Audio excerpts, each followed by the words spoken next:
LOJ, Atlanta Jew Society. Where Hebrew feels like home.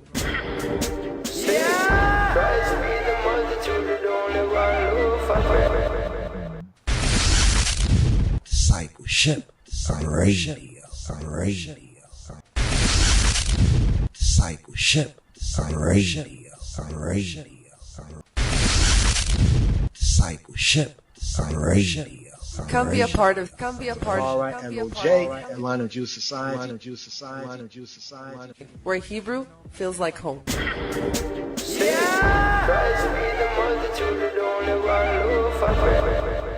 Shalom, Chaverim. Shalom. This is Yadin, servant of Jesus Christos, to the glory of our God, Father, and King of Kings. Yes, I. Greetings. Name of Yah and the anointed Rastafari. Greetings, brothers and sisters and brothers.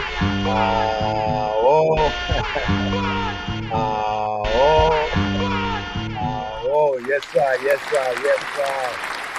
Greetings in the name of our God and Father, Yah. Yes, and through the Messiah, Yeshua HaMashiach, yes, I, Yah, Rastafari. So here, prayer, work, faith and work, and, prayer, and keep, the faith, and keep working, doing the good that you can do. And I give thanks because I think we're connected again, much earlier than expected, It's expected to get things back up again, after the rain and the trees and the breaking the branches and leaves, busting the wires and the cords, and bringing us from like 5G down to like a modem speed. But here, once again, let's get up to speed, Chaverim. So here, once again. Discipleship Radio. Come be a part of. Alright, LOJ, Atlanta Jew Society. Where Hebrew feels like home.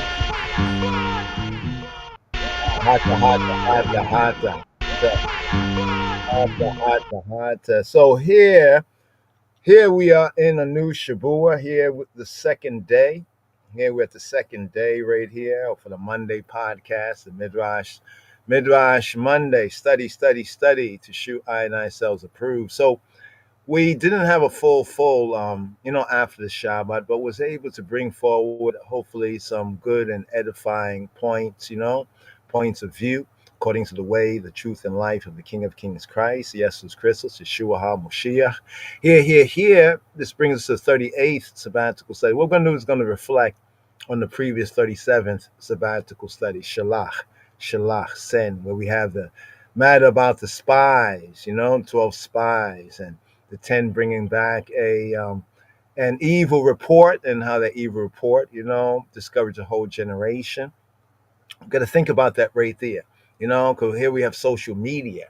There's a whole lot of reports, or, let's say there's a whole lot of rumors, a whole lot of information, right? And also disinformation, and how this can affect the whole nation or generation of people. That's what we learned from the previous Torah report. One of the things we may learn from the previous Torah reading and feeding. Now it continues. It's like a rolling, when they have like a rolling outage, rolling power outages in a sense, like first over here, this whole section goes down, and the next section goes. This is what we have in this fourth book of Moshe, Hebrew book. That's called in the translation, the book of Numbers, and the Sefer Bamidbar, right? In the Sefer, in the account, in the scroll, in the book, the Sefer, right? Midbar, right? And the Sefer Bamidbar, right? In the wilderness, or some enunciate as Bimidbar, in the wilderness. Because actually they go from one spot to the next. Here we at the Kadesh Barnea, right? And here in this 38th sabbatical study, it is called Korach, right? Korah. We call this one crazy, them crazy, bald head, them crazy. Korah. What does Korah mean? Who was Korah, Chaverim? Korah. And why do many of us say that in a modern way, with the what some people call the Black Hebrew Israelites, or this Israelite consciousness amongst we as the once lost now found, right? Why do many of us say that Abba Bivens, they talk about Abba Bivens, he was a type of Korah? Was he? Was he not? But first of all, this 38th sabbatical study, we have Korah, Korah. Now they that died in the plague were 14,700. Beside them that died about the matter of Korah. And Aaron returned unto Moses unto the door of the tabernacle of the congregation, and the plague was stayed.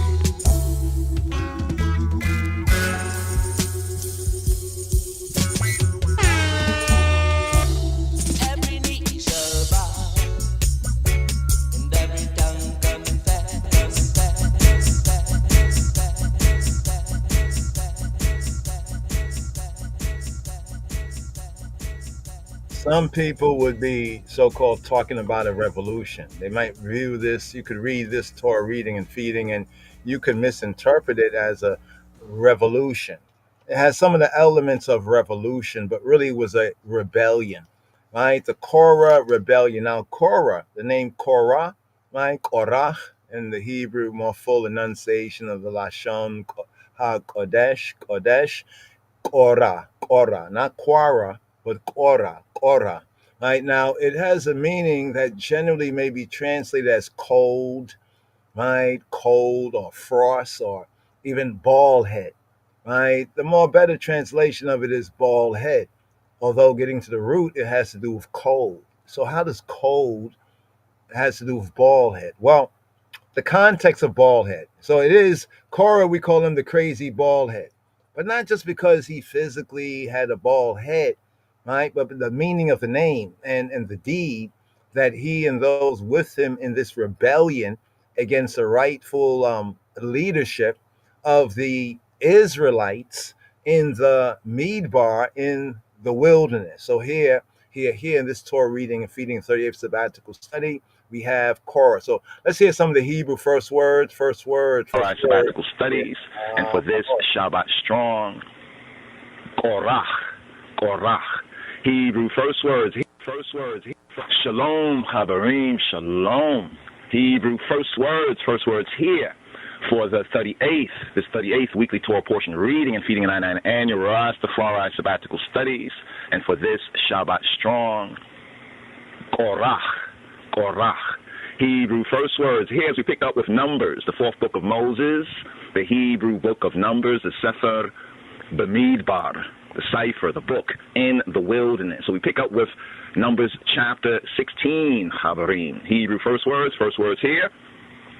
Vayikach Korach, Bain Yitzhar, Bain Kehat, Bain Lewi, we Datan, we Abiram, Bnei Eliab, we On, Bain Pelet, Bnei Reuben.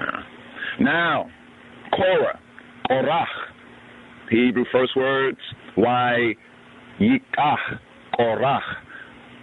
And Korah took, literally the Hebrew first words, and Korah took, and he took men.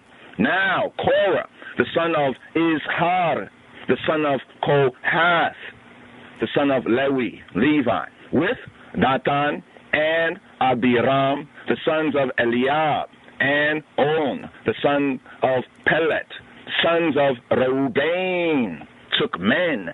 Hebrew first words here for this 38th RSS, Rastafari sabbatical study for this Shabbat strong, this weekly Torah portion reading and feeding. Hebrew first words. Now, Korah, Vayikach Korach, Bain Yitzhar, Bain Kehat, Bain Lewi, with Datan, with Abiram, Bnei Eliab, with On, Bain Pelet, Bnei Reuben.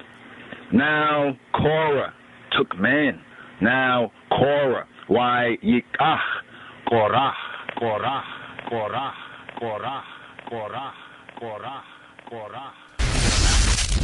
Discipleship. Separation. Now they that died in the plague were 14,700, beside them that died about the matter of Korah. And Aaron returned unto Moses unto the door of the tabernacle of the congregation, and the plague was stayed.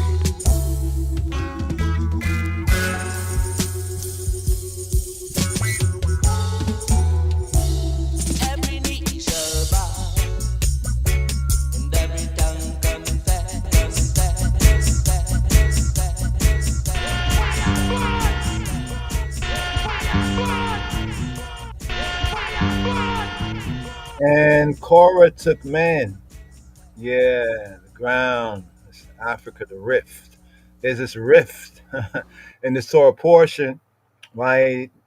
Moshe, in order to decide, so they can decide, like, who is the proper leadership of the Israelites in the wilderness, right? He prayed that may there be something done, right? That has not been done, and the ground opened up and swallowed them up. It's kind of interesting when we look at what's going on with the rift. It's Africa splitting into two parts.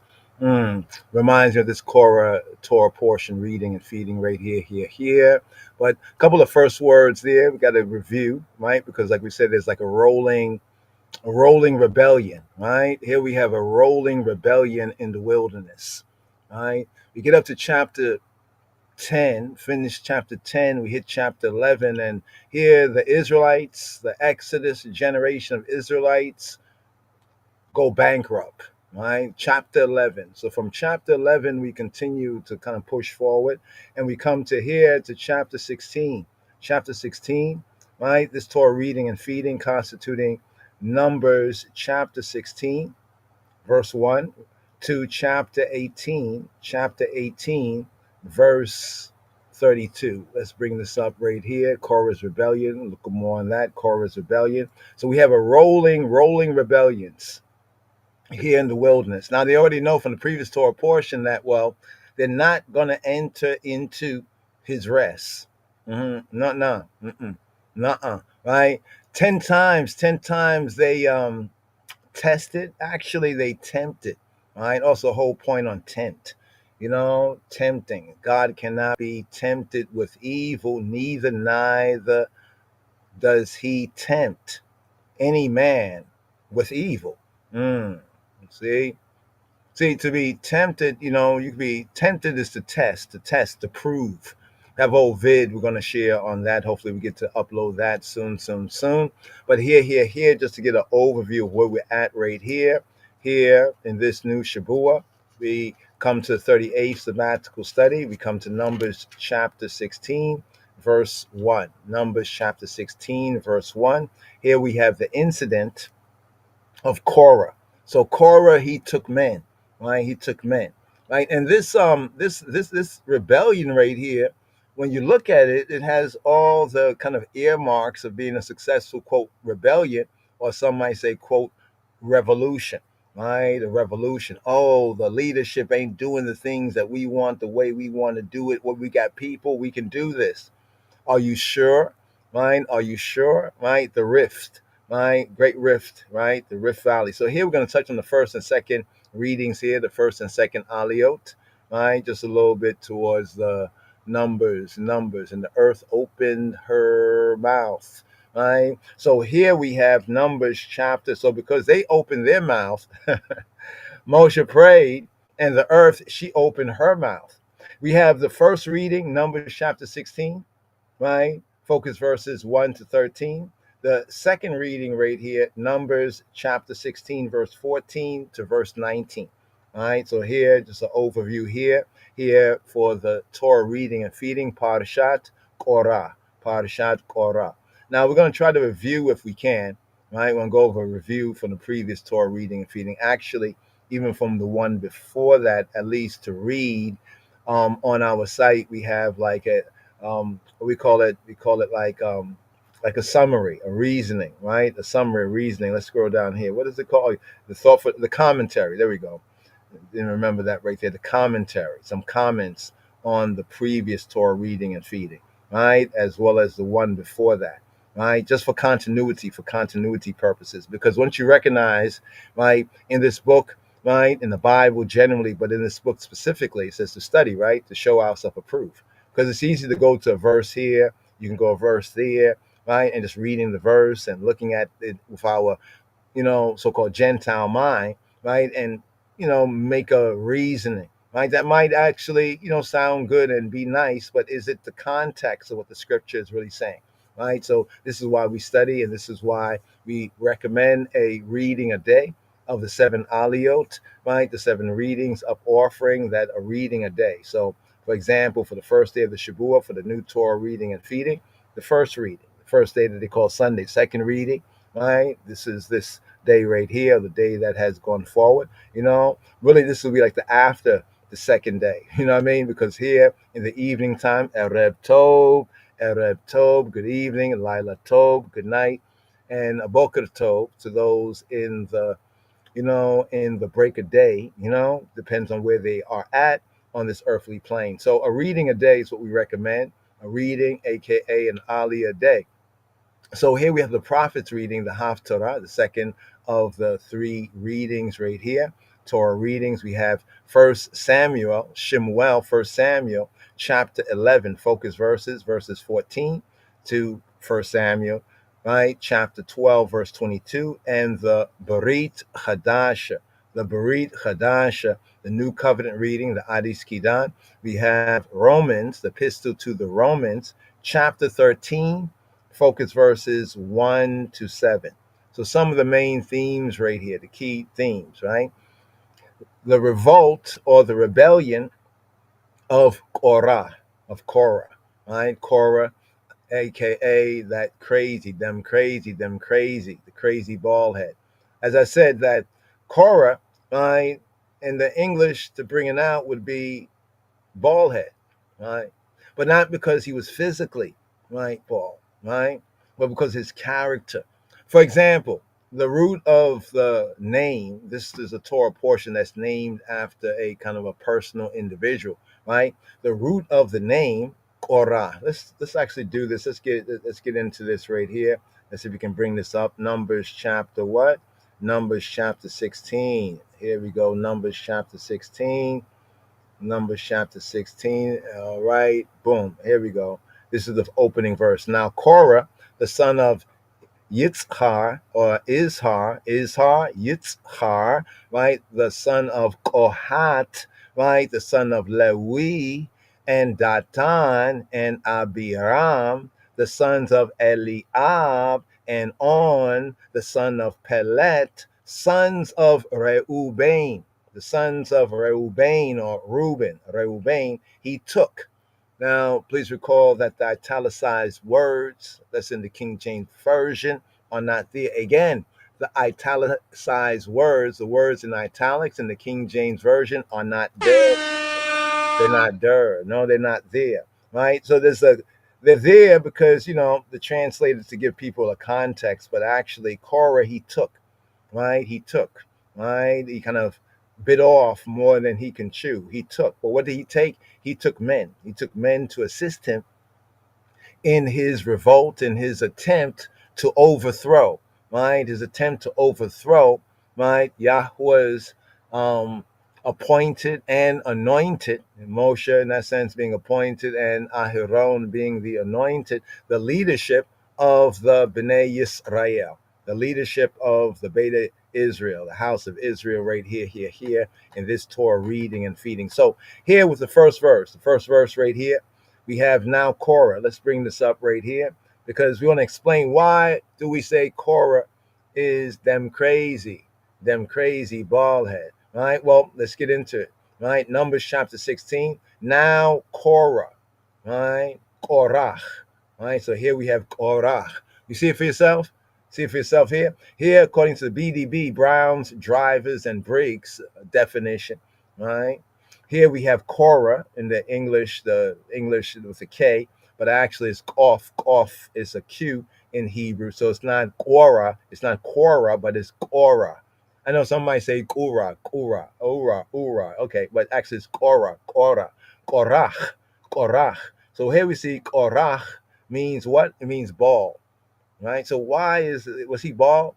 right? Why do we say he was a crazy bald head? Them crazy. That BMW, Bob Marley and the Wailers tunes. It really brings out when you really get to read and understand and study, right? And get this Torah reading and feeding. You'll get why he's truly, we could say, the crazy bald head, right? Amongst the Israelites, so we can get a better theme and a context to that tune, right? He was the son of Izhar, right? Yitzhar, the grandson of Kohath, the great grandson of Lewi, and he was the leader of the rebellion of the Israelites against Moshe, with Aharon and Aaron while in the Midbar, while in the wilderness. Well, what happened? What happened after that? Well, he was punished and he died, right, by an earthquake, right, and flames of fire. Wow. It wasn't just an earthquake, but it was the earthquake and flames of fire, right? Now, there were other Korahs in the scripture. This is important because we didn't even get into Caleb. Caleb is going to come up again because some things that Caleb was not an Israelite. Others say that Caleb was an Israelite. It's all because they say that he was the son of Jephunneh, the Kenizzite, and they believe that because it says Kenaz, right? And we can find that Kenaz, there's a guy named Kenaz that's related to Esau's progeny. They really, they really get themselves confused, right? But now, suppose we were to do the same thing with Korah, right? See, names are names. You can have one guy named John and he's an African, another guy named John and he's a European, or another guy named John and he's an Asian, right? An Asian Indian, another guy named John and he's an Asian Chinese. So what? Okay. Anyway, that's why if you notice something in the Torah, right? In the Torah over here, it says, let's bring it up. It says he was a son of Yitzhar, right? Or in the English transliteration, Izhar, but actually it's Yitzhar, shining oil. They bring it out there, shining oil, right? Right. So notice how it goes. It says, now Korah, the son of Izhar, the son of Kohath, the son of Levi, right? Let's pause right there. Go back to Korah, right? Korah. So here, Korah definition as bald. Stay tuned. We're going to explain why he was the crazy bald head, right? Not physically, you know what I'm saying? Not on the physical level. Remember what Yeshua said? If I show you earthly things, and you're not able to understand the earthly things, how can you understand the heavenly things? Like in other words, if you can't understand the outer manifestation, how are you going to understand the inner? You say, if you can't understand the physical, right, then how are you going to understand the metaphysical? Get it? So here, notice how the scripture says. It says he was the son of Izhar, right? Then Kohath, then Levi. That's a breakdown of which Korah we're speaking about. Which Korah, right? Which Korah, right? We're speaking about. The Korah we're speaking about here, or her, here, right? Let's bring that up. Boom, right? So something like that, like a genealogical breakdown, so we can build, right? We need a breakdown so we can build. Right, so here he was the son of Izhar. So notice how the scripture brings it down. It says the son of, right, Izhar, the son of Kohath, the son of Levi. Another way that we would say today, well, he was the son of Izhar, the grandson of Kohath, right, the great grandson of Levi, right? And this Korah we're speaking about. We're not speaking about here, right, the third son of Esau. So notice that. So let's see if we get this correctly. So this Israelite has a name that also appears amongst other related peoples like Esau, the third son of Esau. But does that mean, Chabarim, that this son is an Edomite or the son of Esau? No, it doesn't. So how do they say what they say about Caleb?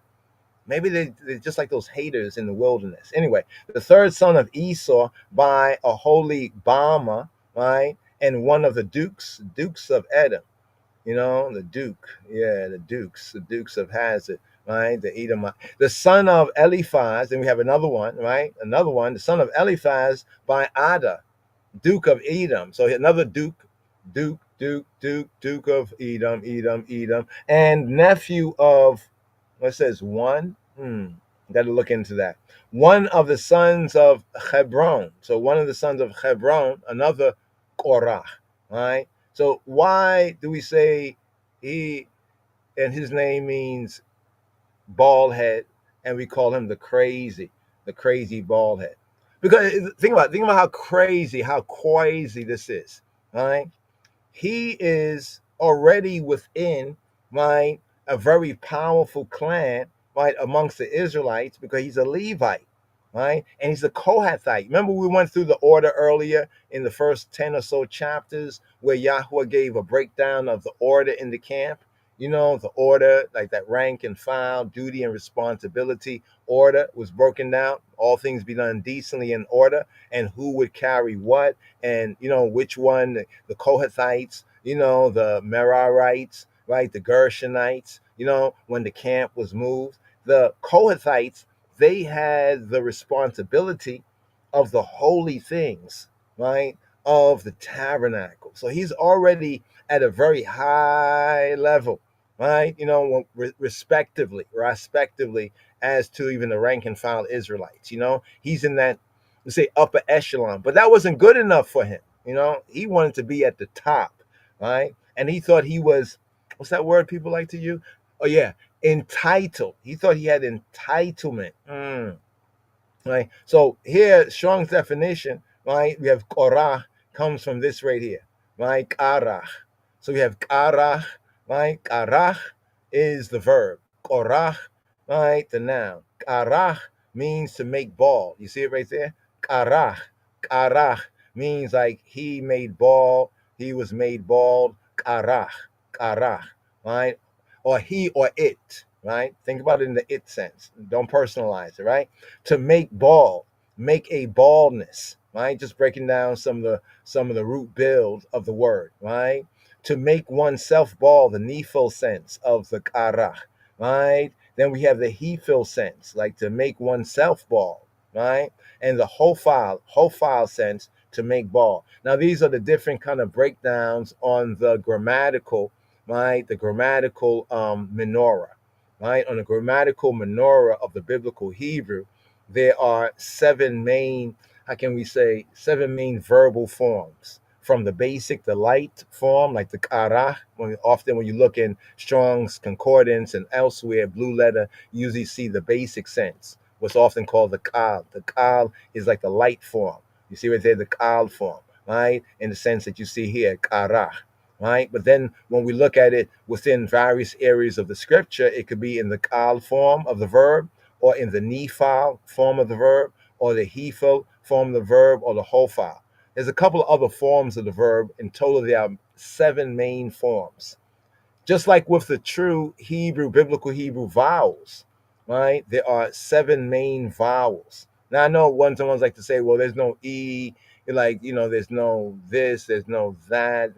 Some say there's no O, there's only a U. There's an O and a U, right? But we don't get beyond ourselves. In the verb form of this, right, this is the primitive root, right, to depilate, right, to depilate. In other words, like to make oneself bald, or to make something bald. Now, this sense of the word kara, though we can see it within the sense of like making somebody bald, shaving their head or something like that, but the real sense of this word, right, the other sense of this word, let's back it up right here. You see where it says ice? You see that right there? You see where it says ice? Right? Why does it say ice? Because the root sense of it in this form to ball, but we get to the root verb, right, also related to ball / ice. Well, how is ball and ice connected? Our best example is the agricultural example, right? We're going to give you an agro example, right? Okay, now is like we came into the harvest season, the Pentecost, you know, Shavuot, you know, and so at this time in the land, right, crops are growing, you know what I mean? The field should be green with crops and also with cattle and so forth and so on, right? But then when winter time comes in, when the cold comes in, what happens? We get the karach in the sense of korach. We get the baldness, right? we see it all the time, right? Like the summertime is here, and the trees and the leaves and the flowers and blossom and all of that. The fruit growing up is all green, for example. But then when winter comes in, what happens? The leaves turn, the leaves fall off, and then when we look at the crop, it's bald. So winter, the ice, the cold, right? The ice, the cold of winter, right? It causes the agricultural ground that flowers and blossoms in spring and in summer, it causes it to go bald, right? Because that's one sense of bald, right? See, often we think bald, we just think in one sense of the word, right? But in the Hebraics of it all, in this sense, it's saying that he wasn't physically bald, but it was as if the ice, imagine if winter came all of a sudden, right? It's springtime and summertime and crops is growing, and winter comes all of a sudden. What would happen to all that greenness and all the leaves and trees and everything? Everything will basically almost like die, right? All the leaves. It's almost like, think about the leaves coming off of the trees, right? And the greenness coming off of the crops of the ground and the land, right? That is, according to the Hebraicism of the Afro-African Shemitic language, that's the idea of baldness, right? So yes, one can be bald on their head, but the ground can also does go bald, right? Because of the ice, right? And the cold and the frost, also part of Korah, Karach, when we start to look into the Hebraic root. So this is the sense of Korah, right? This is the sense of the name Korah right here, right? So what does the sentence tells us right here? Well, Korah, as we have right here, we get back to that. But Korah, the son of Izhar, the son of Kohath, right? That's grandson. Then we have son of Levi, great grandson, right? And Datan. So we have who? Datan and Abiram, the sons of Eliab, and On, the son of Pelet. These were the sons of Reuben, right? The sons of Reuben, of Reuben, right? So we have Korah, a Levite, right, of the Kohathite Mishpacha, or the Kohathite family or clan, right, taking with him Datan and Abiram, right, the sons of Eliab, and On, right, the sons of Pelet, and these were sons of Reuben. So here, this attempted coup is coming right out from the bodyguards, right? You remember in Ethiopia there was where they had the bodyguard. There was a bodyguard attempted coup. Yeah. So think about this here, right? Korah coming from, right, the Kohathite clan, right? They are almost like the honor guards. They're the ones who guard the sanctuary, the holy place, Yahweh's residence, right, in camp, right? Yahweh's residence in the camp of Yisrael. He's already in a honored and prominent position, right? And now he attempts a coup, right? That's why that word took is important, right? I think in the Hebrew it's wayikah, wayikah. You see the word took here? You see the word took here? It's from the root here, lakah. Not laqua, not laqua, not laqua. Get off that Gentile mind English white man pronunciation, right? It's not really his pronunciation. He knows better. But somehow I notice when people see a Q, right? A lot of Israelites, when they see a word for Q, they think even if it's QA, they add in a U vowel. They add in a U vowel, qua, right? But it's not really qua, right? Unless there's a wow or vav there. This is lakah, lakah, lakah, lakah, lakah. What does lakah? Lakah means to take, right? To fetch, to get, right? Right? To lay hold of, to seize, to receive, to acquire. In a sense, it can mean to buy. It's not really the word for buy, but it can mean to buy. Like, for example, if you pay some kesef, money, or exchange on it, then you can take. You see that sense? But it's not really the word buy, right? To bring, right? It can have a contextual sense. And he took him a wife.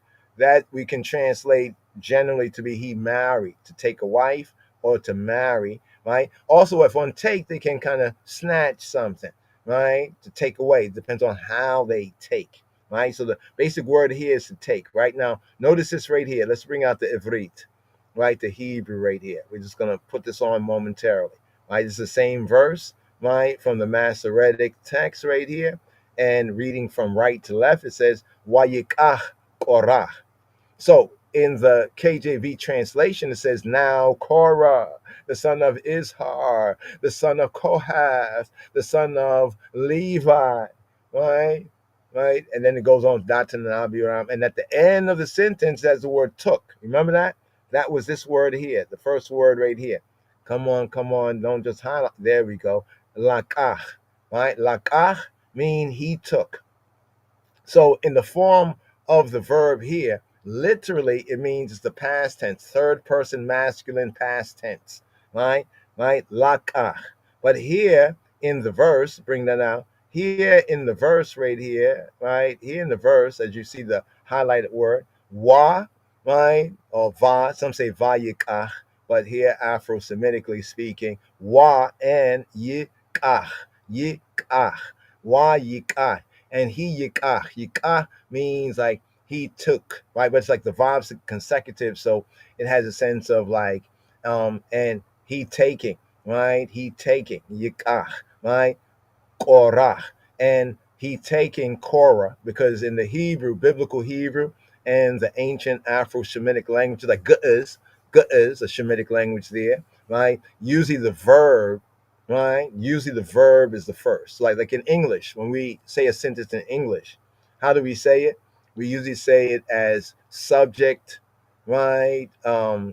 Verb, object. Is that the order?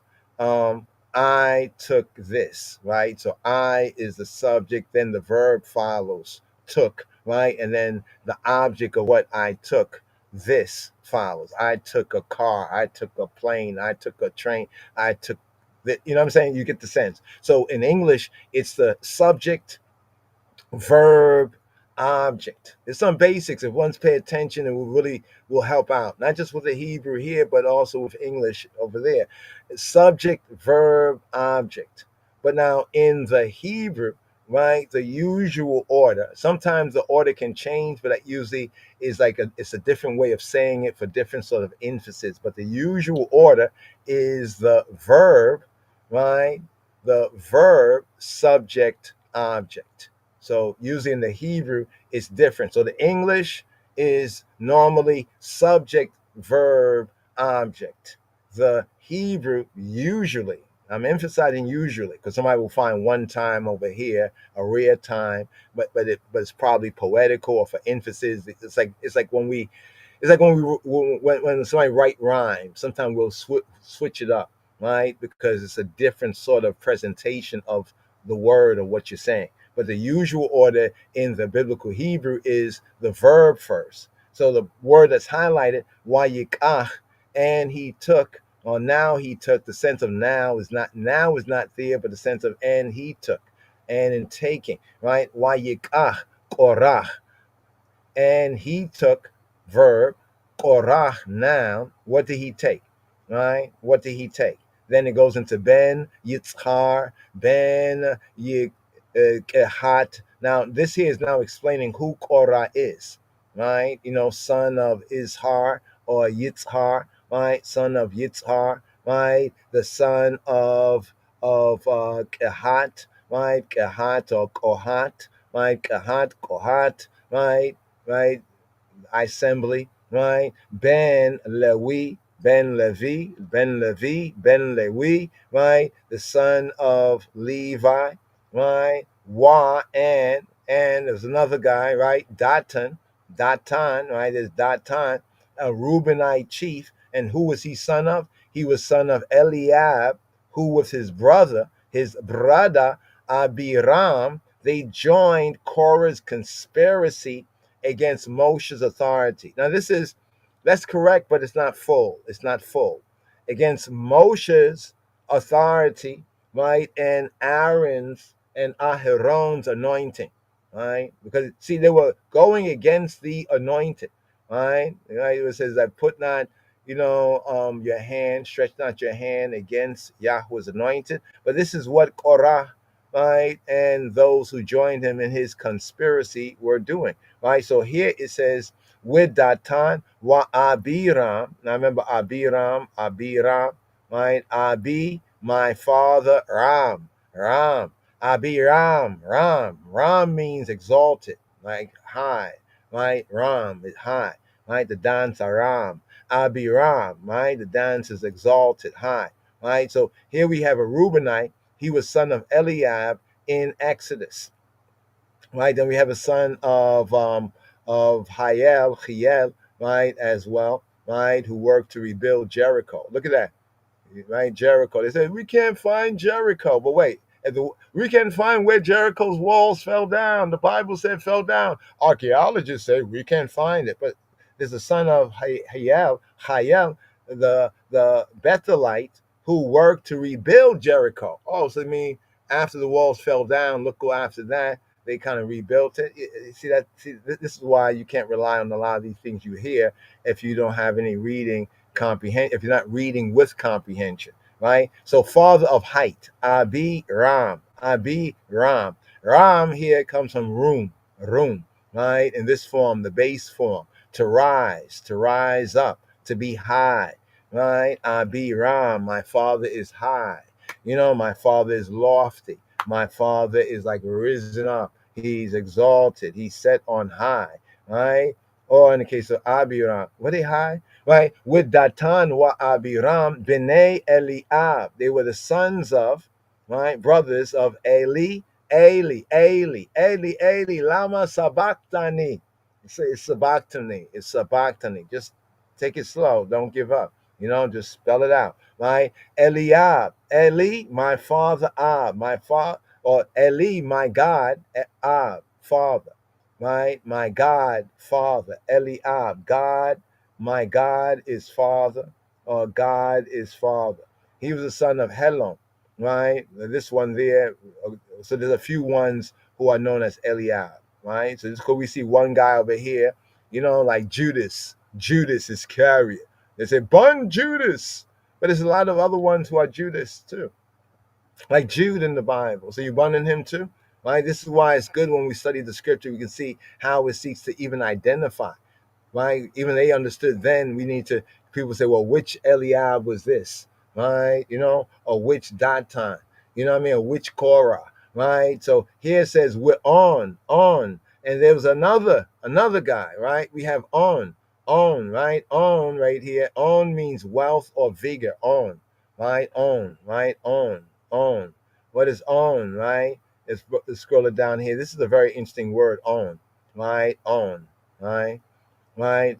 Vigor, generative power, right? Wealth, physical strength. It can be physical strength of men, and it can be physical strength of behemoth. What's the behemoth? Behemoth. Well, behemoth is like cattle. Behemoth is cattle. Behemoth is like cattle, right? Basically, so the physical strength of men and cattle, like oxes and stuff like that, in the sense of effort, but successful. So on represents like strength and vigor that is successful, right? Because you know there's strength and vigor that is vain, right? So that's what we call avon, right? Like to pant yourself. You pant yourself to do something that's not accomplished, but the root sense is on, right? On right here, right? Effort, ability, power, right? In its figurative sense, it's wealth, right? So here it says he's an Israelite. We're on Ben Pelet. What was Pelet? Right? Pelet means swiftness. Remember David? David had two sets of. He had the Pelethites, right? And the Kerethites. The Kerethites and the Pelethites. The Pelethites were the runners, right? The runners were the Pelethites. They were the runners. And the Kerethites were the cutters, right? Some of his like extra like bodyguard, right? The Pelethites and the Kerethites. But here, this one, his name is Pelet. Pelet in the Hebrew has a sense of swiftness, right? Pelet, like to flee or to be fast, right? It says B'nai, right? B'nai, sons of, so all of these were sons of Reuben. Reuben. Reu in Hebrew, Reu means like sea. So if I said to you, like you all, Reu, Re'u mean like see y'all. It's like a command to you all to see.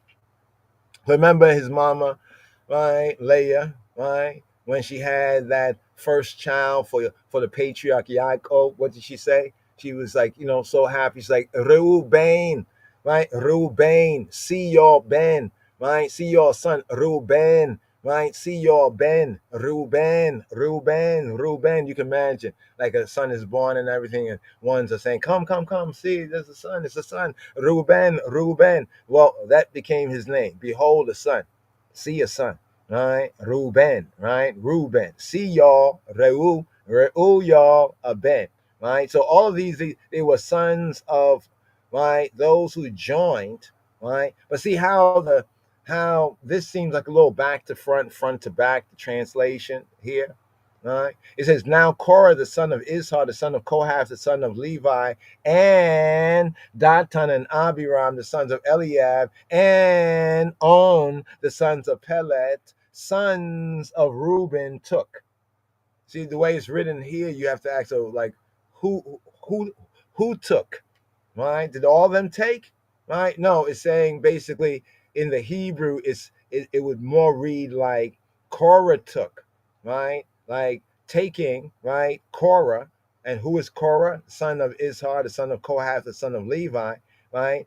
Right? And he basically took like Datan, Abiram, right? They were brothers. Datan and Abiram, both of them were sons of Eliab, and On, he was a son of Pelet. But what Datan, Abiram, and On, what they all had in common is that they all are sons of Reuben.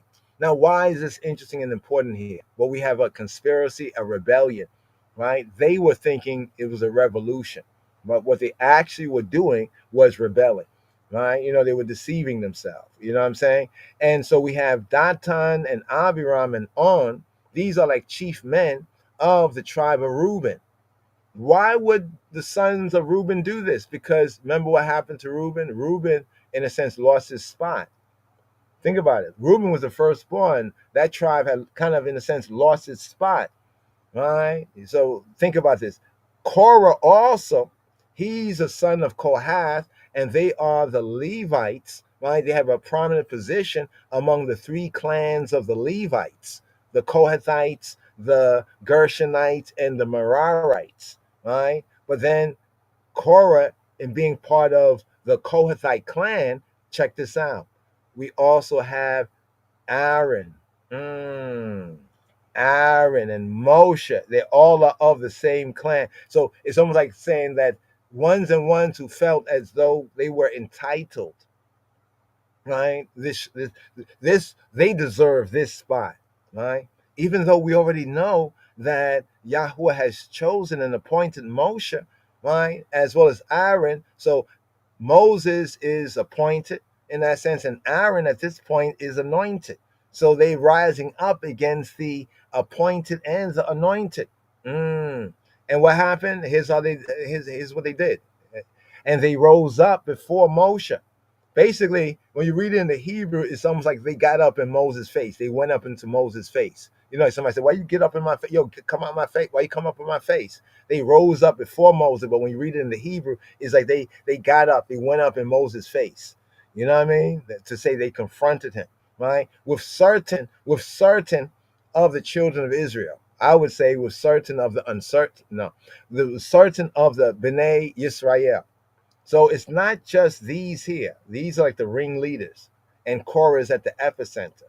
Korah. So Korah here, feeling disenfranchised, right? He grabs along some of the elders, right? Some ones and ones who also feel disenfranchised among the sons of Reuben, right? The firstborn that had lost his spot, right? And they rose up before Moses with certain of the Bnei Yisrael. So that means they also were able to get certain other sons of Israel, right, to kind of join them in this. Now, you have to remember here from the previous Torah portion, after the spies were sent into the land, they already had they got adjudicated and they were judged, and they had to do a 40-year bid, right? In other words, they caught a case. The Israelites caught a case after the 12 spies and the 10 lies, or the 10 of them bringing back lies to discourage, right? So now they're thinking like, whoa, Chan, we have to get rid of Moses and Aaron. You know what I'm saying? And if we are now the ones, running this, we could, do what we want to do. So they rose up before Moshe with certain of the Bnei Yisrael, right? With some of the children of Israel. It doesn't tell us exactly what tribe they were from. So we can, safely infer that it didn't have to, well, first of all, how many of them were there? 250 princes. Word. 250. Notice that it says princes. It didn't say just 250, just regular old guys. No, these are princes. Right? Now, why do we have to go here? So you can see what kind of men were these princes. The princes were Nasi. Remember we touched on this before, Nasi.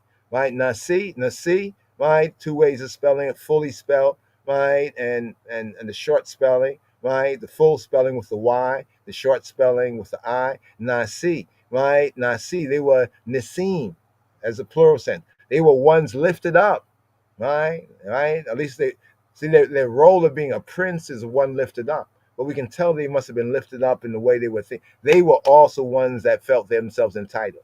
See, Korah knew how to pick him, right? Think about it for a moment. After everything that has happened from chapter 11 right here, this is happening. 250 princes of the assembly, right? Of the Ada. These are men of the congregation. It's not just randoms. It's not randoms. Just any guys you just pick up somewhere. No. These are ones of the congregation.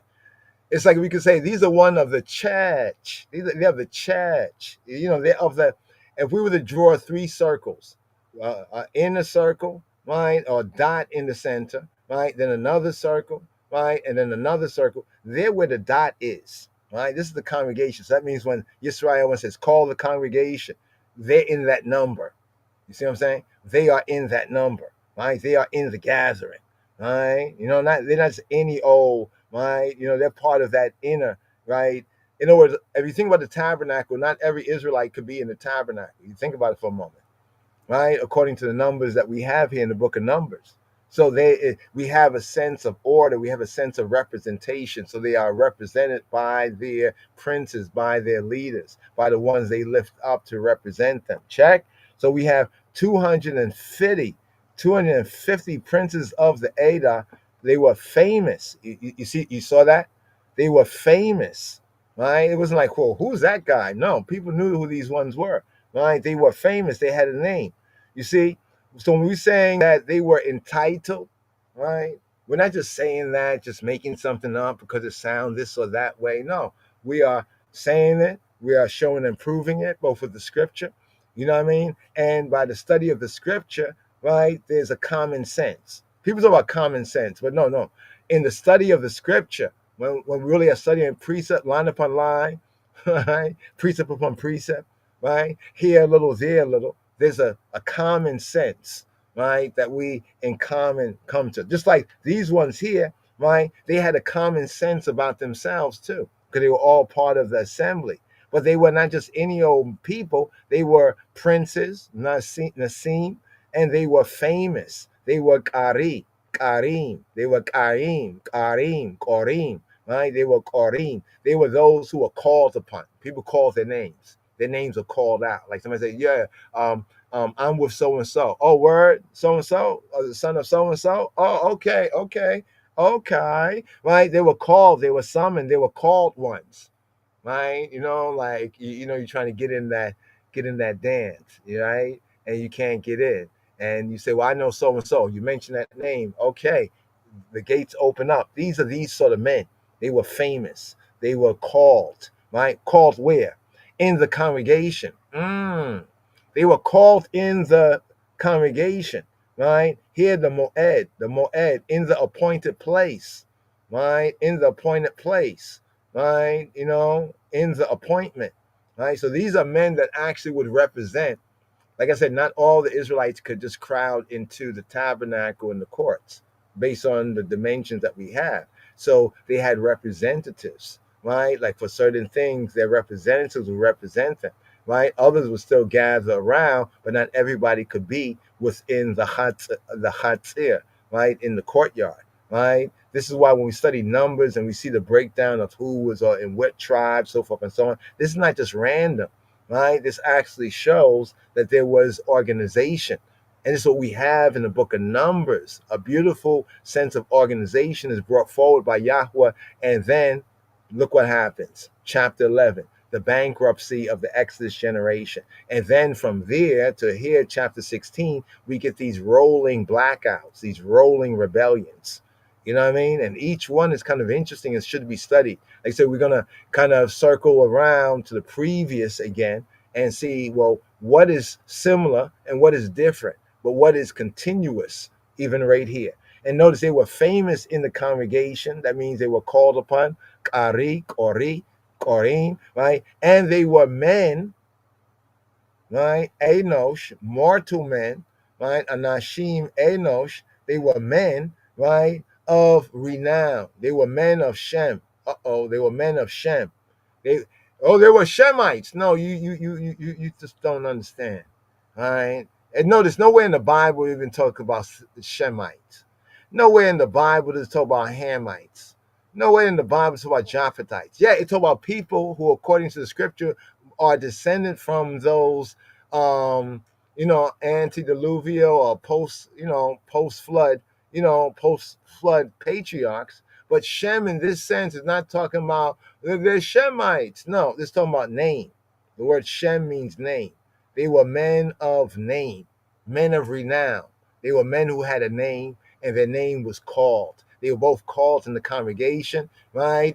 Called up by this tribe, by that tribe. Remember when it says like these ones, they gave offerings. They would bring forward some offering. This one of the tribe, the prince of the tribe of such and such, will bring forth his offering. So when sometimes tribes would offer, right, their offering, especially in the wilderness. See, what was done in the wilderness becomes something different than what is done later on when they reach the land, and especially in temple times, right? Because then even that's why the temple of both Solomon and the second temple and even Herod's the third temple was much bigger, right? They were much bigger, places so that it could accommodate. But here in the wilderness, it's a smaller place, so they would have their particular tribal representatives. So when each of the tribes wanted to give, say a gift or Thanksgiving or offering or whatnot, that tribe could do so through the appointed representative. Now, individuals doing sin or something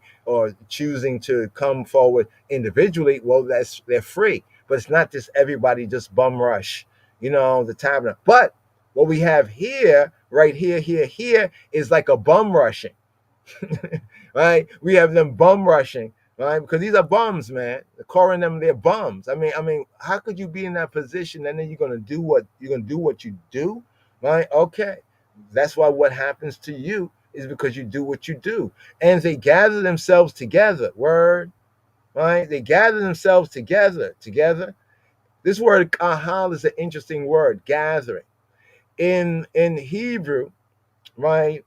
In the book of Acts, Stephen, the first martyr, right? One of the first martyrs. Stephen, one of the first. Yeshua is actually the first, but actually one of the first martyrs after Yeshua, right? We have Stephen. He says, and the angel that was with him in the church in the wilderness. So the word, right, kahal, and in another form of the word kehillah, the kehillah is like the church. The kahal, kehillah is the church. The root word is kahal. Kahal means to gather, right? To gather for or assemble, to assemble. Like it could be for religious, really just reasons. It could be for political reasons. You know what I mean? To summon an assembly, right? Like a gathering, a kahal. So the word kahal is also the operative word for what yous and others might call church. So like we keep saying, the church was not the building, but the church was when we all assemble. So all of us assemble together, we form a body, right? And then we either have or we appoint a head of this body. You see the sense? It doesn't matter the building. We could be outdoors, and all assemble in one place, and we have a head or we appoint one to be a head, right? So that's the head of this body, this kahal, this assembly that has been summoned, right? Could be summoned for war. It could be summoning assembly for judgment, or for really just or righteous purposes, or like these clowns here for wicked purposes. Yeah, I know I'm saying it like that. Say, why you calling them clowns? Because in the context, we're getting an example of, Adam and Eve. They say, well, wanted to know, or Eve and Adam, put in that order since she took the lead. They wanted to know good and evil. Well, this is in the Torah study. We're learning about that which is good and that which is no good, right? So to do the good, that's beautiful, right? That's righteous, that's wise, right? To do the evil, that's foolish, that's clowning, right? That's buffoonery, right? Because look what they're doing. In the position that they all are in, Reuben, firstborn, nothing can take it from the Reuben or the tribe of Reuben, right? Although Reuben lost his spot, and that reflected on the tribe somewhat, but they still are Israelites, right? And Korah is a Kohathite. The Kohathites have the unique responsibility to carry and to be near those holy things. I mean, notice, regular Israelites could not even, be in that position of the Levites. You see what I'm saying? You know what I mean? You know what I mean? But anyway, this is what happened. They gathered themselves together. They formed the church. Right? See, this is what happens even among the camps. Remember, we're talking about numbers. Numbers talking about camps. Notice how loud the Hebrew Israelites, they form themselves up in camps. Right? Do you do it this way? Right? And they gather themselves together against Moses and against Aaron. Right? So in a sense, their gathering was effectively against the Lord and against his anointed. Now you said, what do you say? Moses? Am I saying Moses the Lord? No, Moses is not Yahweh, but Moses is the chief representative of Yahweh. Right? Don't you know? Right? I don't know what more to say. But sometimes we don't really put things together. You know what I'm saying? To understand why this is so serious. Why Yahweh, why his response to this rebellion.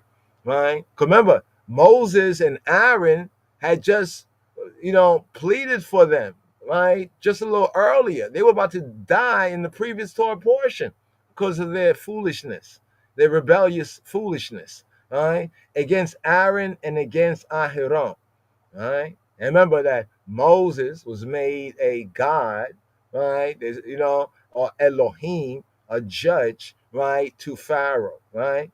But besides all of that, Moshe is the one. I mean, think about this for a moment. Just reading the narrative, you say, what kind of people can do? What kind of people act this way, right? What kind of people return, right, evil for good? You know what I mean? Moses did them good, right? He said to Moses, "Step back, Moses, right? Let me destroy this people as one man." And Moses started to plead bargain for them again, not the first time, again. And even the previous Torah portion, they turned around, wanted to rebel again. Right after they ran up into the mountain, Moses said, "Don't go up in there. The Lord is not with you." And they went ahead and got beat. Right? So what's wrong? Were they deaf? They hard of hearing? Yeah, they were hard of Shema. They were hard of Shema Yisrael. Right? That's what they were hard of, against Moses and against Aaron, and said to them, right? Now this is the part. We just want to chew our food right here. Some people swallow it and gulp it down. You know what I mean? They don't chew their food. You know what I mean? And it comes out the same, right? It says, too much. Y'all take too much upon you. Can you imagine that? These guys are saying to Moses and Aaron that y'all take too much on you. Oh, you want to help us out? For real? Seeing, but here. Seeing, what are they seeing? Right? Seeing all the congregation holy. Pause on that. Right? Pause on that right there. Definitely got to get to some more audibles right here. Some like a laugh track. This is where the laugh track should be inserted. When you read this part, right? And they said to them, too much, right? Rab. What they say to Moses and Aharon? They say Rab, right? Not rob like you rob somebody, but Rab. Too much, enough. Rab, much, enough. Rab, right? Enough, right? Upon you. There's enough upon you. Moses and Aaron, right? In the sense there's too much upon you, right? We want to lessen that, right? Well, they're going to get a lesson right here. But notice why they say this. They say the reason why y'all are taking too much on y'all, right? Right? Seeing all the congregation are holy. They basically declare that all the congregation of Israel is already Kedoshim. They are already Kadash. They're already Kedoshim. This is like, this reminds me of what it says in the prophet, holier than thou. The whole holier than thou, right? But here they're saying that the whole congregation is holy. Word? Now, see, in the context, right, Moses is set apart, right? But particularly Aaron as the high priest and his sons are set apart. But here, in their flip mode, right, the attempted coup right here, they are saying that, right, the whole congregation is holy. You see what I'm saying? Right? That's why it says in Hosea, like the people, like the priests, like the people, right? Like the priests, like the people, because later on, this is what people do. They pick and choose their so-called religious leaders, right? You know what I mean, in a sense. And here's what they're seeking to do, right? Yahweh already appointed who's who, but they're saying, listen, we all are holy, right? You think you're special? We holy, really. They holy. They say all the common. They didn't say, oh, some of us are, but they said everybody's holy. Word.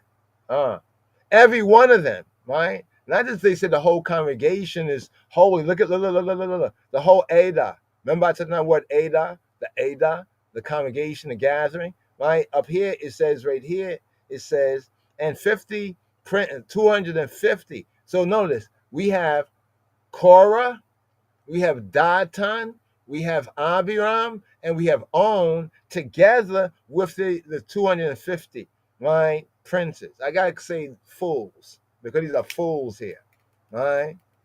Of the assembly, of the what? Of the Ada, right? Of the Ada. Now look over here. They say they gather themselves together, right? And they say, you take too much on Rab, right? There's Rab, right? Seeing all the congregation are holy, every one of them. All the what? All the Ada are holy. So they basically were declaring, right, these 250, right, princes that joined them in their full revolution as being holy. Basically, they're saying that, listen, Aaron, Moses, Aaron, you ain't special. You ain't special. We all special. We all holy. These guys here, right? Notice. Imagine this. See if you can see this with me. You have 250, right? You have 250, right? Versus how many? How many with Aaron and Moses? How many? Just Moses and Aaron. So there's 250 on this side, and there's 2 on this side. Talk about gang. All right, me not gang bang. I don't gang bang. Not gang. All right, not gang. Get the strap. Right, get the strap. Right, got to beat them. I mean, look what they are saying. No, for real. See, some people read through it, right, real fast. They don't take no breaks. It's like somebody driving down the road. They don't care about a yellow light, a yield light, a red light. They're just speeding, right? But we're going to take our time, right? It says too much upon you, right? And when it says you, it's saying Moses and Aaron, right? Seeing all the congregation, which congregation? The congregation of the 250 men, right? In their gang. Gang, gang, right? Everybody, every one of them, right? And Yahweh among them. Oh my goodness. See, this is a mic drop moment. That's the mic drop moment, right? I mean, you can drop the mic at too much upon you, right? If you don't drop it there, seeing all the congregation holy, you got to drop it. No, you're gonna hold on. Every one of them. Oh man, it's like at that point you want to throw down the mic. Not just drop it, you want to slam it on the ground. But at this point, how can you resist? And Yahweh among them? Really? Are you sure? Right? How are you sure? Right? Were they sure? Right? They probably thought, look how many dudes we got. All these men are men, they are called, right? They're Korim, right? These are men who are called. These are men of the Shem. They are Anshe Shem. They are men of name. These men got name in the camp. They got reputation. You don't know my name? You don't know my name? They probably was saying a lot of that. You don't know my name? Right? Then, wherefore then lift y'all up yourselves. Word. They're saying to Aaron, to Moses and Aaron, that they are lifting up themselves, right? They should have just said, "Thus saith the Lord," right? And got deaded on right then. They should have said that, just seal up with that. But I guess because the Lord is among them, or so they believe, right? They believe, right, that the Lord was among them. Now they get the courage after saying that. You know what I mean? After you say that, then you get a little more courage to say, "Wherefore then? So why you're lifting up yourselves among the congregation of Yahweh?" Right? So now they give people the impression that they're speaking for Yahweh. You know what this reminds me of? This reminds me of the temptation of Messiah, right? Robeno, Adoneno, Yeshua HaNotri in the wilderness. It reminds me of that, Yeshua, right? The temptation, right? It's like they now are trying to flip the script, right? They're trying to flip the script right here, right? Wherefore then do you lift yourselves up? Because remember, if we all are holy, let's take that basic premise, right? The congregation, notice the congregation, right, represented by these 250, right, conspirators, right here, right, they're holy, every one of them. Remember, they stepped to Moses and Aaron with 250 dudes, right, of the tribes of Israel, right? And Datan and probably Abiram, maybe they took turns. One said this part, one said that part, but this is what they said, right?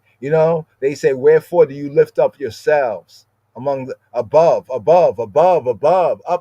and away, above the congregation, above the kahal," right? Remember, they assemble themselves together, they kahal, right?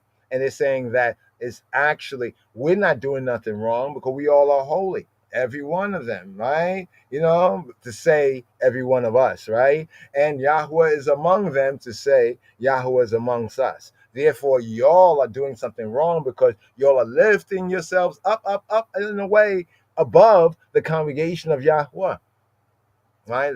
After they finished that right there, they probably felt good about themselves. They were like, yeah, right? It is much for you, right? Y'all take, it is much for you. It is Rob. And now, what did Moses do? Now, Moses heard their speech here. Did he go and say, "No, you're not. Let's debate on it"? No, this is going to be a debate, right? Did he? No, Moses heard.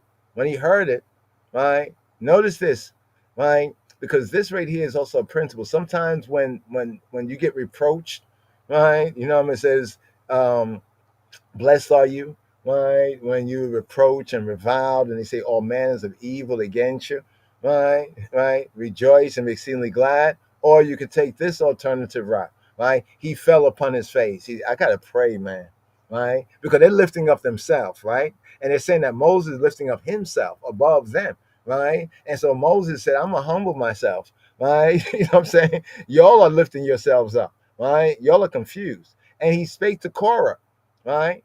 And he spake to Korah, right? The ringleader, and to all, see what it says? His company. This is his clique, right? This is his gang, right? His gang, right? Right? The Ada. Notice what it says right here. It's all of his Ada. You see, as the narrative comes out, it begins step by step to really paint a bigger picture. See, when most people read it, they might get some things, but they miss some things here, right? Here, it is his congregation. This is his crew, right? You know what I mean? And Moses understood that. I see you got all these dudes with you, right? I hear what you're saying. And, I actually know what you're doing. You know what I mean? I know what you're really trying to do right here, right? And so now we're going to get some conversation, right? He had to pray first, right? He had to pray first, right? He had to say a little prayer. Say a little prayer for these people right here, right? So right here, let's just do this here. Give me one moment right here. Give me one moment. Let's see if I get this here. Okay, yeah, here we go. So what did Moses, right? What did Moses say?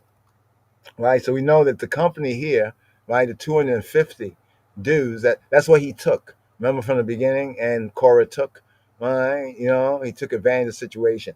So Moses, right, it says, and Moses, spake to Korah, to all of his company, saying, This is not what he said, but he probably should have said this, right? I am not gang gang. I am not gang gang. I am not gang gang. I do not gang bang. But play me like I'm pussy, I will pull up and bang bang and bang bang and bang.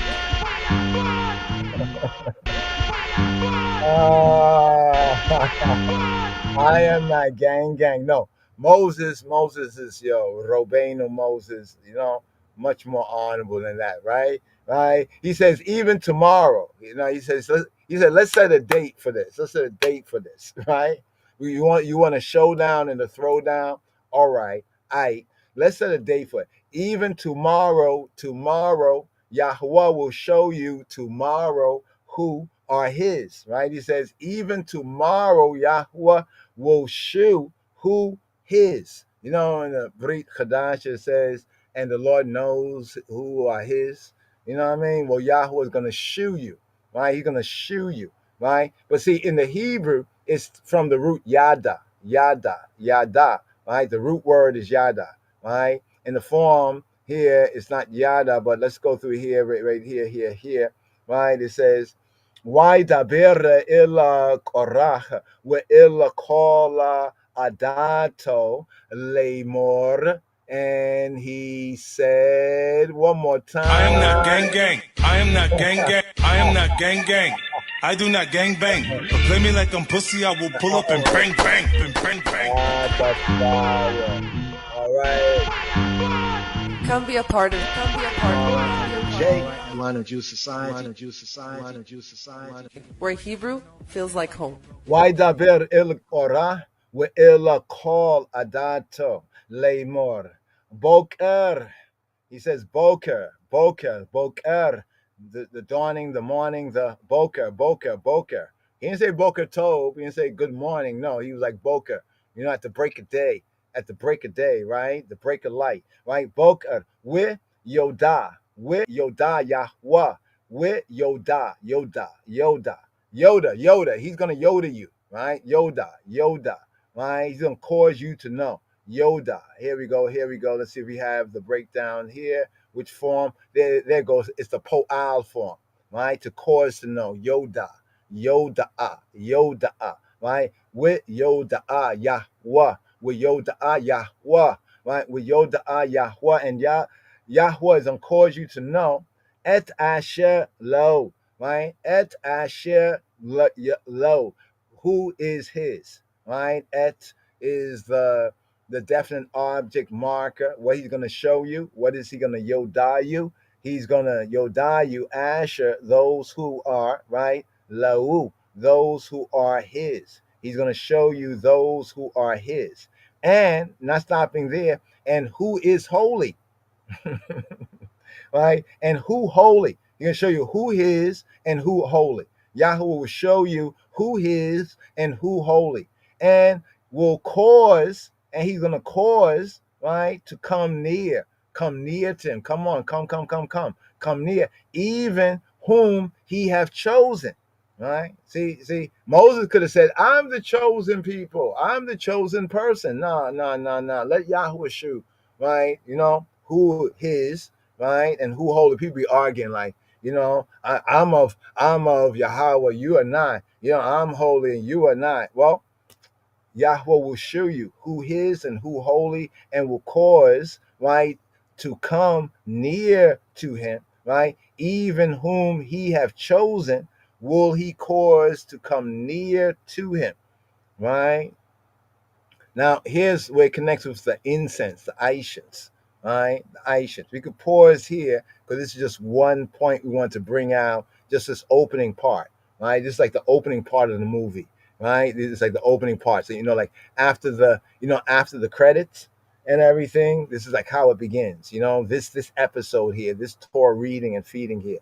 But just to push a little bit further, he says, "This do, right? Take." Notice to keep the operative word take. Since you like taking, right, Korah? Since you like taking, right? Okay, this is what you should do. This is not what you should, but this do, right? Take you census. Right? Take your senses, you know what I mean? Like take your chalices. No. Machta, right? Your machta. Take your machta, right? Your machta, your fire holder, your censer, your fire pan, your snuff dish. Take your tray, right? Korah, right? And all his company. Notice how Moshe spoke this. He says, this do, he's talking to Korah specifically, take you census, Korah, and all his company. Almost like talking to, not even talking to the company of these Israelites. They're dead men walking. You know what I mean? All his company, right? It's almost like he's talking like in the third person, talking directly to Korah, but about his crew, Adato, his company, you know, and do what? And put fire therein. Fire bond. Put fire therein, and put incense. You know, so notice it's almost like a test here. The test is going to be about the Aishans, right? The Aishans, and put therein Aishans. You know what I mean? That's what you got to bun. You know, we always advise ones, make sure you bun responsibly. Got to burn responsibly, you know, or you might get burned, right? And here it says, and put Aishans in them before Yahweh.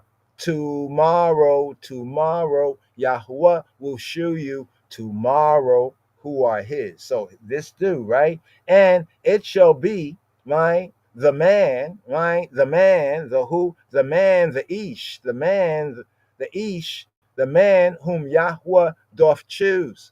Who is the chosen? Who is the elect of God, whom Yahweh doth choose? He, not y'all, not they, but he, holy.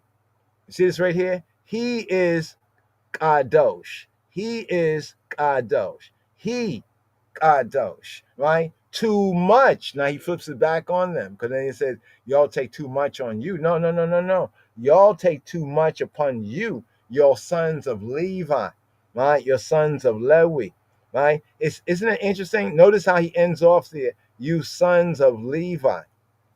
This is Moses speaking to Korah.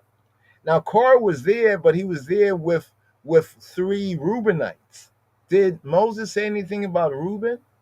Not just yet, because we read on in the narrative, right? In the narrative, right? It's like Moses, he tried to shout out Reuben and, not Reuben, but the sons of Reuben, Datan and Abiram, right? He's trying to say, yo, come up, let's reason, right? But they refused to.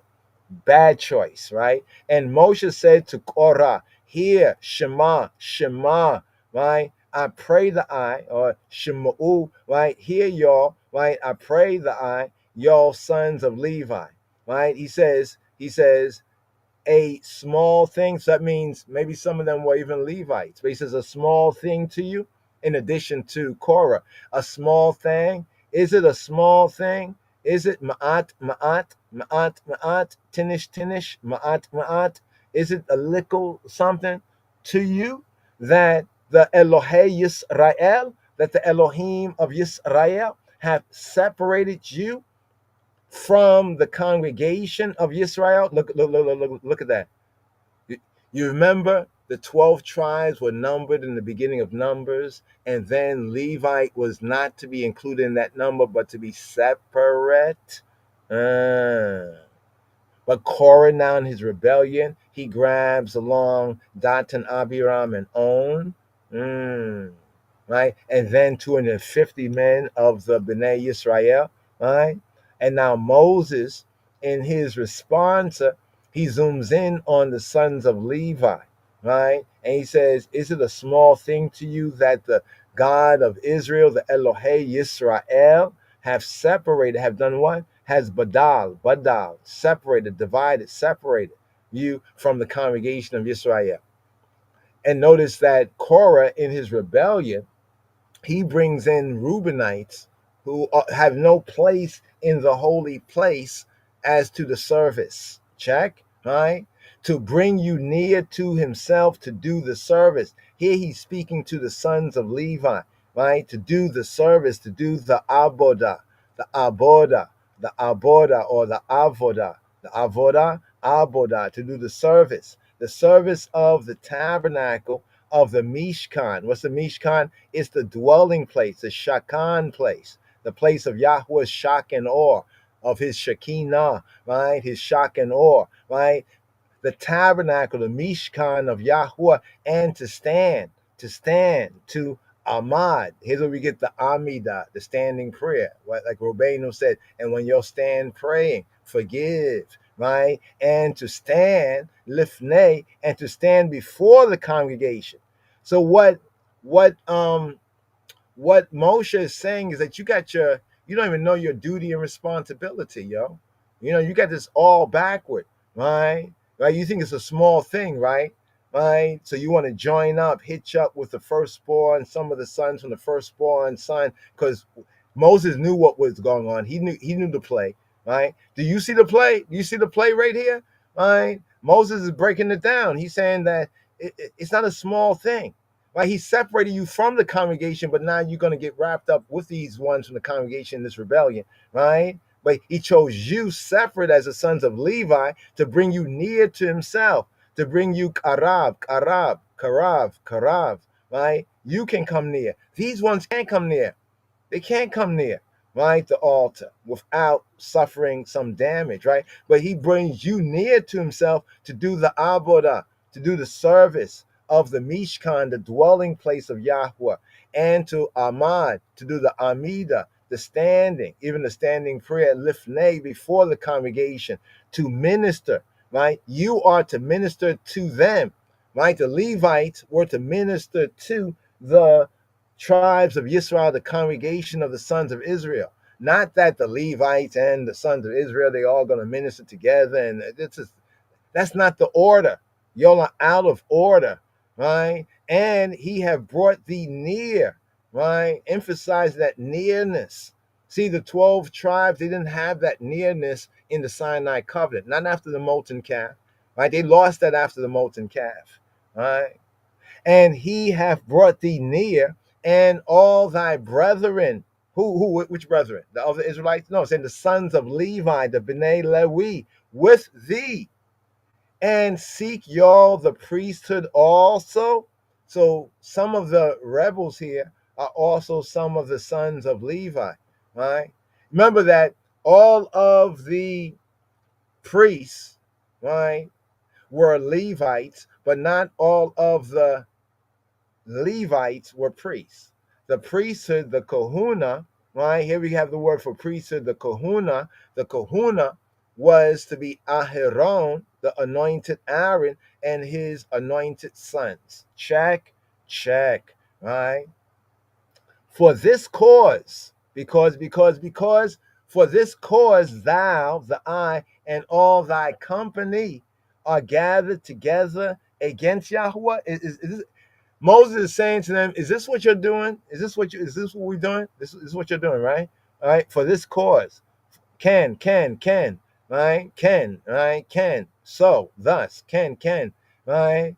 Thus, right? Like this. Is it correct? Can? Is it the correct? Right? This is an interesting word. Can, right? Can, right? Can, or more emphatically, can, right? It also means right, just, and honest and true. Like in Hebrew, if we chatting and we say Cain, Cain, Nachon, it's Cain. Like Nachon, it's correct. This is correct, Cain, right? It's right, it's true, right? He's asking a question. Is this for real? For real? Thou and all thy company and all these. It's almost like Korah was trying to set up his own kind of priesthood, right? Or you are gathered together against Yahweh. Now remember, in the earlier part, it says they were gathering together against Moses and Aaron. But gathering together against Moses and Aaron is gathering themselves together against Yahweh. Check. That's why he asked, he says, what is Aharon? What is Aaron? That you'll murmur against him, right? That you'll murmur, lean, noon, right? This word has a twofold sense. You grumble and complain. That sense. You're grumbling and complaining against him, right? And now here's the part. This part I mentioned. I just want to get to this part here. And Moshe sent to call Datan and Abiram, the sons of Eliab, that said, we will not come up. They said, we're not going to aliyah up, right? Notice what happened here. Moses is trying to shout them out and say, yo, come, let's reason on this. And they're like, nah, we ain't talking to you, son. We ain't talking to you. We're not going to come up. right? In order to go to the sanctuary, the tabernacle was like going up to the mount, going up to like Mount Sinai, even though it was on level of ground, but it was the higher place because it's the holy place. They said, we're not going to Aliyah, we're not going to Allah, right? Aliyah, we're not going to come up, right? A small thing that thou hast brought. Now notice this right here, right? They send back a message, right, that we're not going to come up. But here, let me tell you this. A small thing that thou hast brought us up out of the land that floweth with milk and honey. Now notice, he's saying about the small thing. You know what I'm saying? Right? And now they now over here and they know what's being said and they flip it around. They try to flip it around. They try to say, is it a small thing? Ma'at, ma'at. You know, like you say something and then somebody responds to you in the very same way you began off your, and the same tone and words, but the meaning is turned, right? A small thing that thou hast brought us up, right? That thou hast caused us to Allah, to Aliyah up out of the land that flow for milk and honey. Wow. It's all blasphemy. And here they're talking about Mitzrayim, right? Here they're talking about Egypt. See, the whole point is that we're going to a land that flows with milk and honey. And in their deranged way of thinking, in their mental disorder, they are basically saying that, no, you think it's a small thing, a little thing, that you have brought us up from the land that flows with milk and honey. You're talking about we're going to a land of milk. No, you think it's a little thing, right? You already brought us from the land, right? To kill us in the Midbar. What? Right? The word here for kill, mut. Well, this is just the verb root in the past tense sense, but to dead on us, the more proper translation in the force of the Hebrew, he's saying this. He's saying that, do you think this is a small thing, right? That you have brought us up out of the land that flows from milk and honey to dead on us. You brought us up from there to dead on us. You want to dead on us in the Midbar. Remember that the book is called Midbar, right? This is the book of Numbers, and also they're in the Midbar, right? This is the 40-year experience time, right? In the wilderness, right? Except thou make thyself altogether a prince over us. Oh, there it goes. There it goes. There it goes. Now notice, you remember it said the princes of the congregation, right? Earlier on, and the word there is nasi in the singular and nasim in the plural sense. Here we have the word sarar, right? To make yourself a sarar, right? Sarar means, it's actually the root of the name Yisrael. I know you be hearing a lot of people say Yashar, Shar, and all this kind of stuff.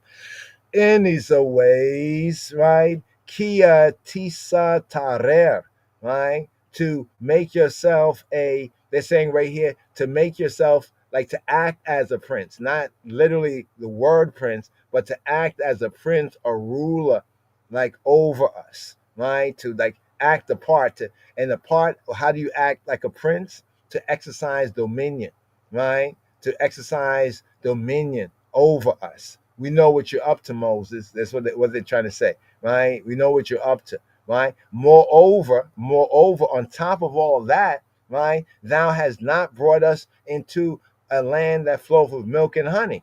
So they just said that you took us from the place that flows with milk and honey, but you have not brought us to a land that flows with milk and honey, or given us inheritance of fields, right?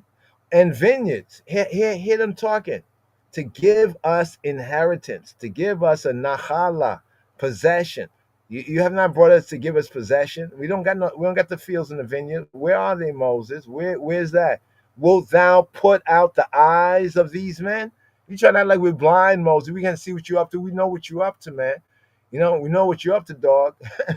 Right? We will not come up. We will not aliyah up. We're not going to come up. We're going to stay just where we at, right? We're not going to come up, right? You want to bore out. You want to gouge out our eyes, right? Act like we stupid. We can't see what's going on. And Moses, look what it says. And Moses, right? What happened? And Moses was very wroth. Moses was very chara. He was hot, furious. I mean, wouldn't you be? What are these Israelites saying? Right? He was heated. Right? You know, he blazed up, right? And said to Yahweh, what did he say to Yahweh? He said, respect not thou their offering. Whoa, right? Pana. See the word pana? This is the verb. Pana means to turn. But pana also is the root of panim, to face, right? Like to turn the face, right? The implication is to face. What he's saying right here when he says, respect not their offering, don't turn your face to it, like turn your face away from it. It's only like somebody's giving you a gift, like an appeasement gift. When they bring the appeasement gift, look away. Like, I'm not receiving this, right? I'm going to look somewhere else. Respect not their offering. Respect not their mincha, right? Their offering. I have not taken one ass, right? They say don't curse, but one ass. I have not taken one ass from them. Neither have I hurt. Have I hurt one? I haven't even hurt one of them. Look at the word for hurt. Ra'ah. He's basically saying I have not been evil to even one of them. Evil, hurt, evil. Hebraically the same thing. I have not been displeasing, injurious, wicked. I have not injured them, not one of them. I have not hurt. I have not hurt one of them. I have not done mischief, not even to one of them. I have not break, shatter, not even one of them. Right? Check. Right? He says, and Moses said to Korah, be thou and all thy company lifnei Yahweh. Be before in the face of, get ready to face Yahweh. Thou and they and Aaron tomorrow. He's like, okay, forget about going back and forth, right? Moses not can keep going back and forth, and neither should we, right? And he says, take every man his censer and put aishants in them and bring y'all before Yahweh. Every man his censer, right? All y'all bring your chalices, right? 250 censers. Thou also, right? And Aharon, each his censer. So all of them, they're going to bring their censers, right? And they took every man his censer, and they put fire in them and laid aishants thereon and stood in the door. Notice where they stood. They stood in the petach, right? The doorway into the tabernacle, right? Right? The doorway of the tabernacle, the petah, right? They stood in the petah of the Ohel Moed, the tent of meeting, with Moshe and Aharon, right? And Korah gathered all the congregation against them to the petah of the Ohel Moed, the tabernacle of the congregation, or literally the tent of the meeting, and the glory, and what? And the kavod, and the glory of Yahweh appeared to all the congregation. And what happened next? And Yahweh spake to what? Spake to Moshe and to Aaron, saying, what? Separate yourselves from among this congregation. Badal, remember the same word? That when Moses said, you think it's a small thing that you were separate? Now Yahweh, hearing what Moses said to them, he said, all right, I'll go with that. Separate yourself from among them. You must do that, right? That I may consume them in a moment, right? That I may what? Now remember, this is similar to the language that he spoke to about the congregation in the previous Torah portion, after they were deceived and started to believe the lies and slander about the land, right? That I may consume them in a moment. And what happened? And they fell upon their faces and said, right? El, right? The Elohim of the spirits, the Elohim of the Ruach is spirit, in the Hebrew Ruchot, Elohei, right? Of Ha-Ruchot, of the spirits of all flesh. Shall one man sin? And wilt thou be wroth with all the congregation? It's like Moses is like a real attorney, a real Hebrew. I can't call him a Jewish. I can't say he was Jewish because he was of the tribe of Judah, but he's a real, right, Hebrew or Israelite, attorney, advocate here. You hear what Moses is saying? Moses and Aaron, they fell on their faces and he made a prayer, right? He made a prayer, a prayer right here, right? And he said, shall one man sin? This only one man is ucking up here. Who do you think that one man is? It's this Korah, right? Korah. And will thou be wroth with all the congregation? Who's the congregation? The 250 others. You see what I'm saying? Because Moses, no doubt, he thinks that Korah should know better. Because Korah, right, is a Levite. And Yahweh spake to Moshe, saying, speak to the congregation, saying, right, get you up from about the tabernacle, right, from about the tabernacle, the Mishkan. Remember, the Mishkan is the dwelling place, right, the shock and awe place of Yahweh, the Mishkan, where the Shekinah dwells, the Mishkan, right? He says, get you up from about the tabernacle, right, right. Now here, of Korah, Datan, and Abiram, right? The tabernacle, the dwelling place of Korah, Datan, and Abiram, right? Where he's not dwelling, right? You know, they're trying to make an alternative tabernacle, right? You know, they're trying to like change things up. They were trying to start their own camp. You know what I mean? And Moses rose up and went to Datan and Abiram. Notice this right here. So when Yahweh told Moses to speak to the congregation, saying, get you from about the tabernacle of Korah, Datan, and Abiram, I guess Moses thought, well, you know, I already spoke to Korah. Let me speak to Datan and Abiram. There must be some misunderstanding here. So Moses rose up and went to Datan and Abiram, and, get that, and the Ziknei Yisrael, and the elders of Israel followed him, right? And he spake to the congregation, right, saying, depart, I pray you, from the tents of these wicked men.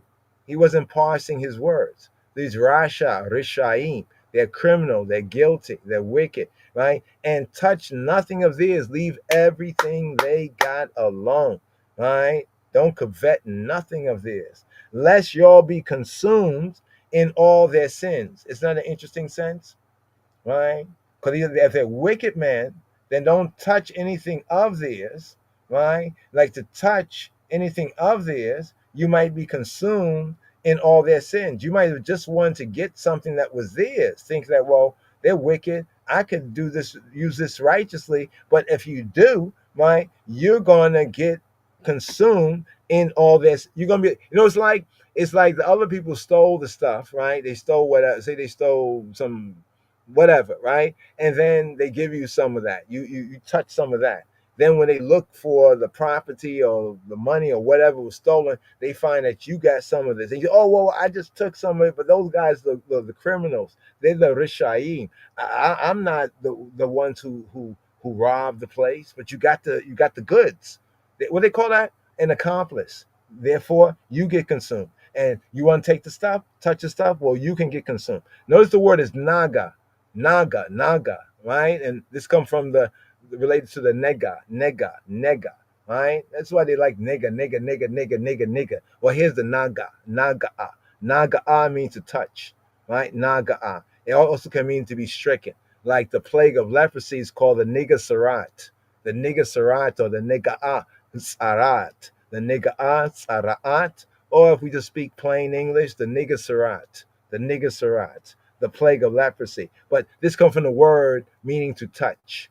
Right? So you gotta watch what you touch, yeah, and watch what you allow yourself to get touched by, lest y'all be consumed in all of their sins. But I didn't do it. But you wanted to use accomplice. That's why leave them alone.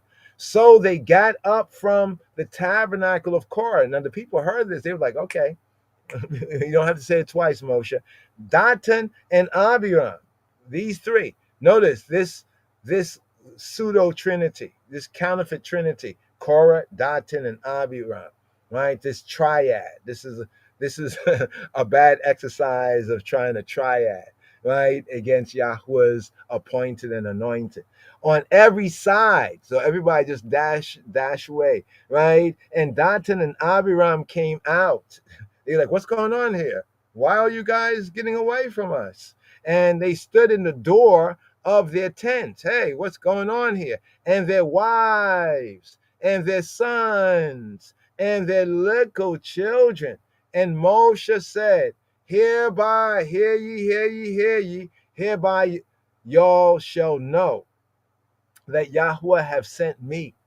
Right? Yahweh sent me, have sent me to do all these works, for not of mine own mind. It's not of my own, you see the word for mind? It's not of my own heart. It's not of my own intent. Now here's the part. if these men die, are deaded on the common death. In other words, if these men are deaded on, mut, right, the common mavet or mawet, the common death of all men. You know, they get old, and they die and whatnot, or like men do, right? Or if they be visited after the visitation of all men, the visitation, the idea of the visitation of death, you know what I mean? Of all men, like all Adam. Actually, all men here is Adam. Notice over here, right? This is Adam. Men here is Adam, right? So it's saying, if these men die, the common death of all Adam, or if they be visited after the visitation of all Adam, Yahweh have not sent me. Basically saying, if these men live out their lives, right? As they die, as every man dies, just in a usual way, something takes them away. They got this old, whatever. But, on the other hand, if Yahweh make a new thing, can you say new thing? Right? Tell your neighbor, new thing. But notice this word, beria, beria. That's not Yah, it's beria, beria. Not beria, but beria. Get a pause for the cause. Beria, beria. What is beria? Beria is creation. Beria. I know others will say, no, it's really because you don't know Hebrew. But beria, and you're unteachable. Beria, a creation, something created. Beria, beria, right? Right? A beria, right? A marvel, a creation, right? But create something new. Create another condition, right? Another condition. Create another condition, right? And the what? And the earth opened her mouth. Yes, the earth is she, right? Earthquakes is her opening her mouth and swallow them up with all that to them, with all that is theirs. And they go down quick. Now, this doesn't mean the quick here don't mean that they go down fast, speedily, right? But chai. The quick in the sense is like they go down alive. Not that the earthquake and they die and then their bodies go down. No, that they go down while living, right? Into the pit. Into the what? Into the pit. See that false translation, into Sheol, into the underworld, right? This conception among ancient peoples, the underworld, the underground, right? The Sheol, right? The Duat. In ancient Egypt, they call it the Duat. When they call it Duat, that's interesting right there when you think about it. How many ancient peoples had these conceptions. The Hebrew Sheol, right? Somewhat likened to the Mitzrayim, the Duat, right? It's an ancient. Then the Greeks have Hades, the same idea, right? Yeshua speaks about it with Lazarus and the rich man that wore purple like the IUIC. He liked to wear purple like they wore purple. Remember the rich man, right? And they both had died, right? And the poor man Lazarus, he was in the bosom of Abraham, and the rich man was in torment. That's the place there. That place is known Hebraically as Sheol, right? Then y'all shall understand that these men have provoked Yahweh, right? So basically, Moses, the way he's speaking here is not that he's special, right? Not that this is really against him.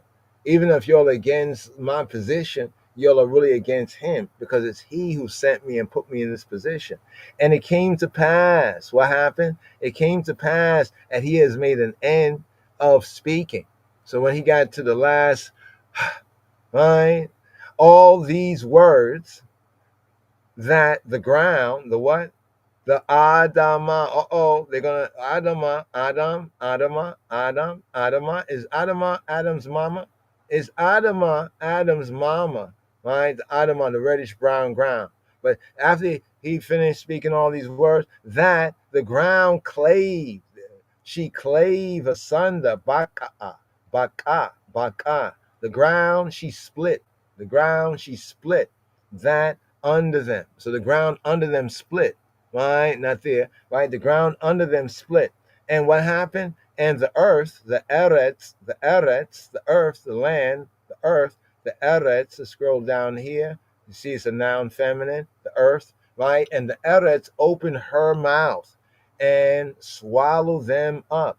Took a bite, out of crime, out of this sin, this uckery, bala'ah. She swallowed, gulped them down. She ate them up, right? And their houses, right? Their baitim, their bayits, right? And all the men, the Adams, all the Adams, all the men that, right, to Korah, and all goods and everything they had, all of their rikush, I didn't say kush, but rikush. Rikush is like whatever they had, their property. In general, it's like movable goods that could be moved, like livestock, store utensils, movable goods, right? Went down. Property, their property, what they had gathered up went down. Let's get to verse 33. They and all that to them went down alive into the pit, false translation, Sheol, the underworld, right? And the earth closed upon them, and they perished from among the congregation. Right? Wow. And what happened when Israel saw this, right? When all Israel that were round about them, they saw that, they fled at the cry of them. Can you imagine the ground opening up and everything? The ground is like almost like eating them up, right? And they screaming out as they're going down to Sheol, right? For they said, lest the earth swallow us up. So when they saw that, though they were a distance away, they made haste. They jetted. You know what I mean? And that wasn't all. There was an earthquake, and there came out a fire. Came what? A fire.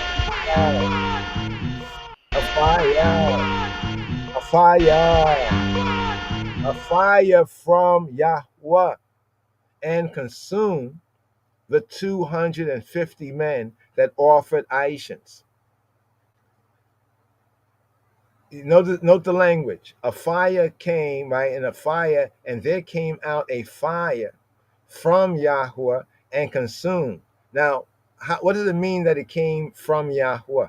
It came from, right? It came from, some say, either the altar or it came from the ark. Remember where they were standing? They were standing in front of the Petah, right? Not Petah from ancient Egypt, but the Petah. This means a door opening, right? Opening of the tabernacle, right? But it came out from Yahweh, right? So Yahweh, it didn't say it came down from heaven. No, it came either from the altar, but likely from the ark, right? It came from the ark. We'esh yatzah me'et Yahweh, and the fire, the Aish, right? Yatzah, yeah, from either the ark or the altar, right? Probably likely maybe the altar, right? Depending if the curtains were there, right? The curtains probably were not drawn back, so likely it was the altar, right? Where Aish, right? Because who lit the altar? It was Yahweh, yeah? Where Aish yatzah me'eta Yahweh, wa tokal, and ate, wa tokal, ate ha hamishim, ate the 50, ma tayim, the 50 and the 50 and and 200, two me'ah. So here it says ma'atayim, yim, right? So it's the me'ah, me'at, and it's the yim. So it's basically saying 100 twice with the yod mim, right? So it's like the 50 and the 100 doubled, right? Which was 200. Ish, men, right? Makribei, who had brought near, Makribei, who had kara, Makribei, the bringers forth, right? Ha ketoret, that brought forward the Aishans, right? That brought forward the Aishans. So here. And Yahweh spake to Moshe, saying, speak to Eleazar, the son, right, of Aharon HaKohen, that he take up the censers out of the burning. So notice, these men were burnt. They were consumed, right? And then the instruction went to Eleazar, Elijah, Old Testament Lazarus, Eleazar, right, the son of Aaron the priest, that he take up the census out of the burning. Can you imagine? It's almost like, like they were burned, but the senses were among their burning bodies, right? And to take those senses and to scatter thou the fire yonder, for they are hallowed. In other words, to take the senses. So these men have been burnt, no doubt, like their brothers were. Remember Nadab and Abihu, right? When they wanted to offer strange fire, right? To burn, right? To take the senses and to like dash out the fire out the senses, right? Yonder, like over there, right? Halea, like over there. Halea, like over yonder. Where to take this? Halea, over there, Halea, right? For, but notice this part. He says, for they are what? They are Kadash.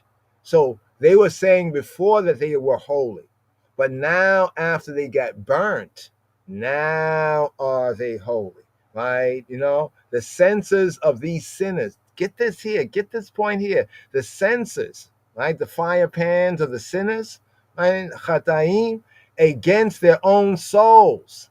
Right? Well, who they sin against? They sinned against their own souls. Make them broad plates. In other words, take the senses that they were trying to offer the Aishans, right? And from them, make broad plates for the covering of the altar. That means that it no doubt was the altar. It was from the altar that the fire. So as they were standing there doing their goofiness, right? The fire came and burned their goofin. Goof in Hebrew means body. A body, goof. So goofing. So they were really goofy, right? And they got their goofy burnt, right? So no doubt the fire came from there because now the senses that they were using, right? Eleazar is now instructed. They're instructed to make broad plates that are now the great work that become the network, right? You talk about network, right? You're on the network. Well, now the altar has a network, right? From the broad plates of the censers of those 250 men who presumptuously came forward to burn Aishans, right? They didn't learn nothing from Nadab and Abihu, right? For they offered them before Yahweh, right? Therefore they are hallowed. You always that in the law, in the Torah, in Vayikra, Leviticus, it says that if somebody brings something like to the altar and then they decide to exchange it, they say, oh man, I don't want to bring this cow, I wanted to bring that goat or that oxen. But once they bring it to the altar, they will have to bring the new thing, but they can't take back the old thing. They can't exchange because it was brought to the altar. It is hollow, right? In other words, it's holy. It's kadash. In other words, Yahweh don't play that. Okay, you give it, then you take it back. No, bun it, right? It's been given to him. No refunds. You know what I'm saying? Redeem your sons, but there's no refunds.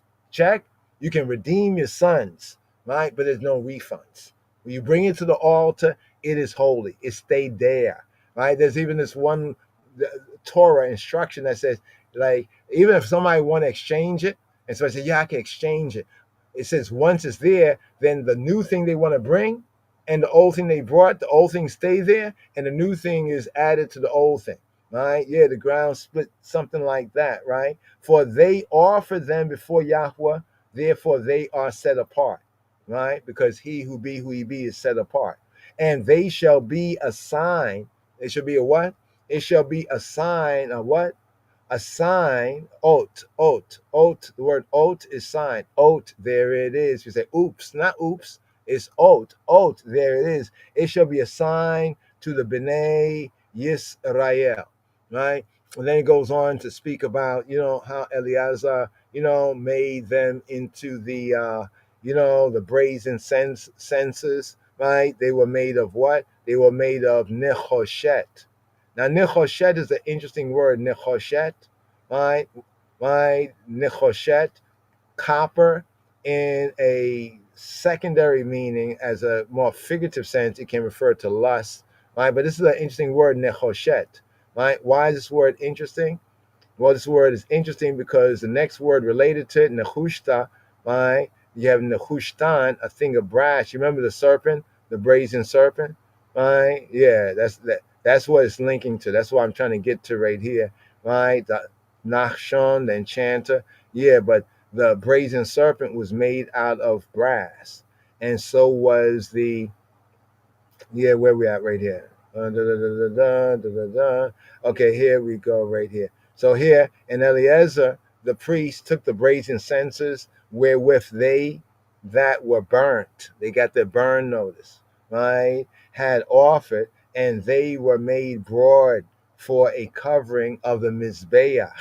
So, hey, that wasn't too bad.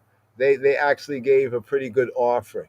You know, they gave his pretty good offering. Is Africa breaking apart? Is the earth opening up her mouth again? Right? To be a memorial, a what? A memorial, a zikron. So think about this. From this incident going forward, right, all the way, some say, to even nearly the temple times, whenever they looked at the grading work on the altar, they must have said, man, those were the senses of those men, those 250 men. Right? So that means it's a zikaron or zikron, a memorial, right? Because notice it's on the altar that all the offerings would be made. Now the altar has a network, right? And it's made of those senses that those who got burnt, right? So they were burned, got out the way, but what they have brought forward now is holy la Yahweh. So this is to be memorial to the Bnei Yisrael, that no stranger, right? So now here it explains this sense of stranger. But notice the word stranger here, right? No ish, right? Zar. No ish zar. Now notice here the sense of stranger is not from another tribe, but from anyone who is not appointed or anointed to do the service, right? Who is not of the seed of Aharon. You see what I'm saying? So he could be an Israelite from this tribe, that tribe, but if he's not of the seed of Aharon, he's a stranger. In this context, come near to offer incense. See, we should have got that from what was that? That was Leviticus chapter 9 or so. We should have got that from Leviticus. But here we have a similar incident, right? To come near to offer incense, aishas, right? Before Yahweh, right? Before Jehovah. That's why I said to the Rastafari, if we say herb is holy, and then we say everybody can burn, we got to watch that. You remember this incident here, right? Check, right? That he be not as Korah and his company, as Yahweh said to him, by the hand, right? By the hand, by the yad, the power, the authority of Moshe. We don't want to even get into what happens on the next day, because what do we say? There's like rolling blackouts. There's a rolling rebellion in this Torah portion right here. Them crazy, them crazy bald heads. One more time with this. I don't know if they're gonna. It's a mix, so we probably can say that this is a mashup. But let's see this right here. One more time, right here. Discipleship. I am not gang. I am not gang. I do not gang bang. But play me like I'm pussy, I will pull up and bang.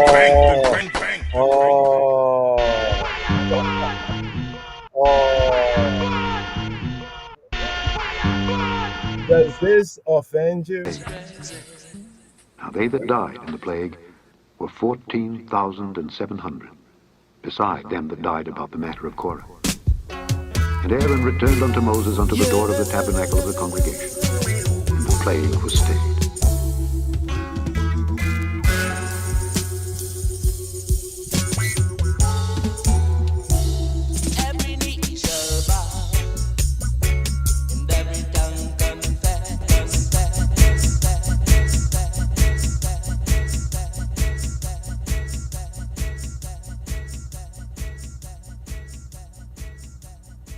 Confess to salvation. Here. Taste them crazy. Taste them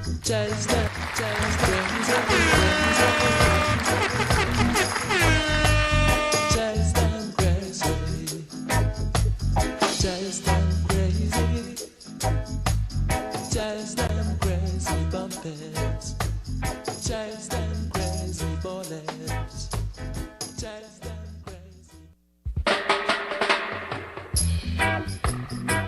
Yeah, crazy. We're gon' quit them. I'm gonna be lazy like crazy. Gonna chase those crazy bullets out of town. Not you. We gonna chase those crazy bullets out of town.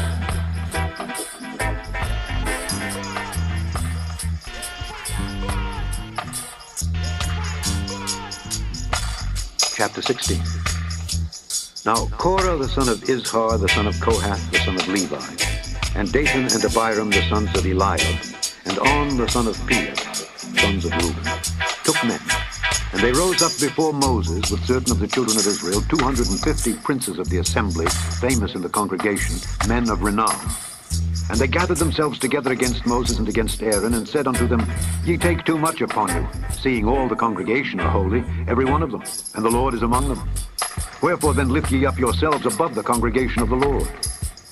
And when Moses heard it, he fell upon his face. And he spake unto Korah and unto all his company, saying, Even tomorrow the Lord will show who are his, and who is holy, and will cause him to come near unto him. Even him whom he hath chosen will he cause to come near unto him. This do, take you censers, Korah and all his company, and put fire therein, and put incense in them before the Lord tomorrow. And it shall be that the man whom the Lord doth choose, he shall be holy. Ye take too much upon you, ye sons of Levi. And Moses said unto Korah, Hear, I pray you, ye sons of Levi. Seemeth it but a small thing unto you, that the God of Israel hath separated you from the congregation of Israel to bring you near to himself, to do the service of the tabernacle of the Lord, and to stand before the congregation to minister unto them? And he hath brought thee near to him, and all thy brethren, the sons of Levi, with thee. And seek ye the priesthood also? For which cause both thou and all thy company are gathered together against the Lord. And what is Aaron, that ye murmur against him? Moses sent to call Dathan and Abiram, the sons of Eliab, which said, We will not come up. Is it a small thing that thou hast brought us up out of a land that floweth with milk and honey, to kill us in the wilderness, except thou make thyself altogether a prince over us? Moreover, thou hast not brought us into a land that floweth with milk and honey, or given us inheritance of fields and vineyards. Wilt thou put out the eyes of these men? We will not come up. Moses was very wroth, and said unto the Lord, Respect not thou their offering.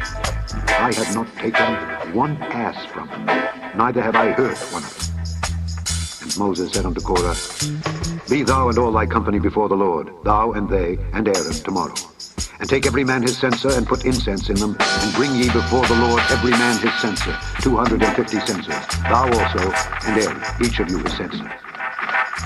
And they took every man his censer, and put fire in them, and laid incense thereon, and stood in the door of the tabernacle of the congregation with Moses and Aaron.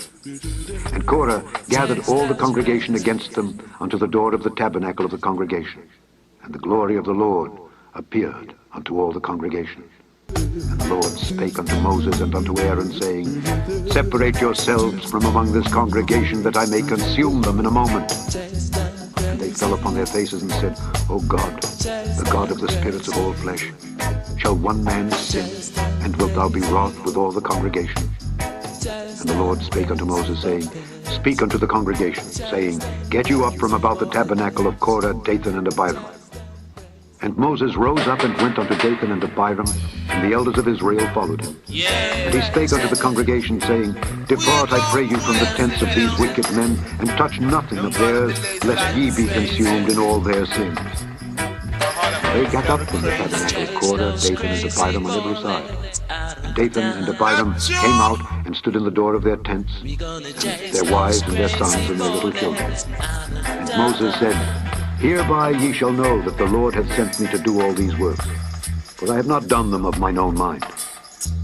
If these men die the common death of all men, or if they be visited after the visitation of all men, then the Lord hath not sent me.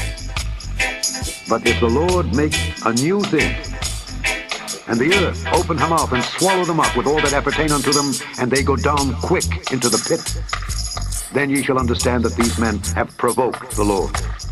And it came to pass, as he had made an end of speaking all these words, that the ground clave asunder that was under them, and the earth opened her mouth, and swallowed them up, and their houses, and all the men that appertained unto Korah, and all their goods. They and all that appertained to them went down alive into the pit, and the earth closed upon them, and they perished from among the congregation. And all Israel that were round about them fled at the cry of them, for they said, Lest the earth swallow us up also. And there came out a fire from the Lord, and consumed the 250 men that offered incense. And the Lord spake unto Moses, saying, Speak unto Eleazar the son of Aaron the priest, that he take up the censers out of the burning, and scatter thou the fire yonder, for they are hallowed. The censers of these sinners against their own souls, let them make them broad plates for a covering of the altar. For they offered them before the Lord, therefore they are hallowed. And they shall be a sign unto the children of Israel. And Eleazar the priest took the brazen censers wherewith they that were burnt had offered, and they were made broad plates for a covering of the altar, to be a memorial unto the children of Israel, that no stranger, which is not of the seed of Aaron, come near to offer incense before the Lord, that he be not as Korah and as his company, as the Lord said to him by the hand of Moses. But on the morrow, all the congregation of the children of Israel murmured against Moses and against Aaron, saying, Ye have killed the people of the Lord. And it came to pass, when the congregation was gathered against Moses and against Aaron, that they looked toward the tabernacle of the congregation, and behold, the cloud covered it, and the glory of the Lord appeared. And Moses and Aaron came before the tabernacle of the congregation, and the Lord spake unto Moses, saying, Get you out from among this congregation, that I may consume them as in a moment. And they fell upon their faces. And Moses said unto Aaron, Take a censer, and put fire therein from off the altar, and put on incense, and go quickly unto the congregation, and make an atonement for them. For there is wrath gone out from the Lord, the plague is begun. And Aaron took as Moses commanded, and ran into the midst of the congregation, and behold, the plague was begun among the people. And he put on incense, and made an atonement for the people. And he stood between the dead and the living, and the plague was stayed. Now they that died in the plague were 14,700, beside them that died about the matter of Korah. And Aaron returned unto Moses unto the door of the tabernacle of the congregation. And the plague was stayed, the plague was stayed, the plague was stayed, the plague was stayed, the plague was stayed, the plague was stayed, Discipleship, celebration.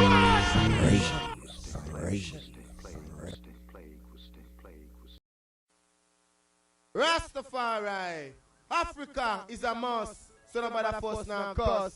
You have to jump on this your boss, Zion born, right? Psalm 48. מזמור מ"ח, שיר מזמור לבני קורח.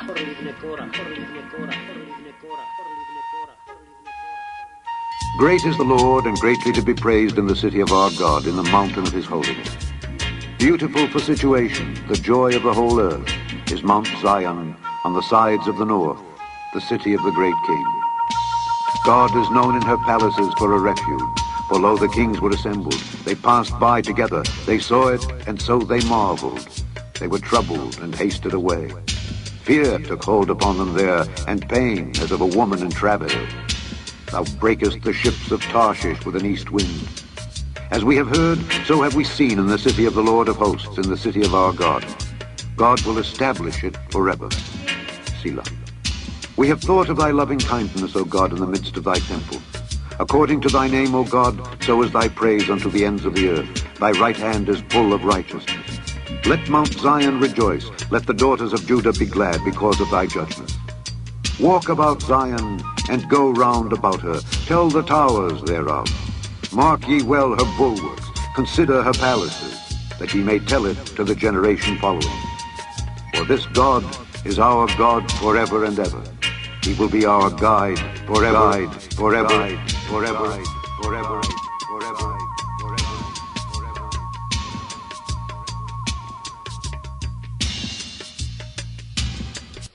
מזמור מ"ח, שיר מזמור לבני קורח.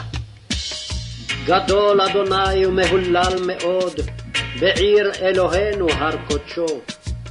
יפה נוף משוש כל הארץ, הר ציון ירכתי צפון, קריית מלך רב. אלוהים בארמנותיה נודע למשגב, כי הנה המלכים נועדו, עברו יחדיו. המה ראו כן תמהו, נבהלו נחפזו. רעדה אחזתם שם, חיל כיולדה. ברוח קדים תשבר אוניות תרשיש. כאשר שמענו כן ראינו, בעיר אדוני צבאות, בעיר אלוהינו. אלוהים יכונניה עד עולם סלע. דימינו אלוהים חסדך בקרב היכליך. כשמך אלוהים, כן תהילתך על קצווי ארץ, צדק מלאה ימינך. ישמח הר ציון, תגלנה בנות יהודה למען משפטיך. שובו ציון והקיפוה, ספרו מגדליה. שיטו לבכם לחילה, פסגו ארמנותיה. למען תספרו לדור אחרון, כי זה אלוהים אלוהינו עולם ועד, הוא ינהגנו על מות.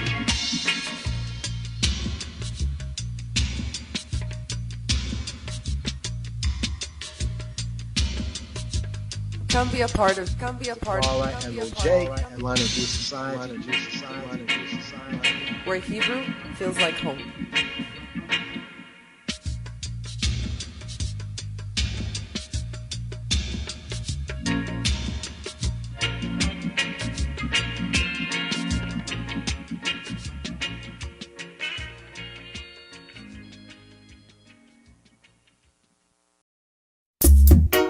More lion roaring to me. All praises to His Majesty. Child of a mighty champion. Hey, hey.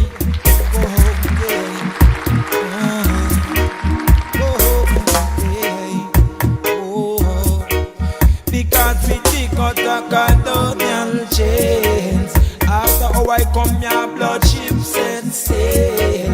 It's the I just put me manage heaven herb gates. Rasta man of a set mountain. That day must come again. To battle and chicken Selassie I name. What a long eternity time frame. Create the forces you aspiring to tame. To humble within wrong is righteous spirit. That is good spirit. Yes, in the kingdom trees balancing over it. Hey, hey, hey, hey.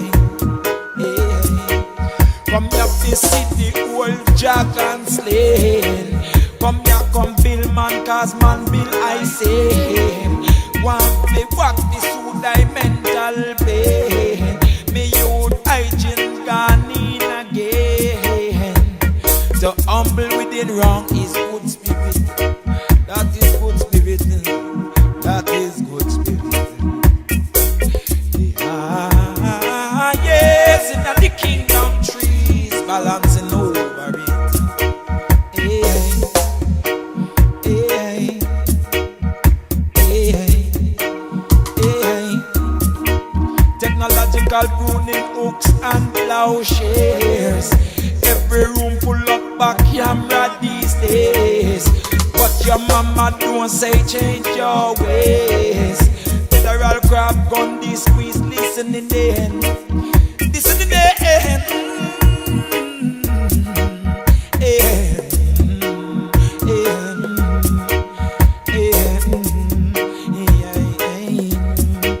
What could evolution of the elements became? But a genius of a stupid game. To them matter is a constant shame. What kind of manners we arrange them brain. Humble within wrong is good spirit. That is good spirit. That is good spirit. Yes, in the kingdom trees balancing over it. Yeah. fi see the old dragon slain. Come here, come build man, cause man be like same. Well, what be suit I mental pain? Me youth hygiene gone down again. To humble within wrong is good spirit. Within wrong that is good spirit. Yes, in the kingdom trees balancing over it. Hey, hey, hey, hey. Because we the cut of colonial chain. After how I come here, blood ships sail. It's the Hydra put me manage heaven herb gates. Rasta man of us and fountain. That day must come again to battle at chicken till I see I name. What a long eternity time frame.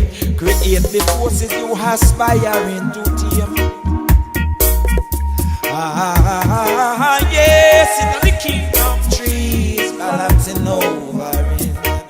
Yeah, well over it.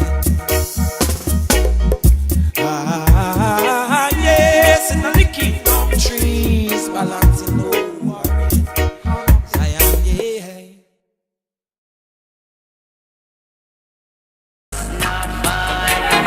You know we are Israelites. O Lord, open thou my lips, my lips, my lips, my lips. Adonai Shefatai Tiftach, Tiftach, Tiftach, Tiftach, Tiftach, Tiftach. And my mouth shall show forth thy praise, thy praise, thy praise, thy praise, thy praise, thy praise. Ufi Yagit Tehillatecha, Hillatecha, Hillatecha, Hillatecha, Hillatecha, Hillatecha. For thou desirest not sacrifice, not sacrifice, not sacrifice, not sacrifice, not sacrifice. Here, Shema Yisrael, here, translation of the standing prayer. Here, the Amida, dubwise, yes, I.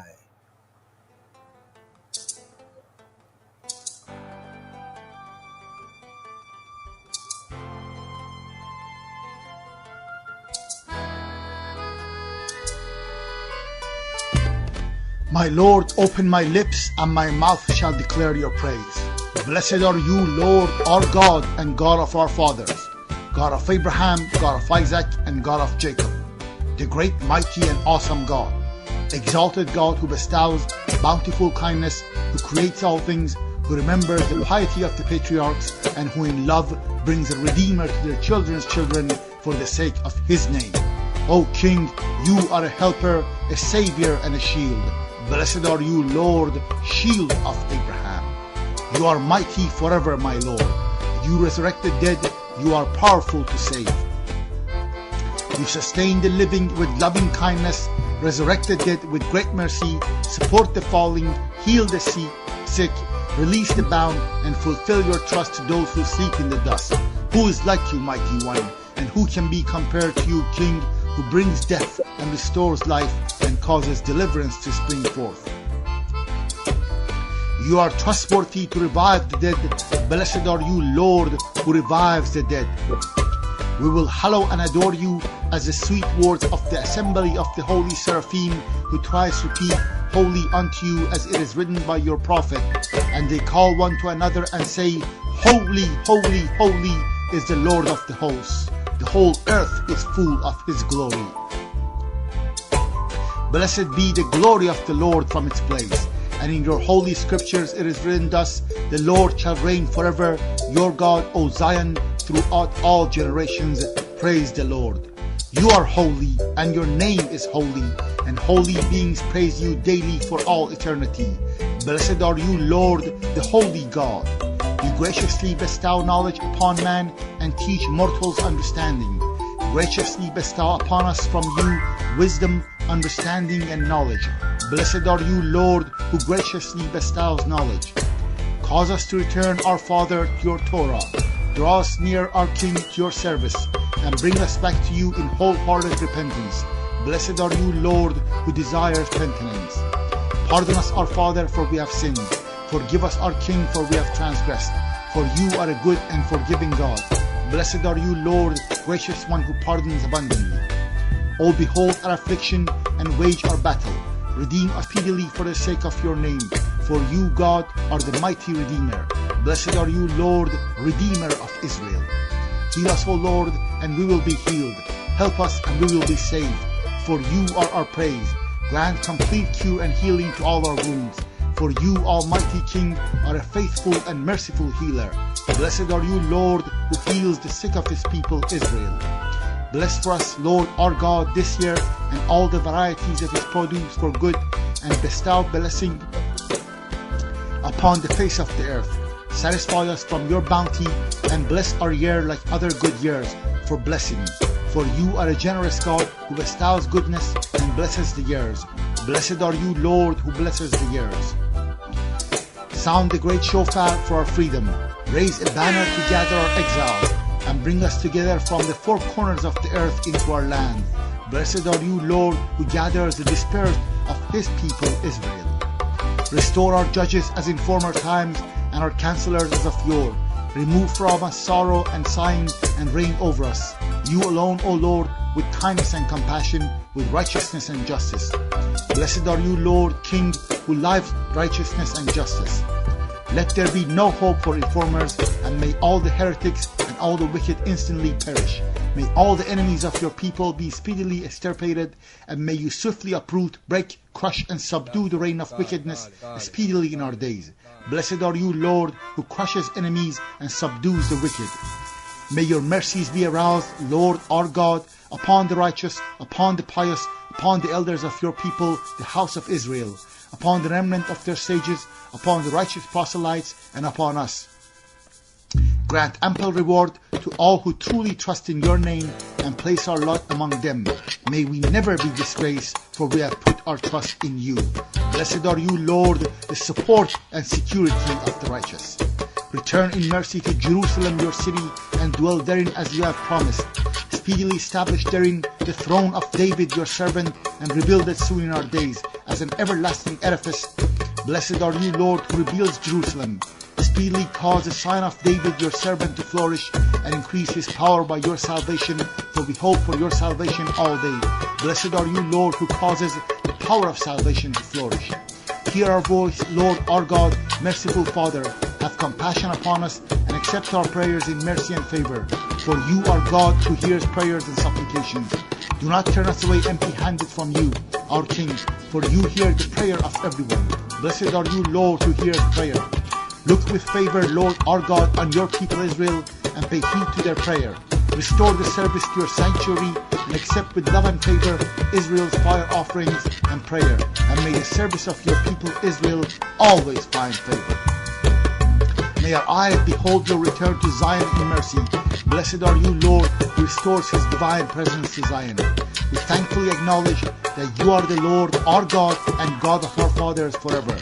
You are the strength of our life, the shield of our salvation in every generation. We will give thanks to you and recount your praise evening, morning, and noon. For our lives which are committed into your hand, for our souls which are entrusted to you, for your miracles which are with us daily, and for your continual wonders and beneficences. You are the beneficent one, for your mercies never cease, the merciful one, for your kindness never ends, for we always place our hope in you. And for all these, may your name, our King, be continually blessed, exalted and extolled forever and all time. And all living things shall forever thank you and praise your great name eternally. For you are good. God, you are everlasting salvation and help, all benevolent. God, blessed are you, Lord, beneficent is your name, and to you it is fitting to offer thanks. Bestow peace, goodness, and blessing, life, graciousness, kindness, and mercy upon us and upon all your people Israel. Bless us, our Father, and all of us as one, with the light of your countenance. For by the light of your countenance you gave us, Lord our God, the Torah of life and loving kindness, righteousness, blessing, mercy, life, and peace. May it be favorable in your eyes to bless your people Israel at all times and at every moment with your peace. Blessed are you, Lord, who blesses his people Israel with peace. May the word of my mouth and the meditation of my heart be acceptable before you, Lord, my strength and my Redeemer. My God, guard my tongue from evil and my lips from speaking deceitfully. Let my soul be silent to those who curse me. Let my soul be as dust to all. Open my heart to your Torah, and let my soul eagerly pursue your commandments. As for all those who plot evil against me, hasten to annul their counsel and frustrate their design. Let them be as chaff before the wind. Let the angel of the Lord thrust them away, that your beloved ones may be delivered. Help with your right hand and answer me. Do it for the sake of your name. Do it for the sake of your right hand. Do it for the sake of your Torah. Do it for the sake of your holiness. May the words of my mouth and the meditation of my heart be acceptable before you, Lord, my strength and my Redeemer. He who makes peace in his heavens, may he make peace for us and for all Israel, and say Amen. May it be your will, Lord our God and God of our fathers, that the Bet Hamkedash be speedily rebuilt in our days, and grant us portion in your Torah. In your Torah. In your Torah. In your Torah. In your Torah. In your Torah. In your Torah. In your Torah. In your Torah. What is true? And David my servant shall be king over them, and they all shall have one shepherd. It is good that you are here to record this picture of me in my palace garden at Addis Ababa. People who see this throughout the world will realize that even in the 20th century, with faith, courage, and a just cause, David will still beat Goliath. And David my servant shall be king over them, and they all shall have one shepherd. They shall also walk in my judgments and observe my statutes and do them. And they shall dwell in the land that I have given unto Jacob my servant, wherein your fathers have dwelt. And they shall dwell therein, even they and their children, and their children's children, forever. And my servant David shall be their prince forever. Moreover, I will make a covenant of peace with them. It shall be an everlasting covenant with them, and I will place them and multiply them, and will set my sanctuary in the midst of them forevermore. My tabernacle also shall be with them. Yea, I will be their God, and they shall be my people. And the heathen shall know that I, the Lord, do sanctify Israel, when my sanctuary shall be in the midst of them forevermore. Evermore. Evermore. Evermore. Yes. So here, today's daily psalm, according to Royal Order, Psalm 66. Here we have today's daily psalm, Psalm 66. Let's rise up to chant. Psalm 66. מזמור ס"ו למנצח שיר מזמור, שיר מזמור, שיר מזמור, שיר מזמור, שיר מזמור, שיר מזמור. Make a joyful noise unto God, all ye lands, ye lands, ye lands, ye lands, ye lands. הריעו לאלוהים כל הארץ, כל הארץ, כל הארץ, כל הארץ, כל הארץ, כל הארץ. Sing forth the honor of his name, make his praise glorious. Say unto God, how terrible art thou in thy works. Through the greatness of thy power shall thine enemies submit themselves unto thee. All the earth shall worship thee, and shall sing unto thee. They shall sing to thy name. Selah. Come and see the works of God. He is terrible in his doing toward the children of men. He turned the sea into dry land. They went through the flood on foot. There did we rejoice in him. He ruleth by his power forever. His eyes behold the nations. Let not the rebellious exalt themselves. Selah. O bless our God, ye people, and make the voice of his praise to be heard, which holdeth our soul in life, and suffereth not our feet to be moved. For thou, O God, hast proved us. Thou hast tried us as silver is tried. Thou broughtest us into the net. Thou laidst affliction upon our loins. Thou hast caused men to ride over our heads. We went through fire and through water, but thou broughtest us out into a wealthy place. I will go into thy house with burnt offerings. I will pay thee my vows, which my lips have uttered, and my mouth hath spoken when I was in trouble. I will offer unto thee burnt sacrifices of fatlings, with the incense of rams. I will offer bullocks with goats. Selah. Come and hear, all ye that fear God, and I will declare what he hath done for my soul. I cried unto him with my mouth, and he was extolled with my tongue. If I regard iniquity in my heart, the Lord will not hear me. But verily God hath heard me. He hath attended to the voice of my prayer. Blessed be God, which hath not turned away my prayer, nor his mercy from his mercy from his mercy from his mercy from his mercy from his mercy from his mercy from his mercy from his mercy from his mercy from his mercy from his mercy from his mercy from his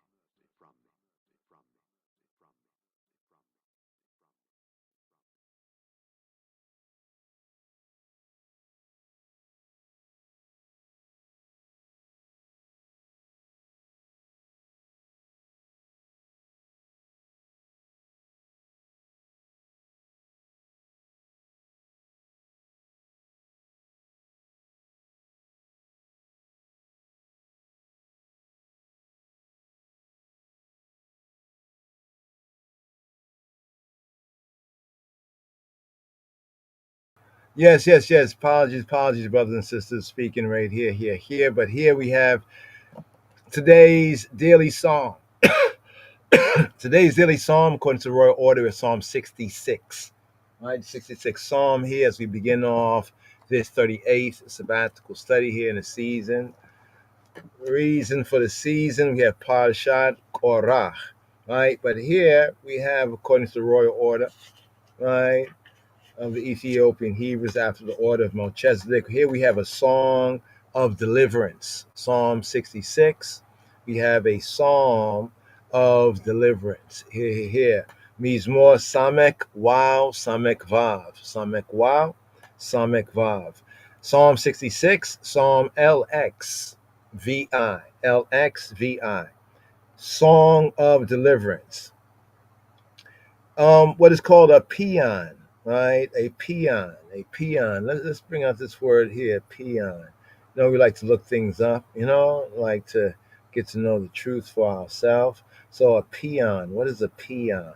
I know it sounds like peon, right? But this is this word here, P-A-E, right? And the notes right here, P-A-E-A-N, all right? Peon, right? Let's hear this right here. Okay, they actually say it's pronounced as PN, right? A PN.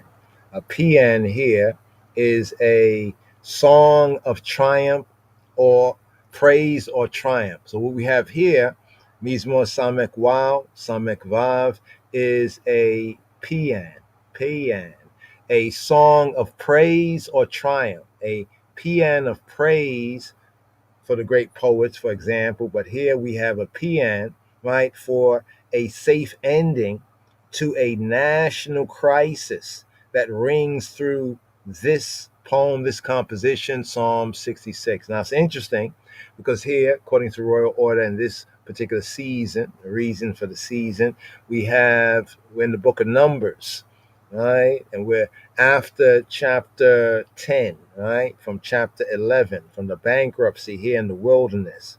Here, the psalm being a paean for a safe ending. Praying for a safe ending to a national crisis. What occurs in the Midbar, the wilderness, is a crisis. It rings through this poem. Now, according to some of the study here, okay, let me just look at this here, see if there's any more here. Okay, right, a thing that expresses enthusiastic praise. All right, so here, we have today's daily psalm, also themed Thanksgiving for a national and personal deliverance, right? A song of deliverance. So now, as we study this, just so we can give praise with understanding, Psalm 47 and 7, here's studies to show ourselves approved. Here's Psalm 66. It is said to lack the data that would make it possible to determine the occasion with any degree of certainty. Some psalms give us more data where we can definitely connect it, with the more Hebraically, biblically, you could say historical narrative portions of Scripture. However, there are features in today's daily Psalm 66 in common with other psalms that all celebrated the defeat, in particular, that celebrated the defeat of Assyria's forces.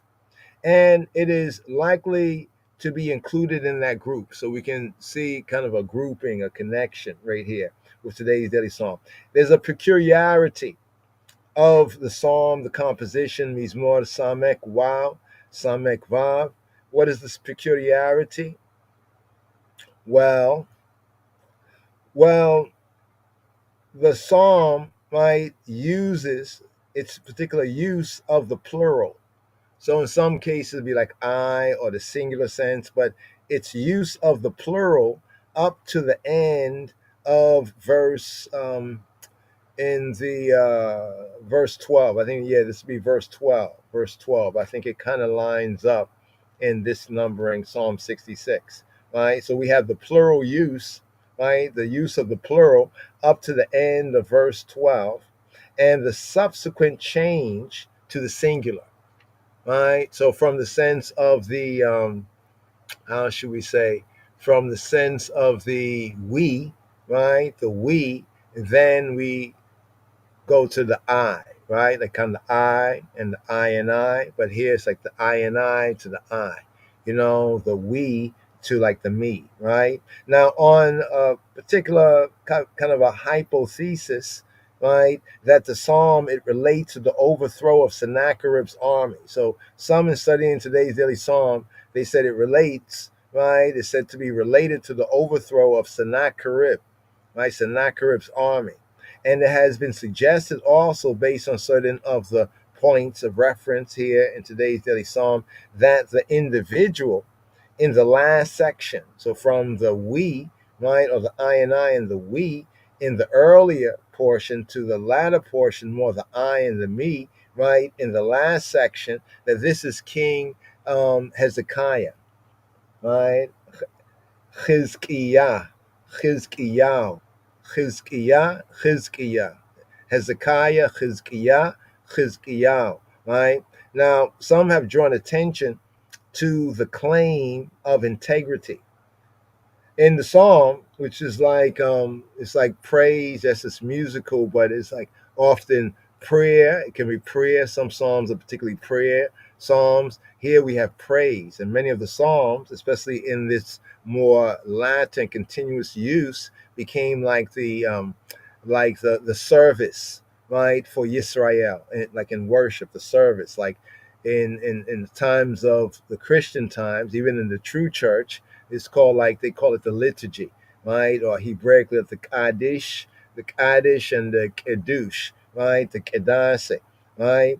So here we find that there's a claim of integrity in verse 18 that has a close parallel. So when we get to verse 18, and the I, right, there claims having integrity, right, we start to notice the close parallel, how it parallels what Chizkiah, what Hezekiah, right, his utterance in Yeshaya, in Isaiah chapter 38, XXXVII,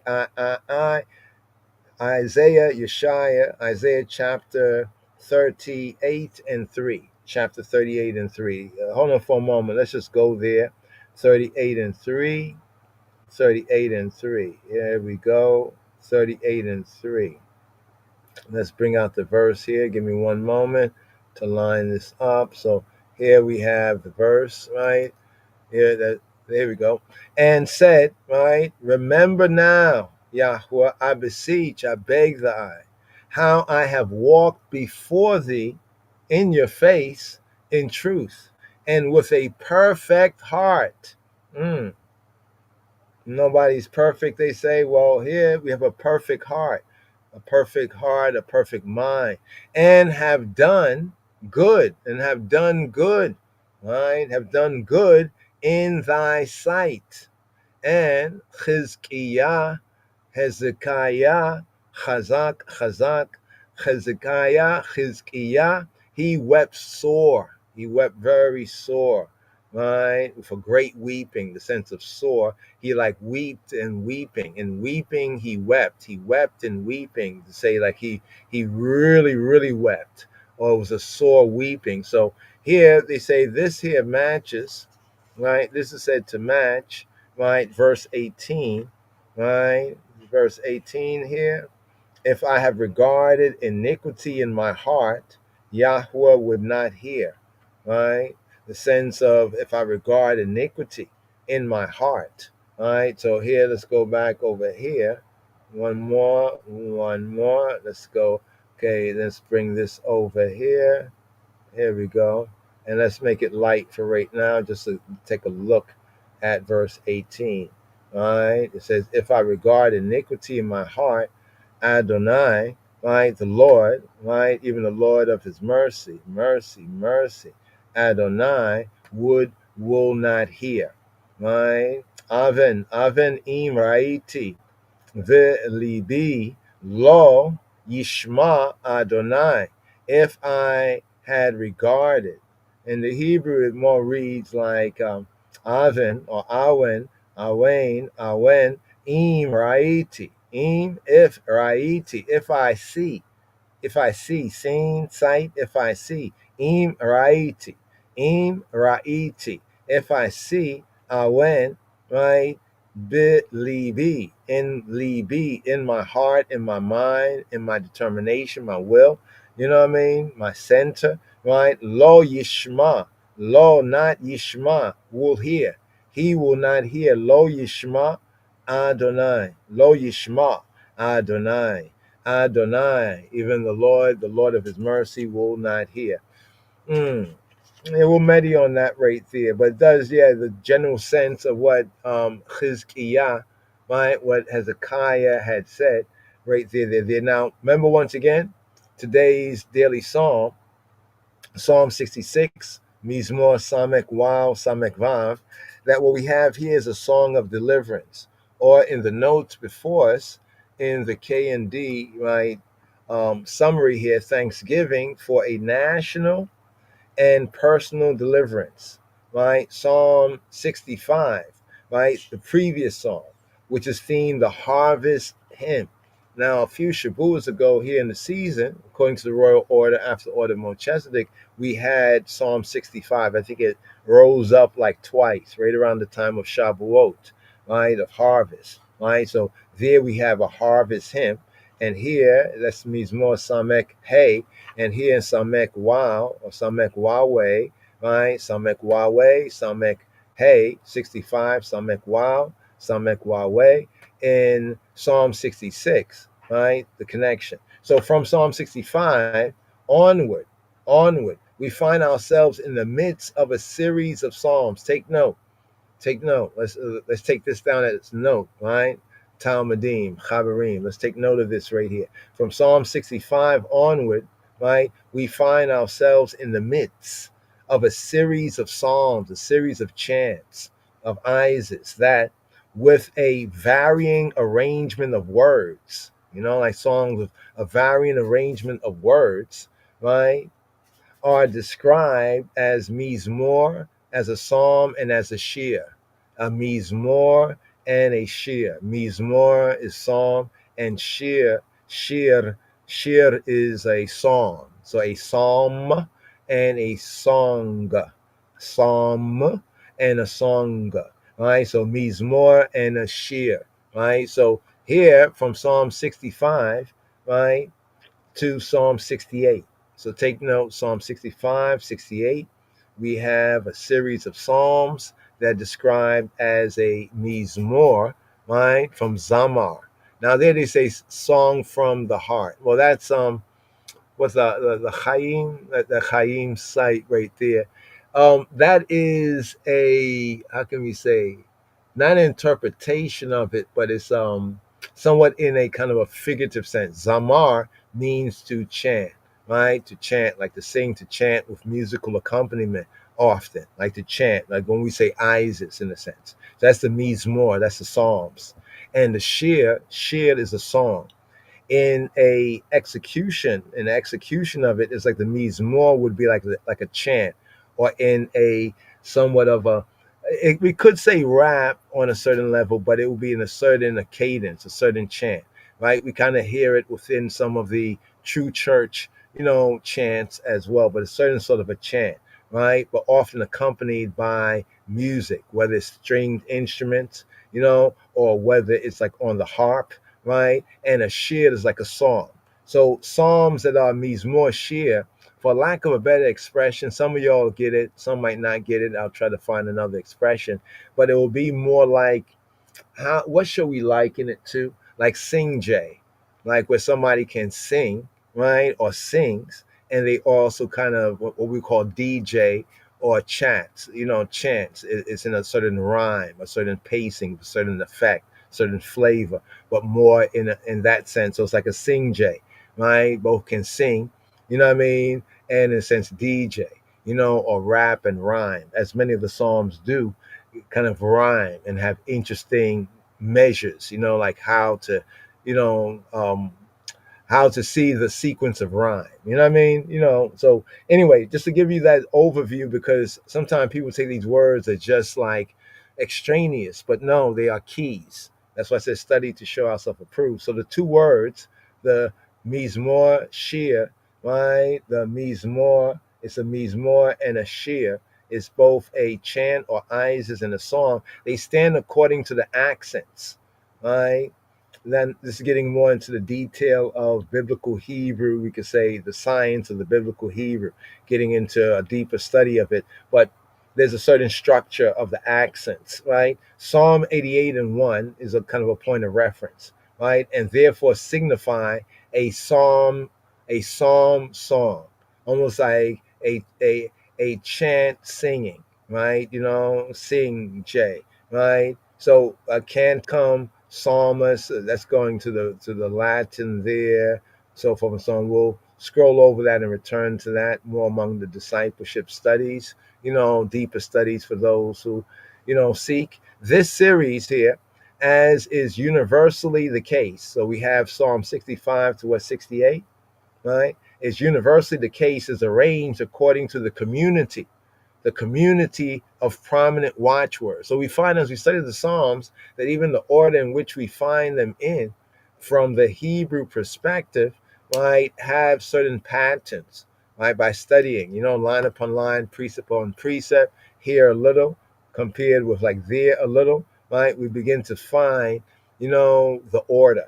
You know what I mean? So according to the community of prominent words, in this sense, there are some prominent words. In Psalm 65, let's bring this up. In Psalm 65:2, we read, "To thee is the vow paid." To thee, to the I, we say to the Most High, to Yahweh Eloheinu, to the I is the vow paid, my votive offering, making my yea, yea, and my amen, amen. My yea, yea, right? And on the opposite sense, my nay, nay. And in Psalm 66, around about verse 13, it says, I will pay thee my vow. So notice Psalm 65, one connection here, right? To thee is the vow paid. Psalm 66, I will pay thee my vows. Remember, these are Davidic Psalms. And remember how the Davidic Psalms later on become the core of the temple worship, the Levitical, we say keep it Levitical, of the temple worship, right? And then in Psalm 66:20, it says, blessed be Baruch, right? Blessed be Elohim, right? And then in Psalm 67, going to the next psalm in the sequence, we find Elohim shall bless us, right? Elohim Yebarkeinu, right? He shall bless Anu, I and I. Besides, Psalm 66 and Psalm 67 have this feature in common. La Menatzeach.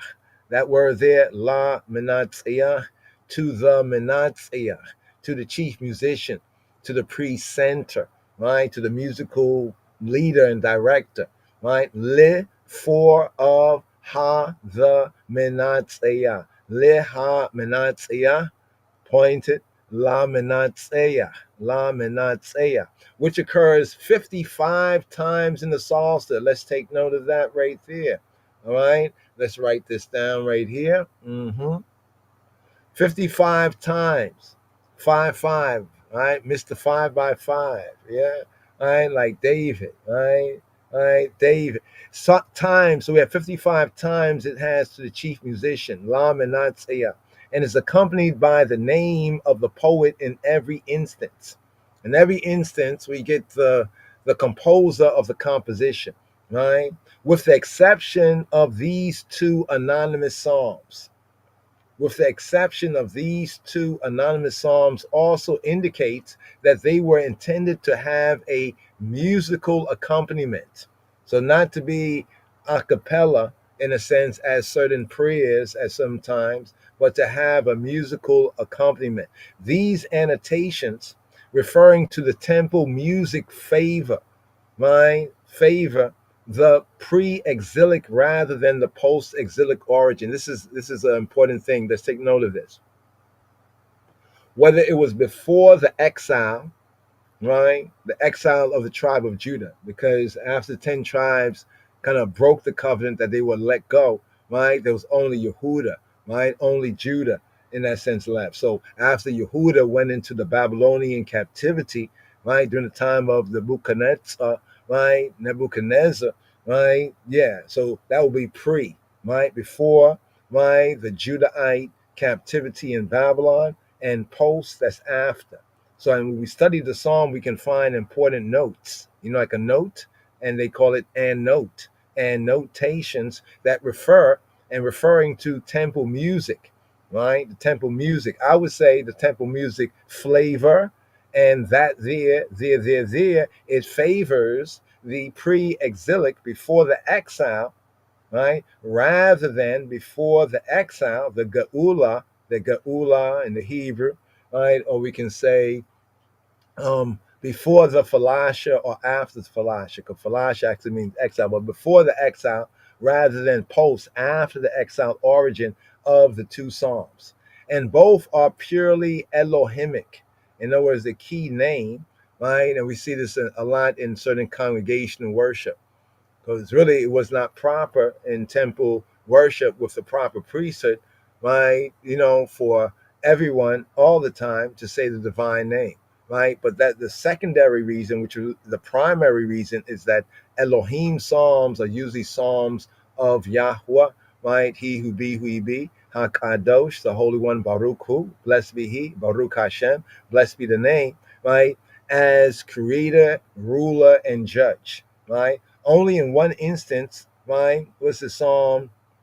How does that go? 6 and 1, 1 to 10, right? And Psalm 18. Well, I'm not too sure. I got to check that out right there. It seems like there might be a little typo there.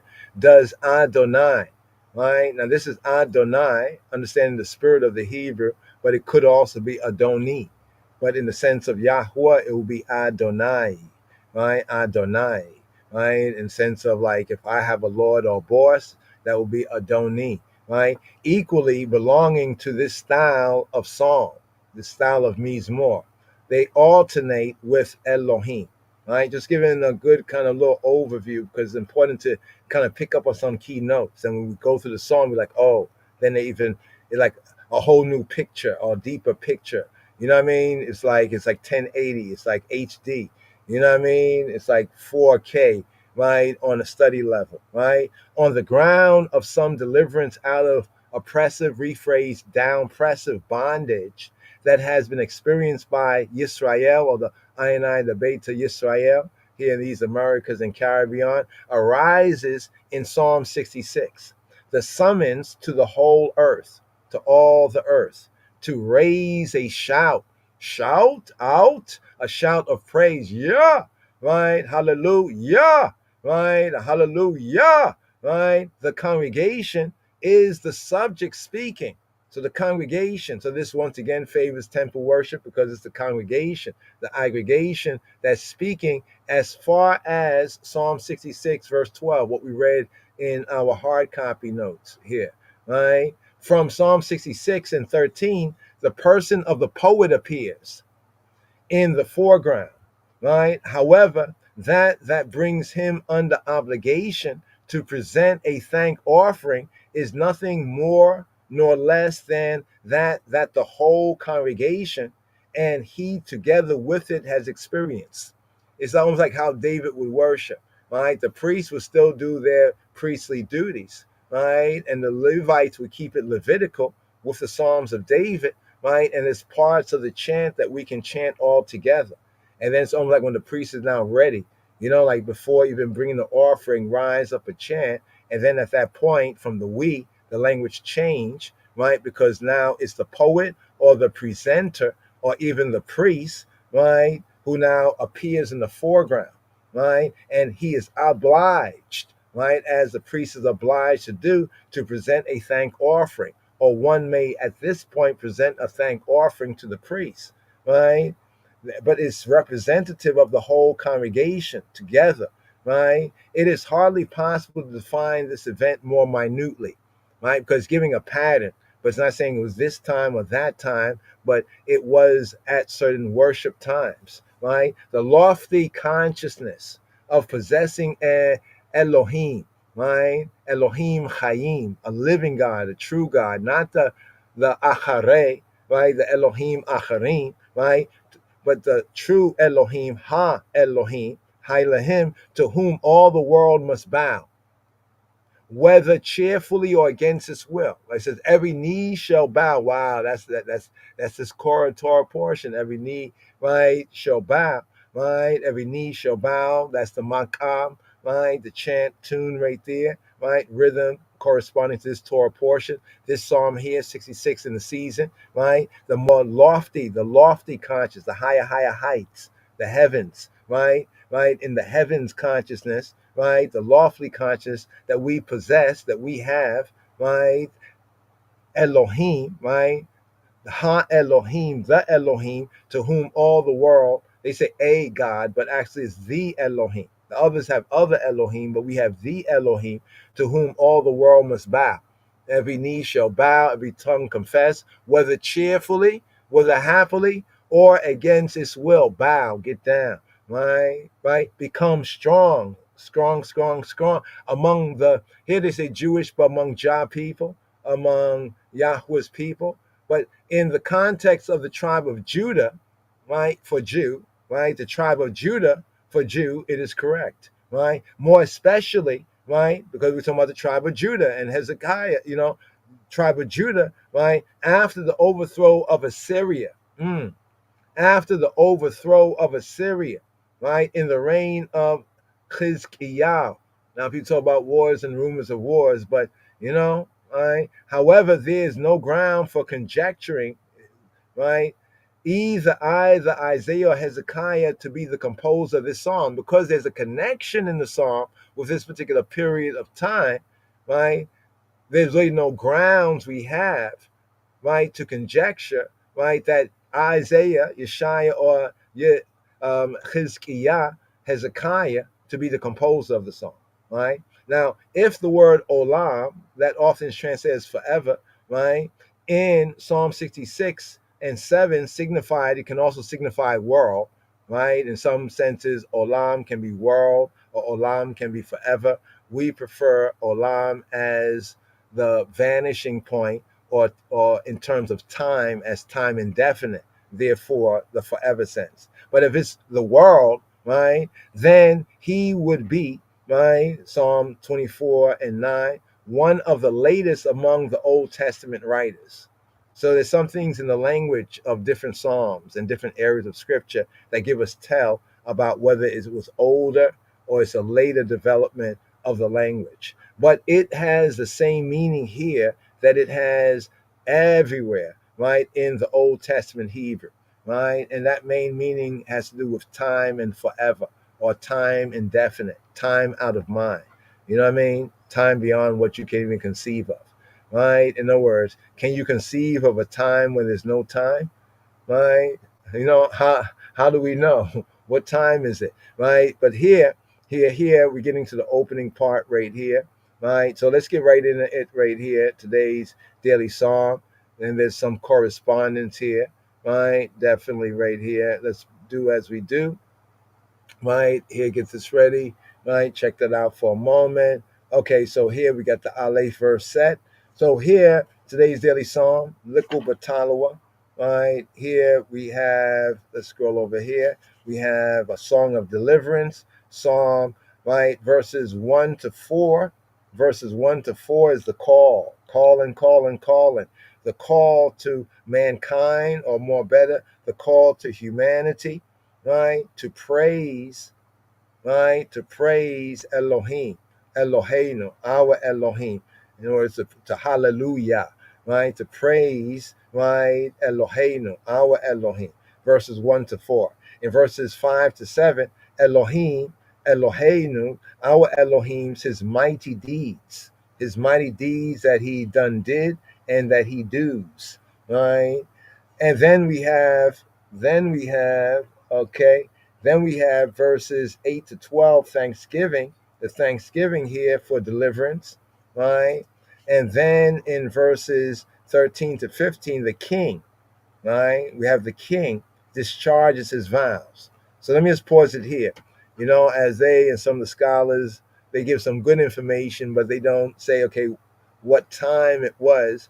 I would say whatever time it was, no doubt David, this formula that was used in the time of Hezekiah actually arises in the time of Dawid. But Dawid sets that order of the Psalms and the Levitical use of Psalms in tabernacle worship, the tabernacle of Zion, and also the temple worship in the temple of Solomon, and then the second temple, Zerubbabel, and then the third temple, what, for lack of a better word, we'll call Herod's temple, right? 16 to 20, right? In 16 to 20, we have his testimony, right? His testimony. We get a testimony after the thanksgiving, the offering, the thank offering for deliverance. We get a testimony, right, to Elohim, Eloheinu, our Elohim's, his aid, right?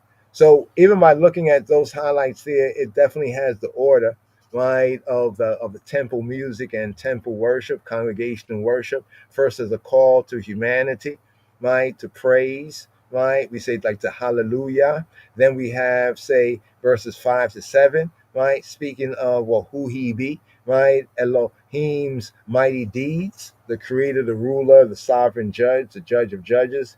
And in verses 8 to 12, we have the thanksgiving offering. At that point, and after the thanksgiving offering, the king, he discharges his vows. The king pays his vows. Like when Dawid says in the psalm, I will pay my vows. Well, even at this point of the psalm, there's a payment of vows, right? And it's no doubt in worship, imadish, that this would be done. And then we have 16 to 20, his testimony. Got to testify his testimony, right, to Elohim's aid. Remember that in verses 1 to 12, it's a we sense. It's a us and a we and the I and I. Then from verses 13, right, to the fulfillment to verse 20, right, we have an I sense, right? It's an I sense. And then in verses 13 to 15, we have Hamelech, right? Even Dawid, Hamelech, the king, discharging, or more correctly, paying, right? Paying his vows, right? Paying his vows. So here, let's get right into it, right? With that being said, right there. I know that was a little bit extended there, but I had to get into certain detail so one can appreciate, rephrase, appreciate love, right? Appreciate love, right? You know, the psalm, and also see the application, right, of the precepts. So right here, we have the Aleph verse, first verse, to the chief musician, a psalm. Now the word or, italicized, is not there. It's not there, right? Make a joyful noise to Elohim, all ye lands, all y'all lands, right? All the earth, right? All the earth. Let's bring it out in the Ivrit right here. La menatzeach, shir mizmor. To the chief musician, la menatzeach, shir, right? Song, mizmor, chant or song. La menatzeach, shir mizmor. Hari'u lelohim, kol haaretz. Hari'u, y'all. Hari'u. Here, make a joyful noise. Ruah, like the teruah, like the trumpet, the teruah, the shofar, ruah, like ora. But here we have hari'u, right? Hari'u. Here the hari'u sense, right? The hari'u sense is the he-filled form of ruah. So ruah. In the he-filled is the hari'u. That's like a command to you all, hari'u, right? In order to shout a war cry or an alarm, of battle, or to sound a signal, right, can be used a hari'u for war, ora, ora, right, or march. Also to shout in triumph over your enemies, hari'u, hari'u, right, and then people to respond, ora, ora, right, like they say hurrah, but in the Hebrew, ora, ora, like, and also you get the and the hallelujah, the shout of hallelujah. You know, it's like applause. It's like, yeah, like the enemy is down, and we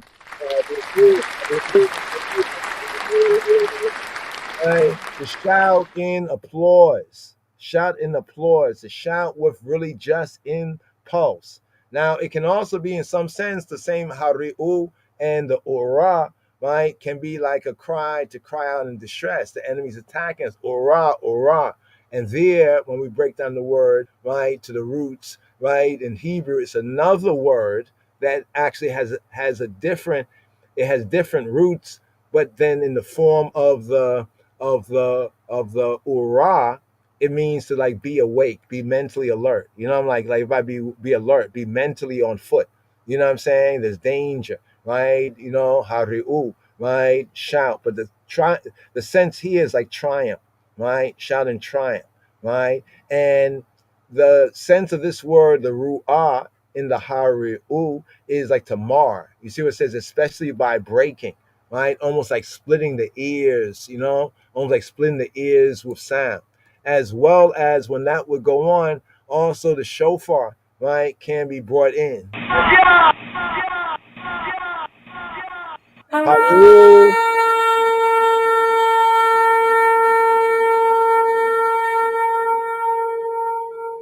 Ooh.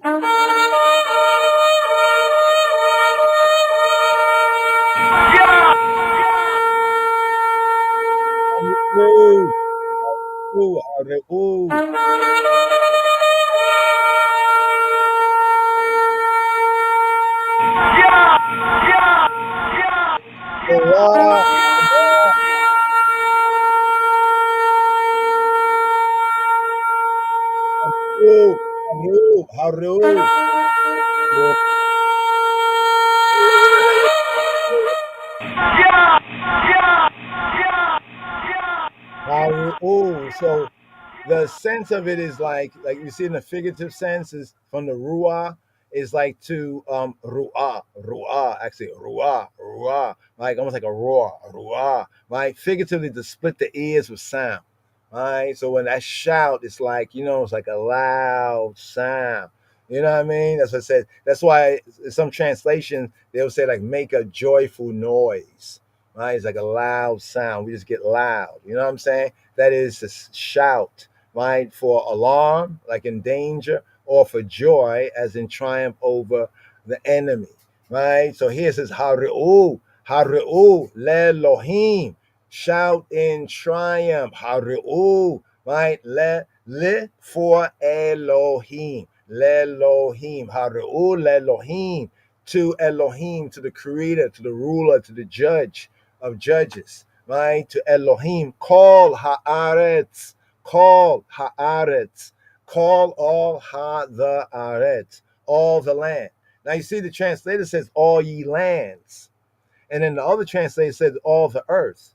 But in the context, it's like all the land. Remember, it's an Israelite psalm, so in the epicenter, it will be in all the land, throughout this whole land, right? The land, even the promised land, right? In the fullness of establishment of the messianic kingdom and government on this earthly plane, it will be like in all the earth. But the direct context, right? We say in the Davidic, right? Or here doesn't have, this psalm does not have, you know, say of David, right here. That's why it's called anonymous in that sense, right? Or this psalm might have been a formula psalm of worship and praise that was put together by the priest in the style of David. But here we have La Menatzeyach, Shir Mizmor, Hari'u Lelohim, call Haaretz. It's the call to humanity to praise, right? To shout, right? To praise Elohim. Shout to Elohim. Hari'u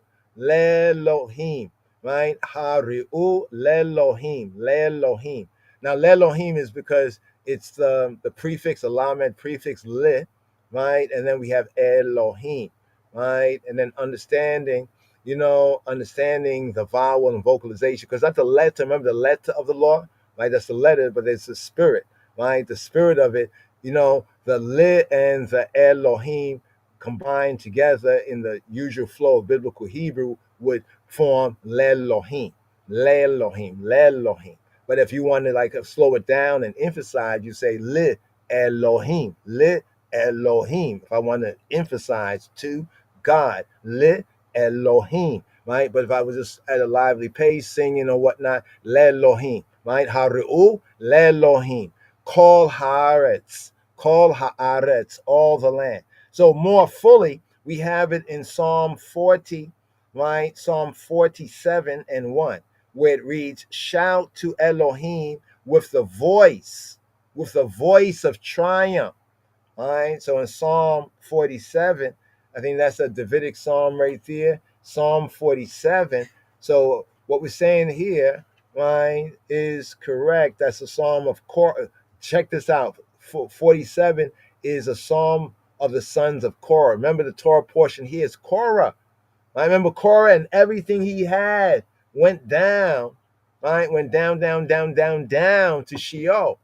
But then we have the Psalm 47, that this first verse is the fuller of the first verse, in 66 is found in Psalm 47, a Koraitic psalm, where it says, La menatziach, livnei Korah mizmor, livnei Korah, li for b'nei, li b'nei Korah, livnei Korah, for the sons or of the sons of Korah. Wait, I thought everybody in the Korah's family, right? But if you read on in Numbers, it says that, but the sons of Korah, the B'nai Korach, right, they died not. If I'm correct, I think Shemuel come from that lineage, if I'm correct. But the sons of Korah, right, they died not, right? Because they understood the 10 words, right? You know what I mean? The 10 words. And they basically separated, from their father, because their father was ratchet and judgment had come. Right, when it says all those get away from their tents, their dwellings, right? The sons of Korah, that's why it says in Numbers, they died not. So when we see Psalms that say for the sons of Korah, because of the name Korah, we're reminded of the father, but then look at the sons. Right, where it says to the third and the fourth generation of them that hate me, right? But he show mercy to thousands that love me and keep his, right, and keep the commandments and do the commandments. Right, so the sons of Korah, they separated from their father, but everybody else in the family, that stuck with Korah, they went down too. I just want to make that kind of connection right there, because it's opening verse, right? Make a joyful noise to, right, Elohim, the full of full in Psalm 47 and 1. Shout to Elohim, to the Creator, with the voice of triumph. Call Haaretz, call all Haaretz. Right, all the land, right, all the land. It says all ye lands, but it's not arzot, right? It doesn't say call ha'arzot. If it says call ha'arzot, arzot is the plural. It says all the land, right? Because Assyria's defeat was of significance to all humanity. Remember, Assyria was like the big bully on the block, right? That's what they're trying to get the Israelites to kind of bow, and they did not, right? But remember what they were saying. Do you think that your God, Yahweh, can save y'all from the hand of the king of Assyria, or have the gods of any of the other people, right? But then we remember that who is like he who be who he be, right? Yahweh Eloheinu. So, right, and they remember that. So therefore, Assyria, this big bully being defeated, this was significance to all men. Right, not only to Yisrael, but because of the Beit Yisrael, the Beta Israel, right? Because they too received the same threat that, hey, listen, you see all these other nations, they trusted in their gods, and their gods couldn't deliver them from the king of Assyria. So Yisrael, rather Judah, Yehuda, why do you think you will be spared, right? And then this happened. Assyria's defeat was of significance to all humanity, not only to the Beta Yisrael. Why? Madua, right? As a demonstration that a power, right, but a power existed, right, existed for Israel and even within Israel that was stronger than the might of the armies of the most powerful nations of the time. So let's look at these days and time. Wow, they got a lot of technology. Wow. Yeah. Okay. Okay. Right. So this first verse here. Laminat shir mizmor. Haru'u le'Elohim. Kol haaretz. Here to the Bates verse, the second verse right here. This is the opening section. Call to humanity to praise Elohim. Sing forth the honor of his name. Right? Make his praise glorious. Make his praise glorious. Right? Make his praise glorious. Let's see right here. There's a note right there. Let's catch it on the ones. Okay. Let's see. Kavod, Targum, Syrian, and the Kabod. Okay, Kabod. Okay, in the more Aramaic dialect, Kabod, Kavod. In the Masoretic is Kabod. Okay, that's a little nuance right there. Here. This verse here, Zamru. Here we have Zamru, Kavod, Kabod, Shemo, Simu, Kabod, right? Simu, Kabod, Tehilato. Okay, I get it right here. Hold on for a moment. Okay, so the first is Kabod, second is Kabod. Zamru, right? Zamru, Kabod, Shemo. Simu, Kabod, Tehilato, his tehila, his hallelujah, his praise, his exaltation, his big up, right? So it says, sing forth, Zamru. Remember the Zamar? Zamar is the root word of mizmor, right? A song, right? To sing, right? To sing and sing praise. And while you sing praise, to play music or to strike with the fingers, whether it's a string instrument or even we could say the harps in the sense of the drums, thunder bass, right? Through the idea of striking with the fingers properly to touch the strings or other parts of a musical instrument. So one can do mizmor, right? Say to a string instrument like a guitar, right? Or acoustic instrument, or even to the drums, because the drums is a musical instrument that you strike with the fingers, right? You strike it, yes, right? To play music, right? And to be accompanied by the voice, right? So to play music and to accompany it with the voice, right? And the sense is to sing and to celebrate and to celebrate. So what do we have here? Sing praise. Sing Isis, chant Isis, Zamru, Kavod, Shemo. Chant Isis, Zamru, chant Kavod, glory of Shemo. The glory of Shemo, his name. Zamru, Kavod, Shemo.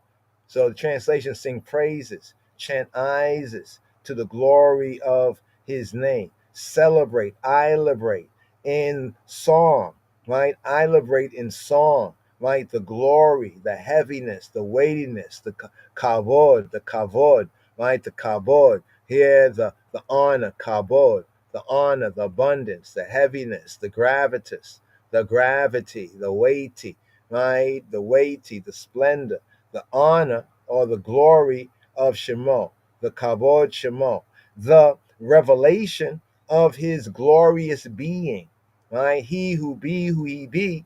Take the event horizon of Hezekiah, right, and Yisrael, right, vis-a-vis, right, the Assyrians, right. What happened at that time? That he who he be, right, he became victory in those events at the most powerful nation that had mashed down many other nations and their gods, right.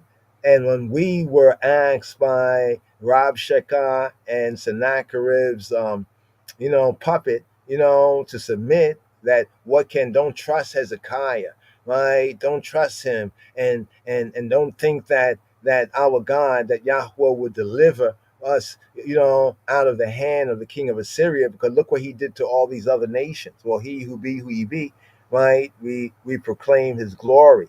Right? It's saying right here, we sing to the honor, chant to the honor, the heaviness of his name. See how deep that name, Yahweh, he who be who he be, right? He be for us victory, right? In the recent events. Make his praise glorious. Make his praise glorious, honorable. Simu kabod. Simu kabod tehilato. Make his tehila. Right? Tehila, right? From halal, even the root of hallelujah is that the daughters, the elilta, and the sons, hallelujah. Hallelujah. That yah, that, yeah, you big him up, right? Proclaim his praise. When we hallelujah, we say the Yah, that's the Savior name, like in the Exodus, right? That's where his name first appears, the Yah, right? The Yah, right? He who be, right?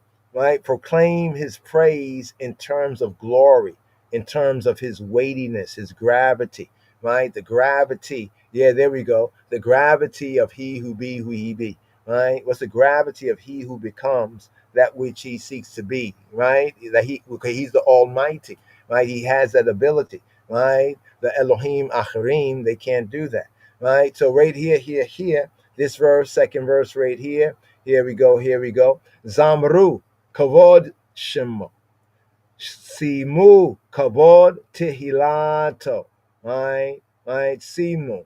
I didn't touch on the word sum, right? Simu, right? Set y'all, put y'all, place y'all, appoint y'all. To set, right? Set, simu, set y'all, kavod, honor, right? Gravitas, right? Tehilato, the gravitas of his praise, of his eyes, right? And we're saying praise, his eyes is important. No joke business. You know what I'm saying? Here's Psalm 66. Right here, the Gimel verse, the Gamma verse, the third verse right here. What do we have here? Yekachashu, and Yekachashu. Let's see. Yekachashu. Okay, a different enunciate, slightly different. Yekachashu and Yekachashu. Yekachashu, and Yekachashu. Same word there. It's just giving, a slight difference of pointing for a slight different emphasis, right? You know what I mean, right? Right there. So here, say to Elohim, say to the creator, the ruler, the judge of judges, how terrible, how dreadful, how awesome, how terrible thy works. Through the greatness of thy power, shall thine enemies submit themselves to thee, willingly or unwillingly. Submit. They will yield feigned obedience, even in a sense of lying obedience. They will bow, even if they really don't mean to bow, still they're going to have to bow, right? But they will yield, right? Feigned obedience. Let's bring this out in the Ivrit, right here. Imru lelohim, imru. Say y'all, imru lelohim, ma norah. How dreadful, right? Dread it shall be, dread. How terrible, right? How terrible. He is terrible. Your God is terrible. Yes, right? Yahweh Eloheka is terrible. Yes, right? Manorah, right? How Norah? He's Norah. He's awesome. Norah, right? Norah, right? Manorah, Ma'aseka. How awesome, right? Is his works, is his doings. Ma'aseka, right? Manorah, Ma'aseka. Berob uzeka. Berob. Enough, robe, enough, much, uzeka, enough is his Uzi. He got the real Uzi. Berob uzeka, enoughness of his strength, of his power, uzeka. Actually, here is uzeka, right? Speaking to Yahweh, right? So this here is directed to Yahweh. That's why the first part says Imru. Say y'all, Imru, right? It's like in certain congregational prayer, right? The cantor, right, or the Kohen, right, may say we're imru, like at the end of certain prayers, Ve'imru, and say y'all, Ve'imru, amen. Ve'imru, amen, right? And say y'all, amen. But here it says, Imru, say y'all, le'Elohim, say y'all to the creator, to the ruler, to the judge, right? Imru le'Elohim, mahnora ma'aseka berobo uzeka, yekahashu leka oibeka.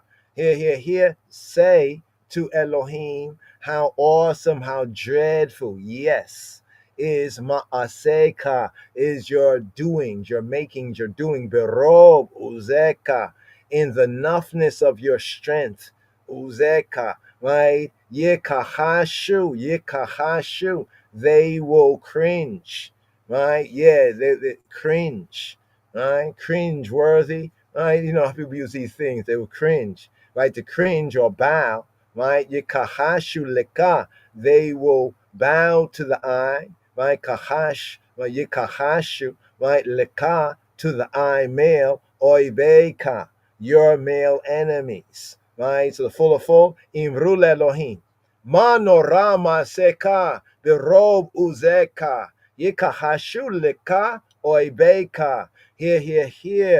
Here. So what do we have here? Tremendous, awesome, terrible. Your works are terrible.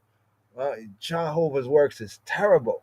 See, the heathen will get the wrong mind because they're being the wrong spirit. Right? Is it terrible? That's not a good thing. No, this is good. Yes. Right? How terrible. Right? Thy works. Manorama seka. Awe-inspiring. He's awesome. Right? His works are awful.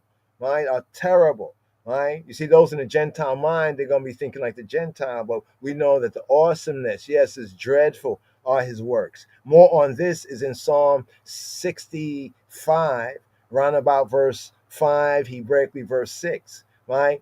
The second part where it says, through the greatness of thy power, through the what? Berob. The word greatness is really robe, not rob, but robe, berob, in the abundance, enoughness, berob uzeka, right? Berob uzecha, right? Berob uzeka, by the greatness, the abundance, the enoughness, the abundance of thy uzeka, of thy might, uzeka, of thy strength, whether material, physical, personal, social, political, on all levels, right? The eyes uzi, right? Uzeka. What will happen?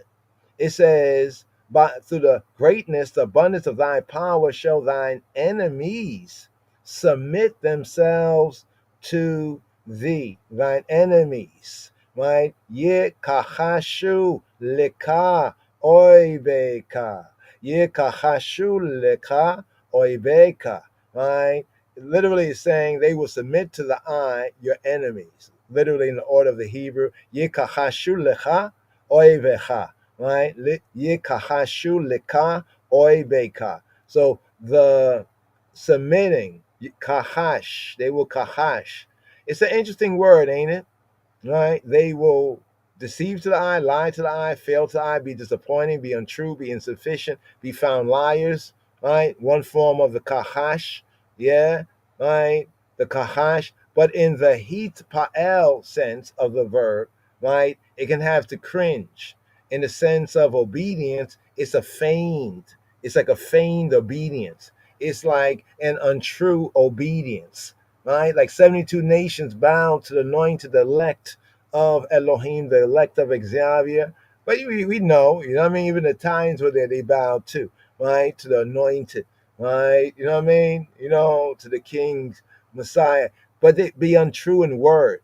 That means they will feign, like they will feign a sense of obedience, right? Or in a deed, if it's a deed, right, they'll be disappointing, fail, cringe. It's like when His Majesty as Teferi, he was in Italy, right? And when he was passing through some of the Goy nations, right? Because you have to look at what he says, even the ends of the earth he'll give, right? So the elect, the king of Zion had to take a look at this. So Rastafari went there and they were saying, Viva Teferi, Viva Teferi. Right, like long live Teferi. And His Majesty writing his autobiography is like said something like, how strange it must seem to them now. You know, how strange, you know, like, isn't that ironic? Because Yikahashu, right? So when it says right here, they submit themselves to thee, right? You know, you see all these ones come and they bow, right, to that the anointed, right, king upon the throne of David, the Solomonic throne. But now we find that they only yielded feigned obedience, but it was a lie. But still, they, you know what I mean? Now, when some of the scholars look at this word because of looking at its roots, right, they bring out the sense of they will dwindle away, or more directly, they will come cringing, right, to you, right? Yikahashu leka, right? Come cringing to you, right? Oibeka, your oyebs, right? The oyebs, the enemies, those who have a personal and a national, right, hatred. Like, you know, there was a battle of Ottawa. They did it the first time, right? And then they came back after the coronation. You know what I mean? The enemies, they will come cringing, right? The same verb as we find in Psalm 18, round about verse 45. Take note. Psalm 18, Hebraically, verse 45. Right here. Let's go to verse, the Dalet verse, the fourth verse right here. It says, all the earth shall worship thee, which means that they all will prostrate, shaha, they will bow down, right? You know, fall flat, you know, fall flat on their face, you know, and worship. They'll worship thee, right? And shall sing to thee. They shall sing thy name. They shall sing what? Notice it says they shall sing. Now, you see they put in to thy name. It's italicized because they didn't understand what it means to sing thy name. Right? We say we give eyes, I. You know what I mean? We give eyes, right? So they will sing the name, even becometh a song. Selah, pause, diasama, interlude, right? So here, call haaretz, yisha tachawu, yishtachawu leka, call haaretz, yishtachawu leka, we zamru lak, ye zamru Shimka, Yit Zamru Shimka, Selah. Go again, that was choppy. Kol Haaretz, Yishtachu Leka, we Zamru Lak, Yit Zamru Shimka, Selah. So here, right? This here is the opening section, the call to humanity, praise, Isaiahs, right? Here it says all the earth, right? Literally all the land. Call haaretz. Call haaretz. Call haaretz. Yishtachu. Yishtachu. Modern Hebrew, they'll say yishtachu. Yishtachu lecha. Yishtachu lecha. We say yishtachu leka. Yishtachu. They will prostrate, bow down, lit for ka, for and to the eye, male. Right? So what do we have right here? They will worship thee. This was Hezekiah's prayer. Did you know? Hezekiah's prayer. We have to go right here so we can connect this psalm right here with Hezekiah. Chizkiyahu. Right? Hezekiah's prayer in 37, 37:20, 37:20, 37:20. Going to 37:20. 37:20, we got contact. Here, Isaiah, Yeshaya 37:20. What do we have right here? Hezekiah's prayer. Now, therefore, Yahuwah Eloheinu, he who be our Elohim, creator, ruler, my almighty judge, save us from his hand, that all the kingdoms, all the governments, right, of the land, all the governments of the earth may know that the I, Yahuwah, thou, the I only the I, only he who be, only thee. Here, wa'ata Yahuwah Eloheinu, hosha'enu, miyado, with Yeda'u kola mama lekota haaretz, ki ata Yahuwah lebadeka, ki ata Yahuwah lebadeka, ki for ata, for because the I, right? That whenever the pronoun comes in, in such a construction is more emphatic. Kiata, kiata, kiata Yahweh levareka, right? For the I, he who be who he be. For thee be he who he be, lebadeka. For the I is he who he be, the I alone. You see what it's saying? We saw the Hebrew Trinity. For the I, kiata, for the I, Yahweh, meaning he who becomes who he becomes, lebadeka, alone, right? Alone. Father and Son, one bod, lebadeka, alone by thyself. So it's like saying thee, like saying to someone, saying to he who he be, thee, right? Oh, he who he be, lebadeka, thyself alone. Now he said, I and the Father is one. Check, check, right? Although it might not overtly say no, right? It doesn't say overtly he's God. We say Yeshua's God is my God, is our God, yeah, right? But we know that he's one in that divinity. It's beyond us. Just respect, ishtachu, right? Bow, right? So right here we're ata, right? And now Yahweh, and now at this present time, oh he who he be, Eloheinu, our Elohim, Hoshe'enu, Hoshia anu, Hoshe'enu, right? Save anu, save us, Hoshe'enu miyado, me from Yado, Yado, his hand, miyado, and save us from his hand, Hoshe'enu miyado, with Yeda'u, so that they will know, call, right? All call mamlekot. So all the mamlakas, everybody's mamlaka need to know. Every mamlaka should know, right? Every mamlaka should know, right? So it says, call mamlekot, all the mamlekot, all the kingdoms, all the dominions, all the reigns, sovereignties, all of them should know, right? With Yeda'u, call mamlekot ha'aretz, all the mamlekots, right, of the land, of the earth, kiata, that the I, right, Yahweh, oh he who be levadeka, right, the I and the I alone, right?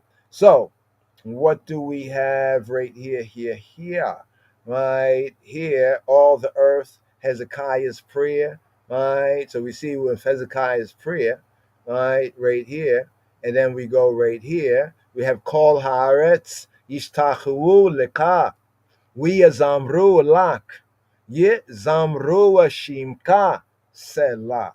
So right here, bringing us to a Selah, right? So it does connect in the spirit of Hezekiah's prayer, and often after a word that's such as this, in that sense, a Selah, like an interlude, an intermission. You know, I'm like to the bridge. Let's meditate on this for a moment. Now, this here brings us here to the hay, right? To verses 5 to 7. Looking at the time, verses 5 to 7. Elohim's mighty deeds, the mighty deeds of Elohim, of the Creator, the ruler, the judge. Come and see the works of Elohim.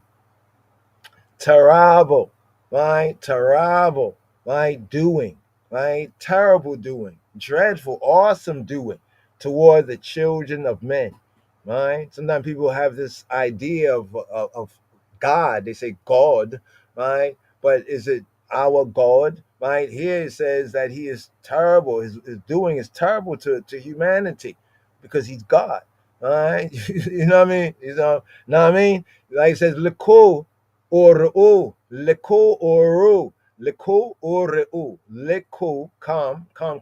Leku. When we say Leka, that's speaking to like a singular, Leka. Leku is like you all. Leku, U, and Reu. Remember Reu, to see, Reuben, see your son. Reu, see y'all. Come and see y'all. Leku Oreu. Mifa'alota Elohim, the mifalot. So here works is a little different word. Here is the mifal. We have mifal and mifala, right? Two forms of it. The mifal and mifala. Mifala. What is mifala? Mifala is a work, a thing made. Yes, that's true. A performance. But let's go a little deeper. It's the pa'al. Pa'al, to do, to make. It's the doing and the making in a systemic way, a systematic making, a habitual making, a kind of a practice and a make perfect making, right? So right here, the sense, right? Likul kamyo u're'u mif'alot Elohim, and see the systemic, habitual, the practice and perfect workings of the Creator. Mifalot Elohim, Norah, terrible, right? Elohim is Norah, he's awesome, right? He's awe-inspiring, right? He's awesome, he's awful. So when they say awful, that shouldn't make you feel no way. He's not awful, he's very beautiful.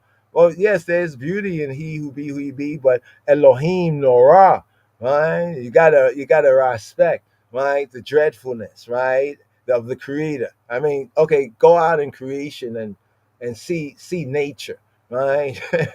Elohim Norah, Alila. Wait, what's up with this pointing here? No, I'm reading the pointing just right before me, right here. Let me see if it's a mispointing.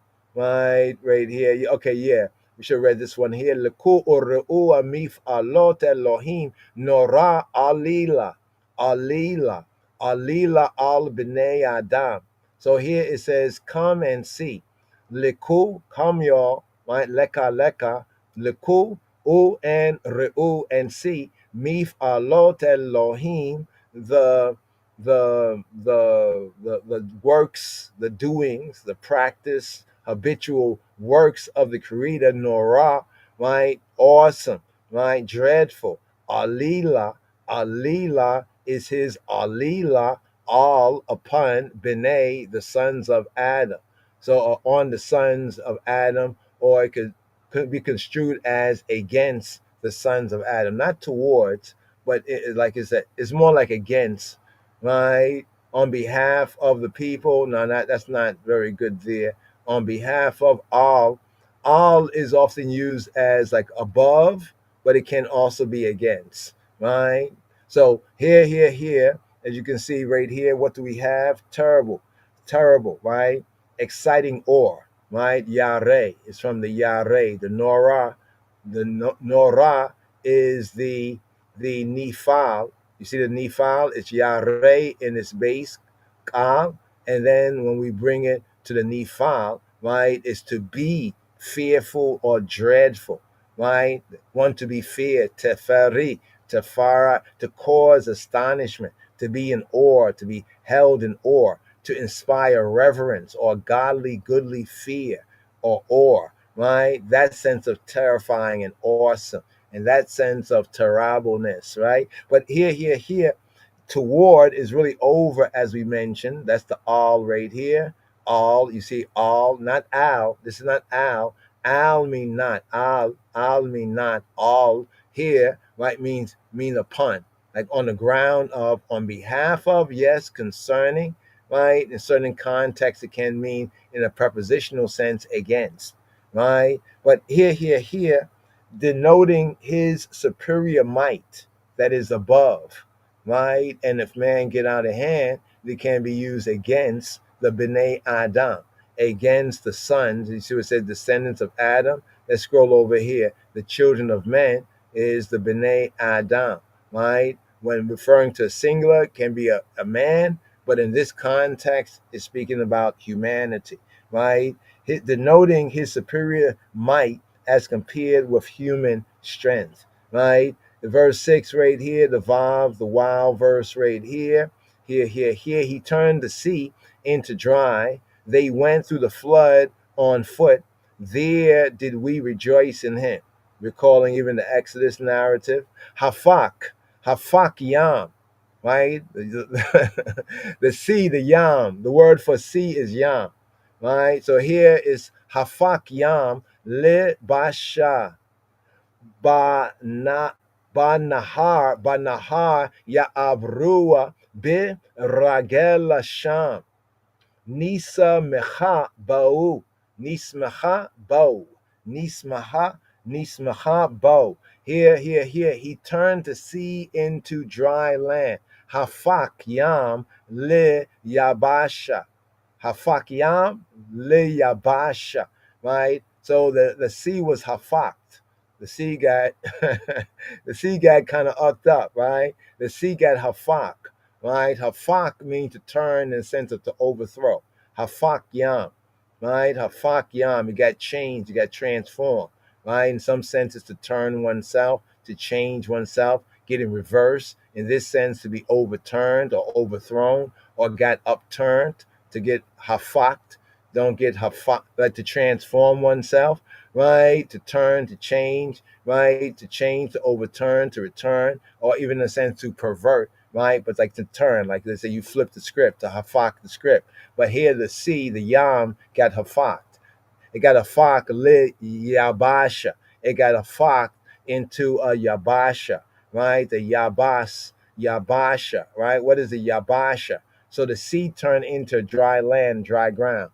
Right, so you can see even the word picture of this. So hafak yam le yabasha, ba nahar ya abrua biragel, right? The second part of this biragel, and they went through the flood on foot. They went by nahar. They went on the stream, the flood, right? They went through it, right? Biragel, the ragel through on the regel, on the foot, right? The regel, baregel. Hafak yama liyabasha, banahar yabrua biragel. Sham nismechabo. Sham there nismechabo. Sham there nismechabo. Nismechabo. We will nismecha.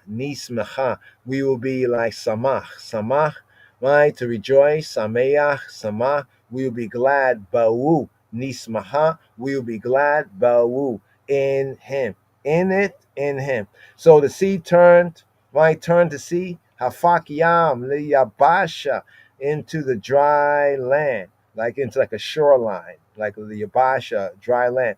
At the exodus from Mitzrayim, right? The river on foot, Ba Nahar, right? The Nahar, like the whole Ba Nahar, right? On the river, or in that sense of in the river. Literally, the Hebrew here would be like in the river, Ba Nahar, Ya'abru.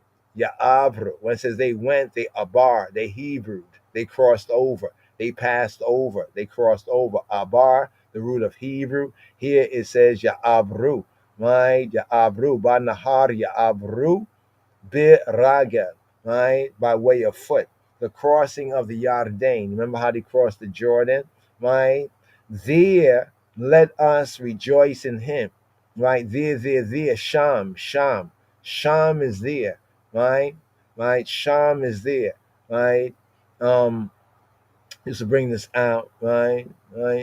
Sham. So when we say that the word for name is Shem, some idiots insist no, it's Sham. So instead of saying name, they're saying there, right? So Sham is there, and Shem is name, right? Shem, right? Not the letter of the law, but the spirit. So right here, it says Sham nismecha bo. Sham nismecha bo, right? Sham there nismecha bo. We will, right? Let us rejoice. Let us be happy. There, let us be happy in him, right? As the Israelites, right?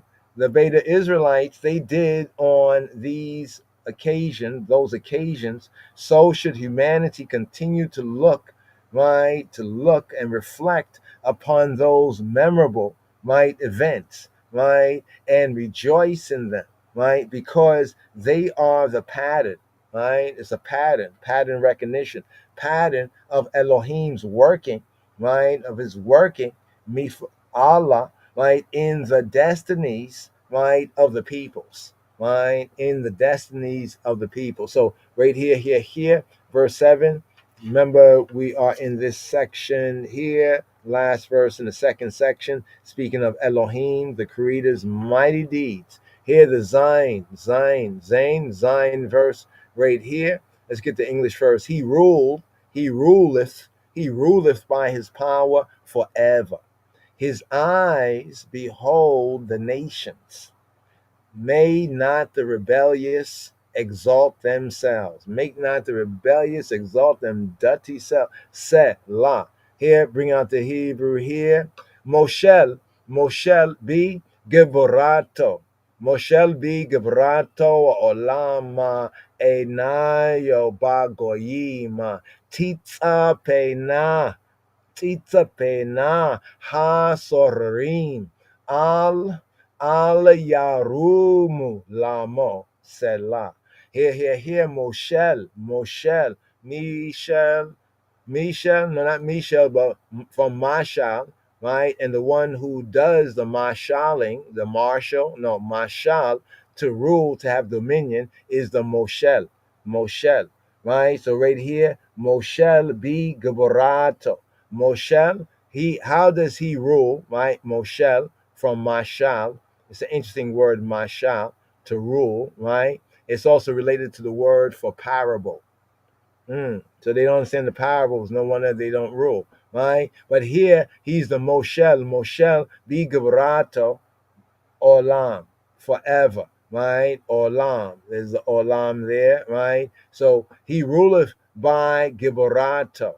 That the Giborato, right, is a fuller sense of Gebora, right? Gebora is just like the word for strength, might, right? Giborato is by his strength. The proper word for this in the strength, strong, power sense is might. And it's like mighty, it's like a vigor, like being vigorous. It's like force, right? Valor, like of a mighty man, right? Giborato, right? Olam, forever, right? Forever. Elohim, who manifested his might, his Geborah, right? He manifested his might, his Geborah, right? His Geborah, as found on the tree of life, his might, right? In those far off days, he still rules. He still is Ha-Moshel. He still is the ruler, right? And he rules and will continue to rule until the end of time. And you know what will happen after that? He will still rule when there is no more time, right? Ones live, but there won't be. What's in Revelation? The Chazon Yohanan, and the time no more. Right? But while there's time, just here, and time, upon the nations, right? Upon the what? Upon the nations. Here it says, Einayo Bagoyim. Einayo, his eyes, Einav, right? Anayo ba goyim is on the goyim. His eyes are on the nations, or upon the nations, ba goyim. The psalmist has in mind the victories of Gideon. Take note, the victories of Gideon, of Jephthah, and Samson over the surrounding nations. These are other nations that were in the land. And here it says, "May not the rebellious." Right? May not the rebellious, right? Let's go back to the last phrase. Ainayo bagoyim titzapena. Here's the word to behold, right? From the Safa.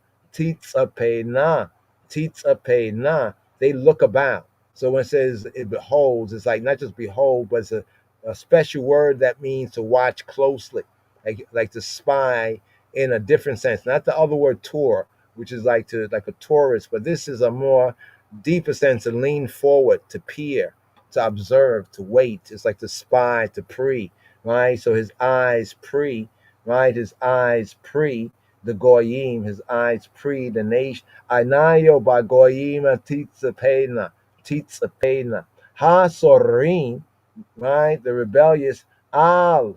Right? Don't let them not, right? Al yarum. Don't let them room themselves. Don't let them rise up. Yarum.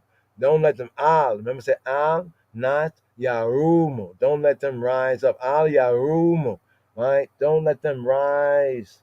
Right? Cause not them to rise. Lamo. For themselves. Don't cause them to raise up. Lamo. For themselves. Al yarumu lamo selah. Interlude. Pause right here. So the rebellious ha-sorim. That comes from sarar. Sarar here is to rebel. right? Sarah, to be stubborn, to be rebellious, to be refractory, right? To turn away, to refract. You know, like how light bends, light can refract. But in this context, the rebellious are those who are morally refractive. You know what I mean? Or like we say, morally perverted, right? Morally in the eyes, of course, you know, of the judge. Eloheinu. So make not the rebellious exalt themselves. Al Yarumo. They defy Eloheinu when they mark down Beit Yisrael, right, the house of Israel, the Beta Israel, right, as the object of aggression, right? Now compare this to what was said of Sennacherib. Remember, Sennacherib was the Syrian king at that time, right? Hezekiah and all that, and Yeshaya. In Isaiah chapter 37 and 23, it says, Yea, thou hast lifted up thine eyes on high, even against the Holy One of Yisrael. Right? Thou hast lifted up thine eyes on high, even against the Holy One of Yisrael. Just right here, here. Bring this out, 37, right? So that chapter 37, verse, right, 23. Just to bring that out. 23, KJV, here we go right here. Oh, whoa. It says, whom hast thou reproached and blasphemed? And against whom hast thou exalted voice? You have not even exalted your voice, but you exalting sound, right? Not you exalting sound, right? And lifted up thine eyes on high against the Holy One of Yisrael, right? Yisrael, at me, Cherafta, with Gia Dafta. You have done what? Insulted, right? At me. You know, almost like, are you the one? You the one, right? You the one. You are who? Literally, at me. You are who, right? At me, Cherafta, who has like insulted, like reproach, with Gidafta, right? Cherafta with Gidafta. Right? You've insulted and reviled, right? With all me and upon and on who? Like on or against who? With all me and against who? Ha ri motakol. Against who are you lifting up? Room, right? Ha ri motakol. Are you lifting up sound? Right? Like voice, not your voice, but just a noise, you know, a voice. Wa tisa, and lift up, right? Marom, lift up on high. Wa tisa, and you lifting up marom, highly, like on high to the marom, to the heights. Aineka, your eyes, right? Il, to Kedosh, to the holy of Yisrael, to the Holy One of Yisrael, Il Kadosh Yisrael, all together.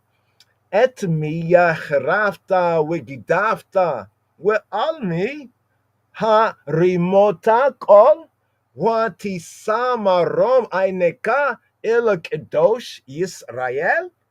And this is what was said of Sennacherib, because he was talking a lot of smack on high until he and the Syrians got smacked down. So right here, this brings us here to 8 to 12.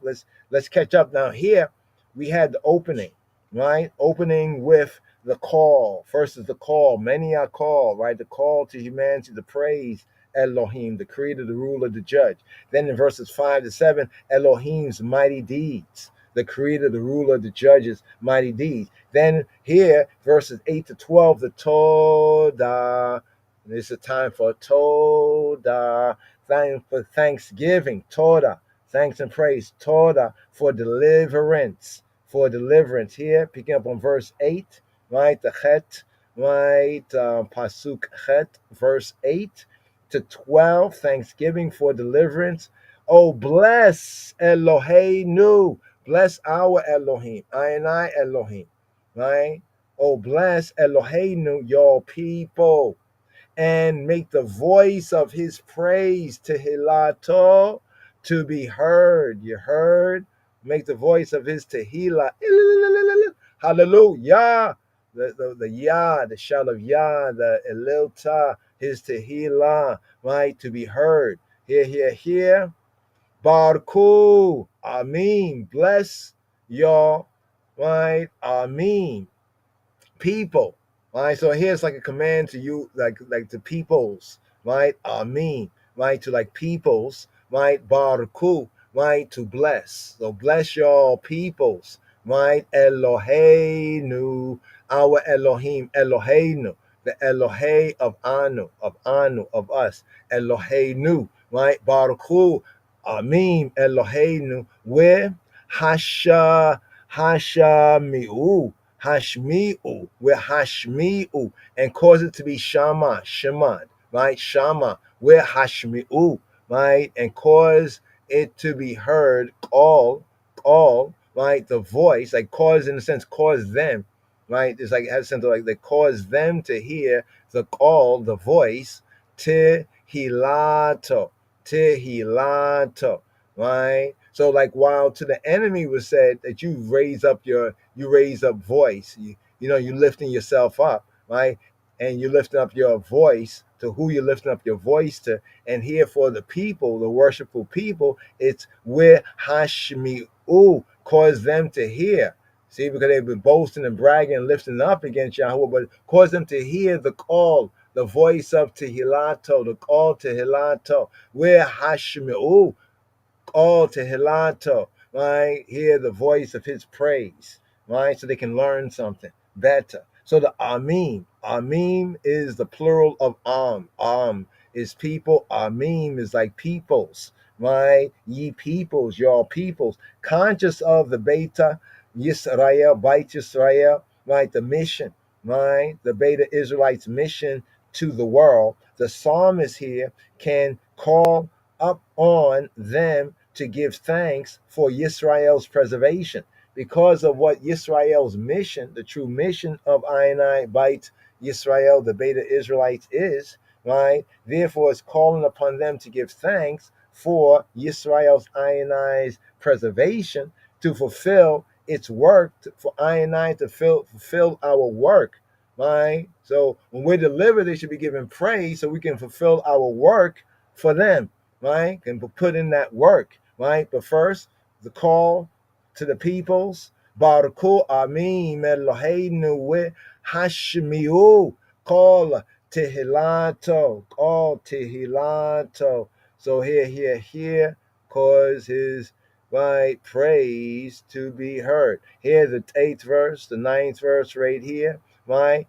Who, right? He who be who he be, right? Well, we don't say the Hashem is not said, right, at any point here, right, in this psalm. So, but it was speaking of Elohim, the creator, right, in the sense of Yahweh, but this congregational worship. So where it says which, right, is who holdeth our soul in life and suffereth not our feet to be moved, right? So we're saying to the peoples, Baruch, right, for them to bless, right, Eloheinu, and to make the voice of his praise to be heard, right? Make the voice of his praise to be heard, right? Because who is Eloheinu, our Elohim? Well, it's Yahweh Eloheinu. Remember we just showed you in the Isaiah, Yeshaya, what Hezekiah said, Lord our God, in Hebrew, Yahweh Eloheinu, right? So he is the one who holdeth our soul in life and suffereth not our foot to be moved. Just like a tree planted by the water. Yeah, I will not be moved. Our feet, right? Holdeth, putteth, right? So notice the hour sense, the hour, like the first part of the verse 12, the hour, I and I. Hasam nafshenu b'chayim. Hasam, he has set from the sum sense, right? Hasam, right? The Hasam right here. Do they have it? They don't. Hasam, right? To set, right? Yes, that sense of to set in the Hefil. But the Hasam nafshenu, the nefesh of Anu. So the nefesh soul of Anu is nafshenu, our soul. So here it's like we all have one soul, one heart, one soul, like one love, there's one love. But here the sense is that one soul, right? So like all of us having one love, here is like having one soul. Hasam nafsheinu b'chaim, because when we come together to give praise as one. So even in this form of the praise, the soul is not our souls, but our soul as one soul, right? Hasam nafsheinu b'chaim, who sets our soul b'chaim, in chaim, in lives, in living, right? With law natan, and has not natan, has not given. The word suffer is not, oh, I'm suffering so much. No, it's natan. Natan is to give, right? Natan is to give. With law natan, velo natan, velo natan lamot ragleinu. With law natan, law not natan, not giving, lamot, to move, right? Ragleinu, the regel of anu, ragleinu, our feet, our, actually it says ragleinu, the leinu. It literally says foot, but in the connotative sense of feet, rega, ragleinu, our foot, right? So we all have one foot, right? Remember the 3 times in a year, the 3 feasts, the shalosh regalim, right? The 3 pilgrim feasts, right? Shalosh, 3 regalim, right? 3 feet. Here we see where it says ragleinu, our foot. So it's like our soul, right? Implying that we are like one corporate body. Check. Hasam nafsheinu b'chaim, v'lo natan lamot ragleinu.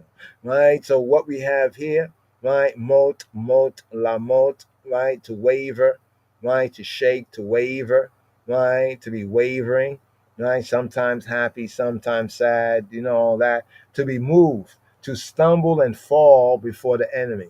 The context, our foot to be moved, for us to be stumbled and fallen before the enemy, right? And still here we are in life, although the Syrians were saying a lot of high and fly things.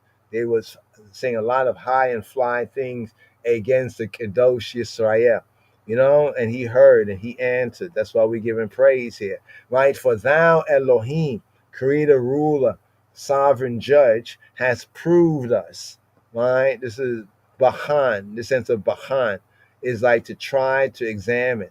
This is like what you do in metallurgy, like a jeweler, right? To test if it's real gold. Not no fake gold, right? To test it, like when you test metals, Bahan, right? Or in a general and figurative sense, when you really investigate, right? So Elohim, even our Elohim, has proved us. Thou hast tried us as silver, just like silver is tried. Here. Ki be chatan, ki be chatanu, ki be chatanu Elohim. Ki, because for be chatan, right? Be chantanu, slika, be chantanu, ki be chantanu. He has bechanta, you have tested anu, bechanta anu, right? So they're actually separate words, but in this sense come together as one word, bechantanu, right? Ki bechantanu Elohim, for you have bechanta, you have examined, proven, right? Anu, us, Elohim, right? Creator, ruler, sovereign. Seraftanu, Serafta from Saraf.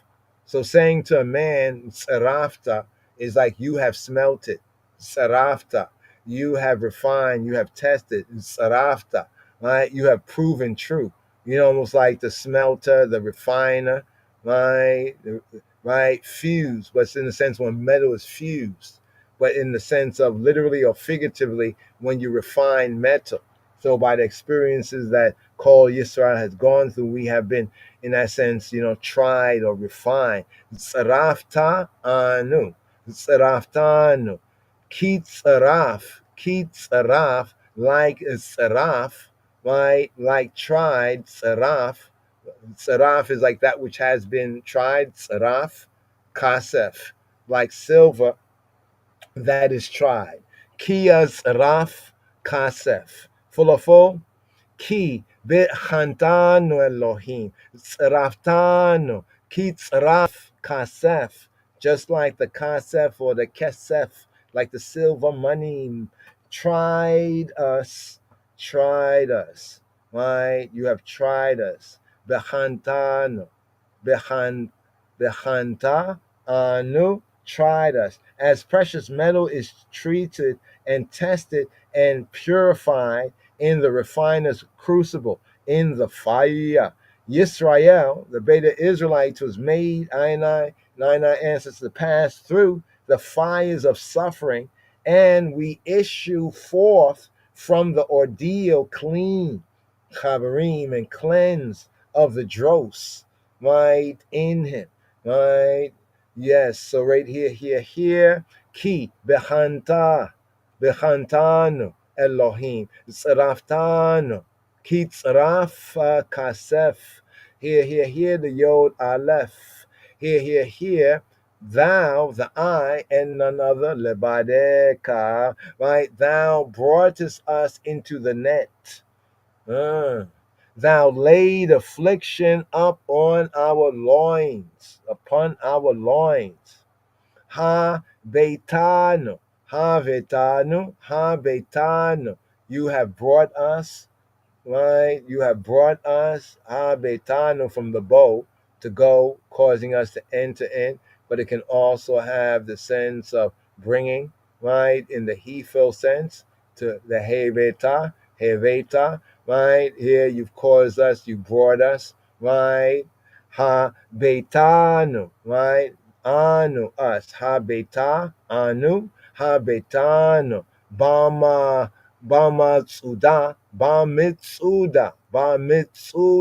You brought us into the Matsuda. They said the Masada, Matsuda, into the net, into the prey, the net, the drag net. But also secondarily, this can be like a fastness, like a stronghold. Because a stronghold would be like a drag net or like a net for one who tried, to kind of storm it in a sense. So it can have like a twofold, but in this context, because the spirit, right, is more of the capture net, right, into the capture net. We lost our defense and got caught up in the drag net, right? Ha betanu ba mitsuda samta.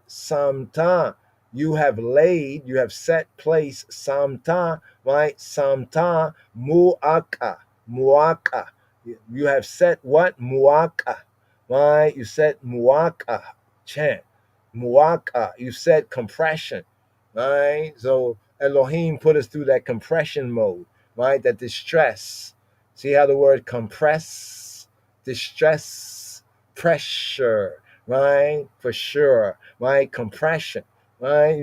Like in music, when you have to compress, compress a track, right? They put that pressure on, that distress on. You know what I mean? But then after the track is compressed, sometime properly, it sounds really good. You know what I mean? Right? Samta muaka bi matenu. You put this on the moten, right? Bi motenu. On the moten, on the loins is the hips. It didn't say on the groin. It's not the groin. The groin is the front, the loins is the back, the small of the back, and the hips. Check. Often thought to be the seat of one's power, right? The slender part, the waist. You see what it says? The small of the back. Because I saw somebody talking about loins one day, and they thought they was imagining groins. Right? And I was watching, they was debating the Bible. Somebody was trying to say the Bible this, the Bible that, but they didn't know the difference between the loins and the groin. Right? The groin is in the front, but the loins is the small of the back. Right? So here it says, you have laid affliction upon our loins. Like almost like, when somebody say broke back? No kidding. You know what I mean? That's what it's saying. Broke back. Right? Ha beta ba mitsuda. Samta muaka be motein. Be motenein. Be Motanenu. Here we have it. So the first word, the mitsuda. What is a mitsuda here? The matsud, right? It's a dungeon. Also brought out in the context of a dungeon, right? But likely the AV and the RV, it often says the net, right? So you can see it symbolic a dungeon or a prison, but in a more direct sense into the net, that drag net, right? The tribulation that befell the Beta Israelites, right, during the invasion were punishment for chet, right? So Hebraically, in the time of the Psalm, that's how they would have seen that, but we can even apply this, right, to the, 400 years, yeah, right? Especially that part, same thing, same Israelites, same reasons, right? Lay constraint, when it says a latest affliction, right? Samta mu'aka, laid compression, distress, or some bring that out as affliction, right? This is like a constraint, right? A weight of trouble, right? A heavy load that well nigh crushed them, right? Was imposed up on the whole nation, right? If you read the Hezekiah, ones who read Hezekiah know it, they definitely see a beautiful word picture here, right? Because it wasn't just upon one person, but it was what was put in place, the yoke on the nation as a whole, as one man. Here, the Yod Bait, the 12th verse right here, pushing through right here, so we can complete this section of Thanksgiving, right? It says, thou hast caused men to ride over our heads. I know ones will say, wait, is this the Thanksgiving for deliverance? Yes. Thou hast caused men to ride over our heads. We went through fire and through water. And it's a Bingi chant. There's a chant from the old Negro spiritual that speaks about that, through the fire and through the water, right? But thou, the eye, broughtest us out into wealth, into prosperity. Now, this is deep, this line right here, the fire and the water. In the context of the Psalm, one say we went through the fire and we went through the water. But think about it. Verses earlier, it talked about what? Testing metal. Also, what they do when you smelt metal and you refine metal, you put it in the fire, and then you put the metal in the water. Then they sometimes go back to putting the metal in the fire, and they put it, you know what I'm saying? So even we like the metal. You see this beautiful levels right here, right, of receptivity. As Moshe said, if you can receive it, it is yours. Thou hast caused men to ride over our heads. Let's bring out the Ivrit right here. Let's go here. LXX. La rewacha. La rewacha. La rewacha. La rewacha. Or la vacha. La rewaya. That's the one I know right there. La rewaya. La rewaya. But the LXX has la rewacha. La rewacha. That's the LXX, and the Aramaic, but the Masoretic has La Rewaya. Yeah, that's more Judaic Yehudi there, right? So La Rewaya, right? So let's go down here, because we don't want to read that one there, because we know this one here, right? So here it says, here kapta enosha lir roshenu. Banua Baisha Ua Bamayim Watotsie Nua La Rewaya. Bring us to the Rewaya. Here, modern Hebrew, Revaya, ancient pointing Rewaya. Saturation. Like on a hot day, satisfaction, the cup running over, rava, to be satiated. You know what I mean? Like, when you're really thirsty and you get something to drink and you're like, yo, yes. You know what I'm saying? You feel really saturated. You have your drink. You know what I mean? It could be to getting drunk and intoxicated, but the general sense here is to saturate, to cause to be watered, to slake that thirst. You thirsty, and you slaked it. Slake that thirst. Watch, they're going to hear this and they're going to be like, I don't know if they already have it, but they'll be like one of those advertisements, some drink, slake your thirst. Right? So we, Yadin and Ron Side is the far. Now I'm going to say this on the record, so they have to cut we, something for real. They have to give tribute. But here it says, Hirkabta Enosh. You've caused Enosh. You caused them to ride. Rakab. Hirkabta. Hirkabta is like one causing someone else. Right? So it's saying to Elohim, Eloheinu, that he caused Enosh. He caused mortal men and people to ride Le Roshenu, over our Rosh, over our head. Now, notice something right here. In the English, it says heads, but more correctly, it'll be head, right? You've caused, in a sense, it's like you have caused Enosh, caused Enosh, a man, to ride over our head. It's a singular sense actually in the Hebrew, but the singular many times denote the plural. Like all of them are so that why Yahweh said to Moshe, I will destroy them as one man. Right? Yeah, they're many men, but they all, like, for me, was like one man. Right? But in this sense, it's like all of us is like this one man, this one corporate body. Hirkavta enosh le roshenu.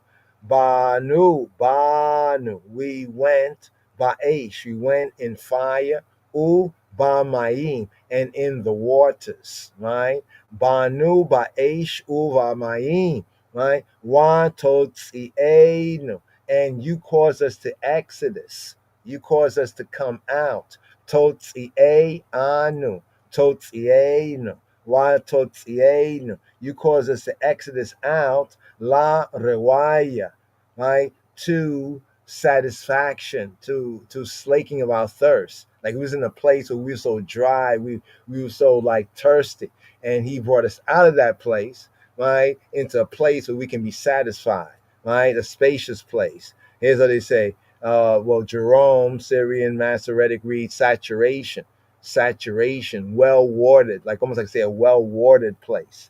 Right? So right here, men, Enosh. Let's bring it up here so you can see it right here. Men is Enosh. Man, sense of mortal man, Hirkavta, Enosh, Raka, the root word, Hirkavta is the he-fill sense, Hirkavta, Rakab, Hirkavta. The eye has causing to ride, or even causing to draw. You see the plow, right? Causing to draw the plow, right? Cause to ride, right? Men, right? So the Enosh, as we have in Psalm 8, round about verse 4, verse 5, to ride over, Hirkavta, right? Enosh, right? Men and people, right? Hirkavta Enosh, where we rate here, there we go. Hirkavta Enosh, men, Lir Roshenu, over our Roshes. Roshenu, Roshe of Anu, the Roshe of Anu, right? Hirkavta Enosh Lir Roshenu. What does this mean, Chaverim? This is a picture of a wounded man, right? Picture wounded men, right? Wounded men laying helpless on the ground, while the horsemen, right, ride piteously, right? Pitilessly over them. This is that word picture of that, right? So he said, this is how bad the situation was. Like if they just, made us helpless men lie down on the ground and they rode horses over our heads, right? And, man to man is so unjust, the inhumanity of man to man, that this exactly as the word picture example has happened. But this here is kind of given like for emphasis, right? This is how dread it is, right? And we've gone through the fire and the water, right? We've gone into, right? Banu, Ba'anu, right? We went Ba from Bo, Ba'anu, right? We've entered into it. Not just that we went like in, like on the side. No, we went into into Aish, into the fire, right? Ba'enu, Ba'aish, and Ba'maim, and into the waters, and into the waters. But this is symbolic of serious dangers. So, as a Hebraicism of this Afro-African Shemitic language, when this sort of a phrase is, it's like this is really serious. I can imagine you entering it. So the fire be like Daniel and the lion's den, right? And the waters, almost like Jonah, But the situation is so dread, like entering into the fire and into the water. We have this in Isaiah. Isaiah also uses the same language, Yeshaya, in Isaiah chapter 63 and 2, right? Slicker. I said 63, my bad. I misread the Latin. Isaiah XLII, Isaiah 43, right? Isaiah 43 and 2. And because of that, let's just go there. Isaiah 43, right, and 2, just to get the similarity of the linguistics. When thou passest through the waters, I with thee. So here's what Yahweh says to the prophet Yeshaya. When the eye passes through the waters, I with thee. And through the rivers, they shall not overflow thee. When thou walkest through the fire, thou shalt not be burned. Neither shall the flame kindle up on thee eye. Yes, I, Rastafari. Even the English, they bring out some of the rhyme right there. Kia ta'abora b'mayim iteka ani. Ua bana harot lo yishat fuka. Kia teleka b'mo'esh lo tia kawe we la haba lo tiv arbak. Here. So that sense of passing through the waters. So like when we would pass through the waters, right? He says, I with thee, that Amanuel, right? And through the rivers, they shall not overflow thee. And when the eye walketh through the fire, thou shalt not be burnt, neither shall the flame kindle. So the flame like kindle up on thee. So there'll be fires burning, but it's not going to kindle up on thee. You know what I mean? Yeah. So right here, just to bring that out, it says, and thou broughtest us to a wealthy place, the KJV, right? But you see, there we go. Rewaya, right? To a moist place, a well-watered place, not a dry, not a dry AF. He brought us out of the dry AF. You know what I'm saying? To a moist place, to a well-watered place. And here, in the Hebrew says, Wa totzienu, la rewaya, saturation, to be satisfied, right? As distinct from the privations in a dry ass place, a dry AF. Well, Mitzrayim is a desert. It's dry. No wonder things preserved from thousands of years, because it's dry. How dry am I? But he took us out of that and satisfied our thirst, right? That they had endured. The contrast is made evident here. To come to the conclusion right here, we have 13 to 15. 13 to 15 is the king, Hamelech. The king discharges his vows. So we can point to this in the sense of even Hezekiah, not Ezekiel, that's Yechezkiel, Chizkiah, right? Hezekiah, Chizkiah Hamelech, King Hezekiah. When we put it together, with the Isaiah and the historical narrative. But here the Yod Gimel. So verse 13 to 15, the king discharges or pays his vows. I will go, right, into thy house with burnt offering. I will pay thee my vows. I will pay thee my vows. In a sense, this prayer could have been kind of an anonymous prayer by even Hezekiah and them. right? I mean, as I go through the verses, I can see it there. But here he is giving a votive. This is a votive or a vow. He's saying what he will do. I will go into thy house. So here is more of the discharging than the paying. But he's saying that what I will do, right? I will go into thy house. How? With burnt offering. I will pay thee. What will I pay thee? My vows, right? That which I vow. Abo Beitika. Abo Beitika. Abo, I will enter in Beitika, the I male house. Avo Veitecha. Avo Veitecha, modern Hebrew. Avo Veitecha, ancient pointing. Abo Beitika.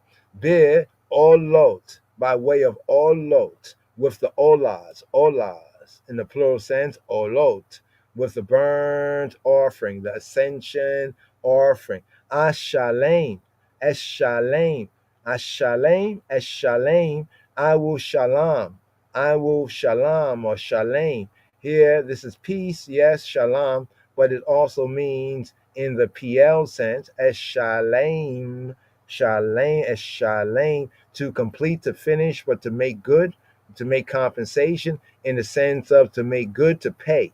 I will pay, I will make good, I will make peace, Eshalem leka, to the I male, nidarai, my neders, my vows. Eshalem lecha nidarai. Abo veteka be'olot. Ashalem leka nidarai. Here. What do we have here? I will come into thy house. The speaker is the head, Harosh, is the head of the nation who acts on their behalf, right? So the speaker at this point, right, is the head of the nation, right? Interpreted here as the king who acts on their behalf, as we see Dawid doing and other kings taking that pattern.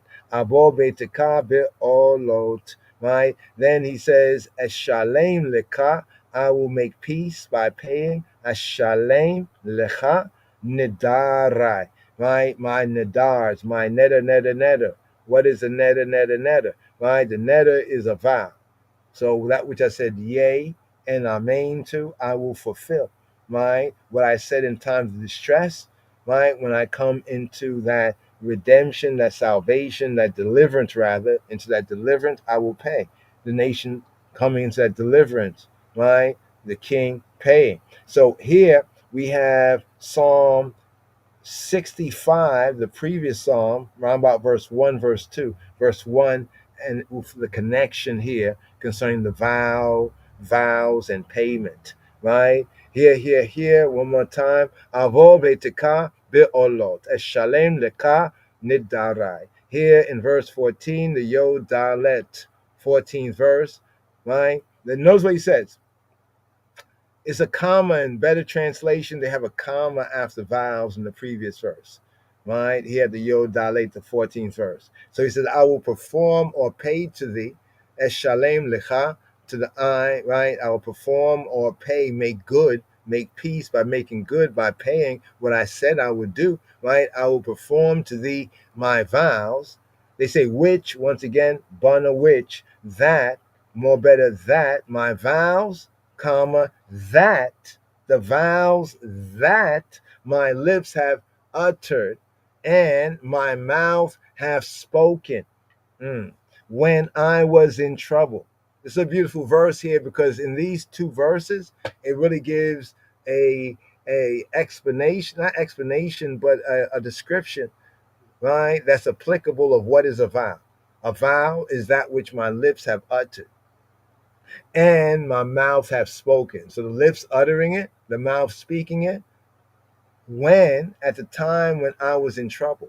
You know, sometimes the person say, God, please help me out of this situation. I will give you this, I'll do this, I'll do that. And then you get out the situation, and you didn't keep your word, right? You didn't shalom, right? You think you're gonna have shalom, right? But anyway, right here, it says Asher, that which Asher patsua sifatai. Asher patsu sifatai. Asher patsu. So here we have that which, right, sifatai, my lips, right, have patsa, right, patsa, have parted, open, like almost the opening of the mouth, right? That which I've opened my mouth to, right? The opening, right? Especially the mouth, right? Asher, that which patsu, that which has parted, sifatai, that which has parted. I'm thinking the thought that my lips are parting, right? That which is coming out, right? With diber pi, and that which speaking, right? With diber and speaking mouth. So it's like the parting lips and the speaking mouth, right? Patsua sifatai with diber pi batsar. When batsar in the sar li, right? In the what for me? In the czar. When the czar was for me, right? When the narrow, the tightness, the straits, the stress, the adversaries, the czar. The Tsar has always, but here we have a Tsar in Hebrew, right? So when it says right here, it says with diber pi, right, and speaking mouth, but Tsar li, right, when or in the night narrowness, tightness, distress, right? Yeah. So right here, what do we have here? That which or that my lips have uttered. Literally, is wherewith my lips opened. Wherewith my lips open. What I opened my lips to. What I opened my lips to, and what was the words of my mouth. Right? Words of my mouth, meditation of my heart, be acceptable in thy sight. O Yahuwah, my strength and my redeemer. To utter the words of promise. Yea, your yea and your nay. Right here. This verse again, short. But talawa asha patsu sifatai. With diber pi. Batsar li. Here. To the 8th Vav verse here, 15th verse here. Right? He says, now, this is the last section right here, right? Right? The last, we're coming to the next, this is the next to last right here, right? Of this section, right? It says, I will offer, Slika, I will offer to thee, right, burnt sacrifices of fatlings with the aishins, the incense of rams. I will offer bullocks with goats, Selah. Now one may say, incense of rams, yeah. In fact, in the ancient days, they would make the rams burn like you would burn incense. You know how a person would burn incense? Well, that's how the rams would be burning on the altar, just like incense and sending up a fragrance. Yeah. So here, right? The fatlings, the marrow, right? The marrow, right? The burnt sacrifice of the marrow with the aishins of rams. Or in the Hebraic sense, to cause the rams to smoke, to cause the rams to become like Aishans. I will offer bullocks with goats. Selah. Right here. Right? Let's see. Lekah. Let's see. Omit. The Masoretic does not have Lekah there. Let me look. Give me one moment right here. All right, let's go down to Tanakh. All right, Tanakh. Okay.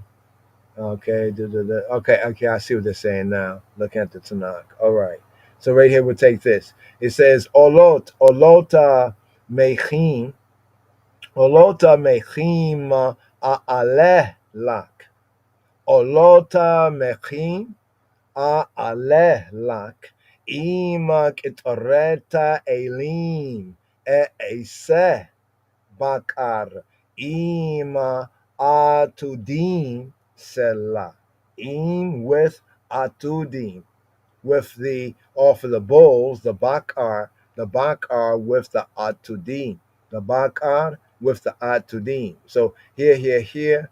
Let's go up here, right here. I will offer, right? So the offering, the Allah, the olah, right? The aliyah, right? The offering right there. Olota mechim, right? The mechim from Mayach. Mayach is like a fatling, a fat one, right? I will offer a fat one. All right, I know a little skinny or something. No, I'm offer a good something. If that's what we're doing, the burnt sacrifice back in them days, the best thing you could is to give the best, right? And pray that Yah bless. So here it's going through, kind of giving us a sample, right, of the offerings, right? With aishans of rams, I will offer bullocks, right? The bakar, right? The herd, the cattle, right? With the atudim, with the atud.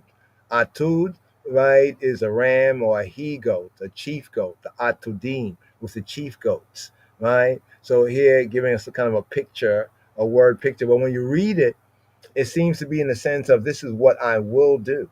It's almost like deliver me, deliver us. This is what the king's offerings will be. The king is discharging what his vows are going to be for deliverance, right? What he will do, what he will offer. So here, once again, olota mechim a'aleh, a'aleh.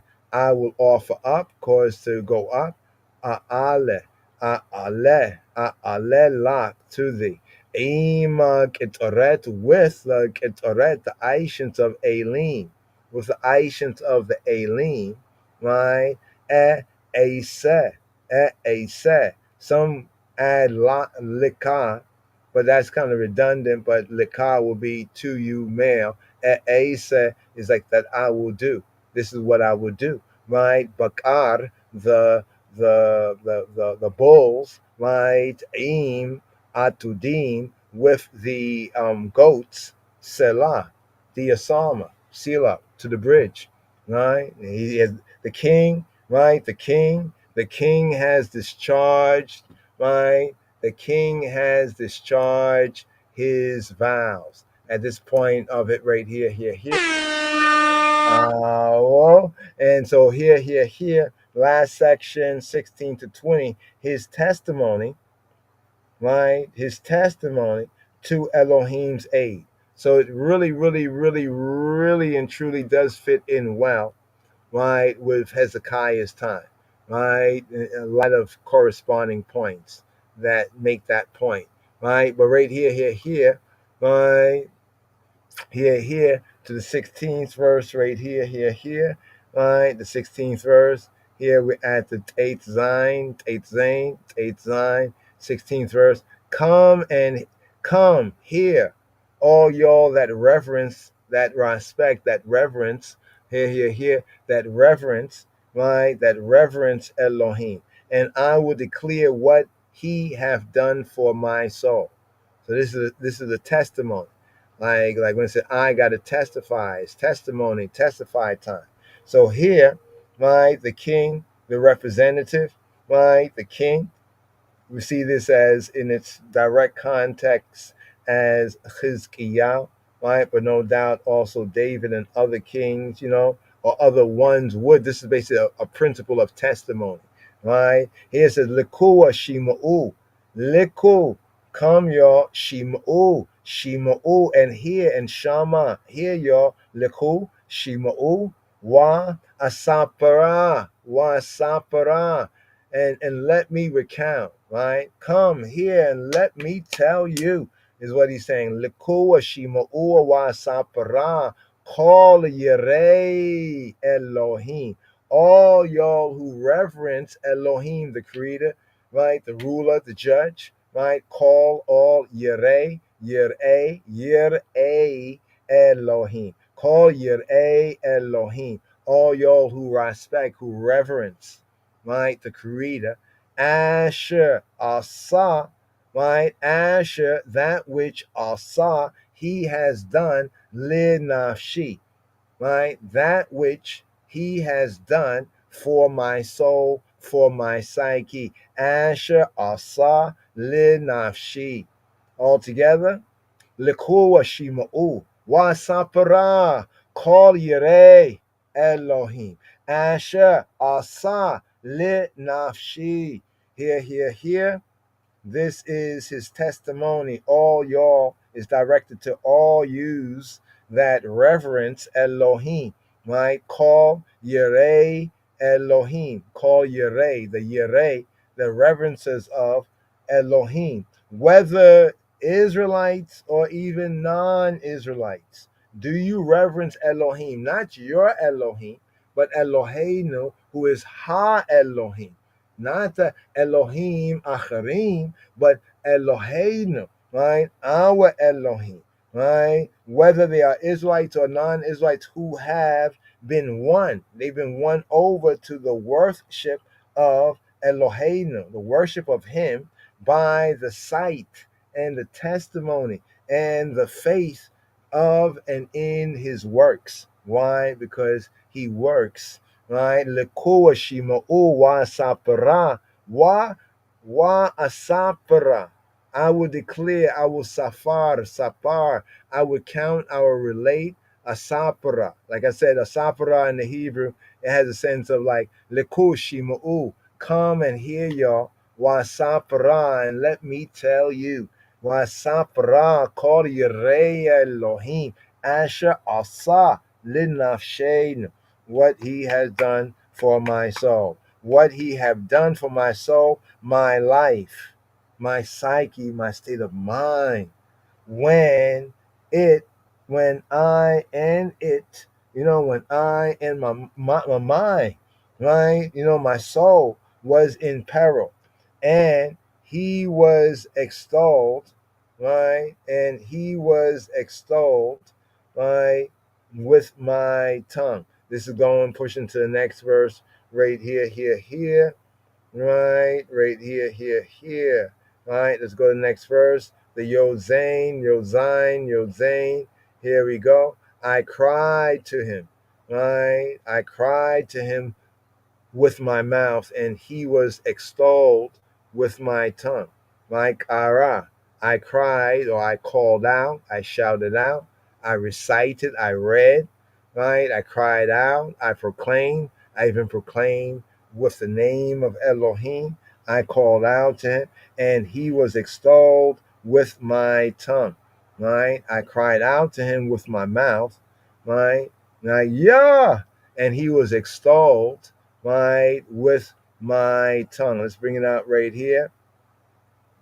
Elayo, pi karati. Elayo, to him, elav pi karati. To him, like towards him, to him, pi, my mouth, right, karati. My mouth, karati, right? P is my mouth, and karati, it means I have kara, I've called out, I proclaimed, also I've read, recited, or call upon him by name. Elayo pia karati we're romam, and big tahat, right, romam, right, the extolling romam from the room, romam. Here we go. You see the romam, the praise, romam. Now romam comes from the word room. Room is the base word. The build here is the polal sense, romam, which means like something that is high, exalted in sense of exaltation, extolling praise, romam, exaltation, figuratively and specifically a type of praise, exaltation, praise, right? He says, we're romam tachata lishoni. We're romam tachata lishoni. And the romam, the exaltation, tachat, under, lishoni, was under, in a sense, under my tongue, right? We're romam tachata lishoni. That means as the exaltation lifts up, then this under my tongue, right? I was speaking, I was singing, I was praising, right? It was lifting up my tongue. The elilta, right? Elayo pikarati, we're romam tachata lishoni. Here, and he was extolled with my tongue. More literally, with high praise. So you see the exaltation, the romam. So in a sense, from our study, this would be like the elilta, right? That sense, the romam, the high praise. Right? The high praise was under my tongue. Because if you do it correctly, it's like there's something under your tongue that's lifting up your tongue to make the sound. Right? The high praise was under. Right? It's kind of an idiom, Hebraic idiom, but there's a kind of a literal sense if you can figure it, right? Prayer, tefillah, was mingled with praise, right? And here's the beauty of the Hebraic way, that the prayer, right, was mingled with praise. You know how like praise, if it's deep, it can get kind of brooding, but you can lift it up, right? You know what I mean? It can keep that high vibe, right, with prayer and praise. So this is the beauty of Psalms. You see what I'm saying? Because if it's not Psalm, then basically it's prayer. But if it's prayer with praise, right? So in one's praise is the prayer. So prayer here was mingled, right, with praise because of the certainty that he, even he who be, would answer. Right here, Elav, Pi, Karati, Vit Romam Tahata Lishoni. Here. Here we go, right here. Here we go. Oh, wow. Well, here we go. Right? We have the Yod Chet verse, right? The 18th verse, right? If I regard iniquity in my heart, Adonai will not hear me. Right? When im raiti libi lo yishma. Now here in this version from the Greek, they kind of superimpose, they add in Yahweh, but more correctly it's Adonai. Right. So right here, let's see what they say. Blah blah blah blah. Let's see 430 in the Hebrew. What is it saying? Right here. Okay. But here it says Adonai. Now we know that Adonai often is connected with the Elohim in prayer, right? In the Hebrew manuscripts, right, the MT reads Adonai, right? Because you have to understand like Lord and Lord of his mercy, and the reason why they're focusing on his title as Elohim.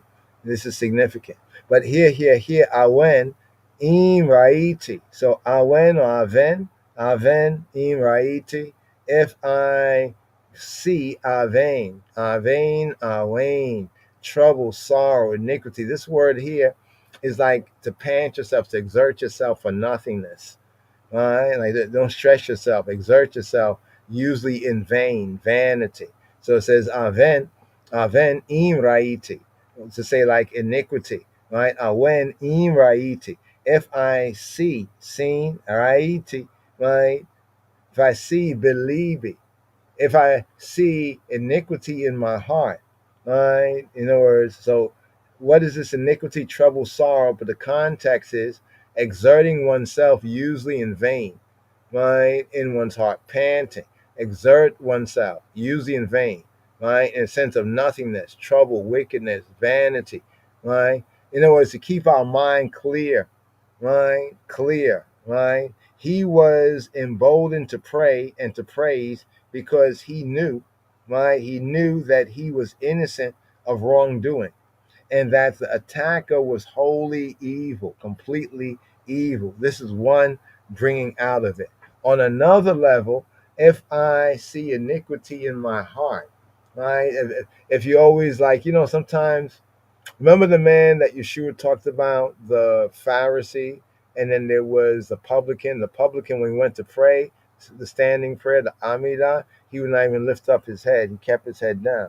But then you had the Pharisee, that was saying, I'm not like this man. His prayer was like, I'm not like this one. I'm not like that. And talking about that one and the next one. I do this. I keep Shabbat. I eat kosher. He's talking his stuff like it's really something. And the other man would lift up his head and said, Adonai, forgive me.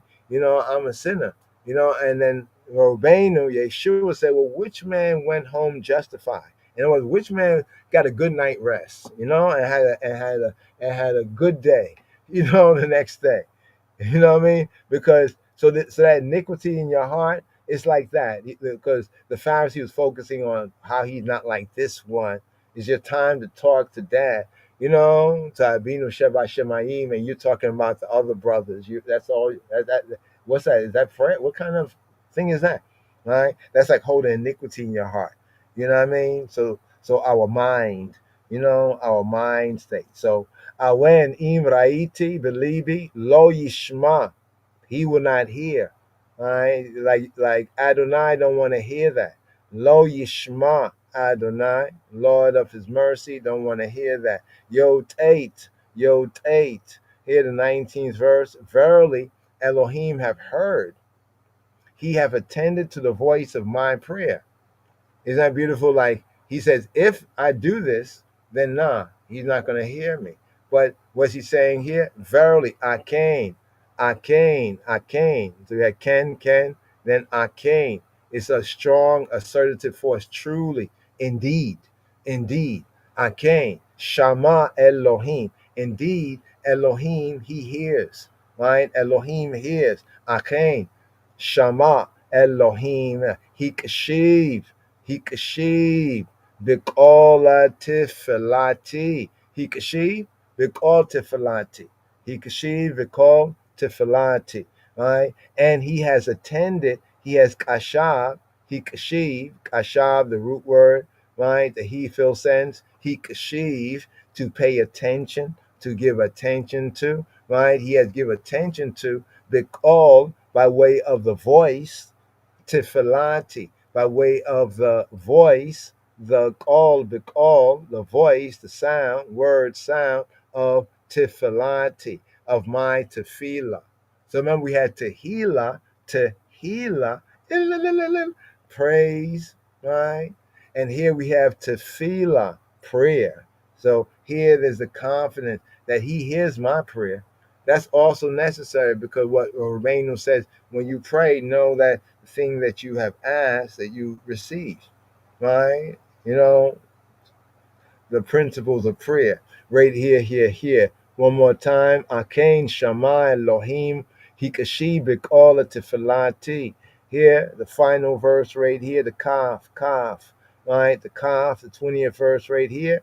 And it closes with a baraka, right? Baraka. Here it says, bless Elohim, blessed be, empowered to prosper, blessed be Elohim, who, not which, but a which, who hath not turned away my prayer, tefilati, nor his mercy from me, nor his mercy from I and from I and I. Baruch Elohim Asher Loa Hesir Tefilati, with Hasdo Be'iti. With and Chasado, and his chesed, his loving kindness, his mercy, may from iti, from me, right? So to say me, iti, may iti from me. With chasado, right? And his mercy from me. So he says, Baruch Elohim, blessed is Elohim, the creator, the ruler, the judge. Asher, the one who, the Elohim who lo hasir, who has not hasar. He doesn't hasar, right? He doesn't soar, right? In the he feels sense, hasar, right? To turn, to cause, to turn aside, to remove, right? To put aside, to leave undone, to retract, to reject, to abolish. No. Asher lo hasir, who has not, right, turned away. Tefilati, my prayer. With chasado, and his mercy, may et. So notice the verb, it governs both. So the lo hasir, right, he has not turned away. It governs both tefilati, my prayer, and chasado, his chesed, his mercy, loving kindness, may iti from me. So here, right? Here, today's daily psalm. Baruch Elohim, Chaverim, Baruch Elohim, right? Thanks. Baruch Elohim is like saying, thanks be to God. It has that sense Hebraically. Thanks be to God. Baruch Elohim. Baruch Elohim. Asher lo hasir tefilati. V'chasado me'iti. Right? The psalmist closes with an ascription of praise to Elohim for Chasido, for his chesed, for his mercy, his loving kindness, not with a complacent self-justification, I'm a good person, on the score of his own righteousness, and I always do the things, because then you're going to sound like the Pharisee in Robanos, teaching to us, speaking of Yeshua's teaching, right? He does not, right, regard, and we should not regard Elohim's Shomeya Tefillah, his hearing of Tefillah, his hearing of prayer, as due to him, right, for his or for our integrity, right? I'm a good person. I have done this. That's why Yeshua might have had this word right here in mind, right here, right? Because the same principle, right? The same principle. He does not regard Elohim's hearing of prayer as due to him for his integrity. Well, it's due. Well, he hears me because I deserve it. I'm entitled to it. Nah. But as an act of grace, right? Chesed, as an act of chasido, of his graciousness, his loving kindness. As grace for that, the divine name, the Hashem, that has not been overtly mentioned, right, in this whole psalm, the Hashem, right, should be praised, right? The Hashem should be praised. And in congregational worship, the usual cue is the hallelujah, right? Hallelujah, praise your Yah, hallelujah. Give thanks, brothers and sisters, Baruch. Come be a part of. Korah and OJ, and Line of Jew Society. Where Hebrew feels like home. Here, Dubwise. Here we have Bush Chemist, right? Earth's rightful ruler. Baruch Hashem.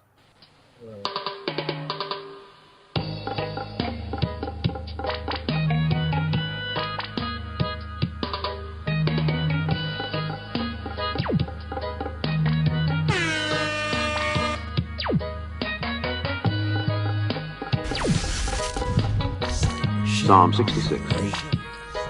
מזמור ס"ו למנצח שיר מזמור. Make a joyful noise unto God, all ye lands. Ye land, ye land, ye land, ye land. הריעו לאלוהים כל הארץ. Sing forth the honor of his name, make his praise glorious. Say unto God, how terrible art thou in thy works. Through the greatness of thy power shall thine enemies submit themselves unto thee. All the earth shall worship thee, and shall sing unto thee. They shall sing to thy name. Selah. Come and see the works of God. He is terrible in his doing toward the children of men. He turned the sea into dry land. They went through the flood on foot. There did we rejoice in him. He ruleth by his power forever. His eyes behold the nations. Let not the rebellious exalt themselves. Selah. O bless our God, ye people, and make the voice of his praise to be heard, which holdeth our soul in life, and suffereth not our feet to be moved. For thou, O God, hast proved us. Thou hast tried us as silver is tried. Thou broughtest us into the net. Thou laidst affliction upon our loins. Thou hast caused men to ride over our heads. We went through fire and through water, but thou broughtest us out into a wealthy place. I will go into thy house with burnt offerings. I will pay thee my vows, which my lips have uttered, and my mouth hath spoken when I was in trouble. I will offer unto thee burnt sacrifices of fatlings with the incense of rams. I will offer bullocks with goats. Selah. Come and hear, all ye that fear God, and I will declare what he hath done for my soul. I cried unto him with my mouth, and he was extolled with my tongue. If I regard iniquity in my heart, the Lord will not hear me. But verily God hath heard me. He hath attended to the voice of my prayer. Blessed be God, which hath not turned away my prayer, nor his mercy from his mercy, from his mercy, from his mercy, from his mercy, from his mercy, from his mercy.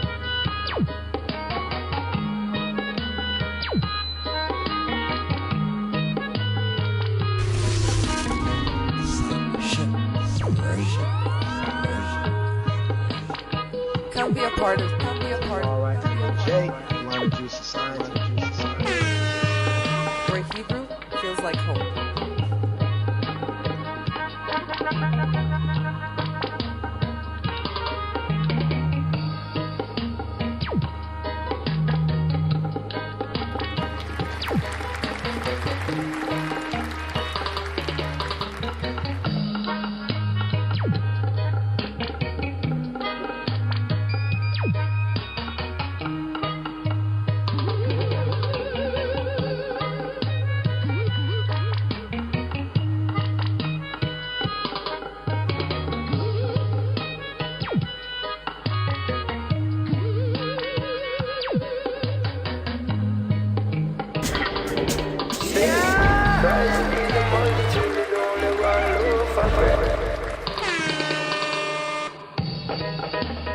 Psalm 66. מזמור ס"ו, למנצח שיר מזמור.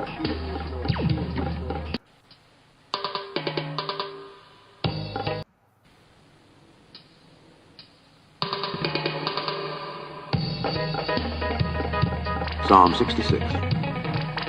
מזמור ס"ו, למנצח שיר מזמור. Make joyful noise unto God, all ye lands, ye lands, ye lands. Psalm 66. מזמור ס"ו, למנצח שיר מזמור.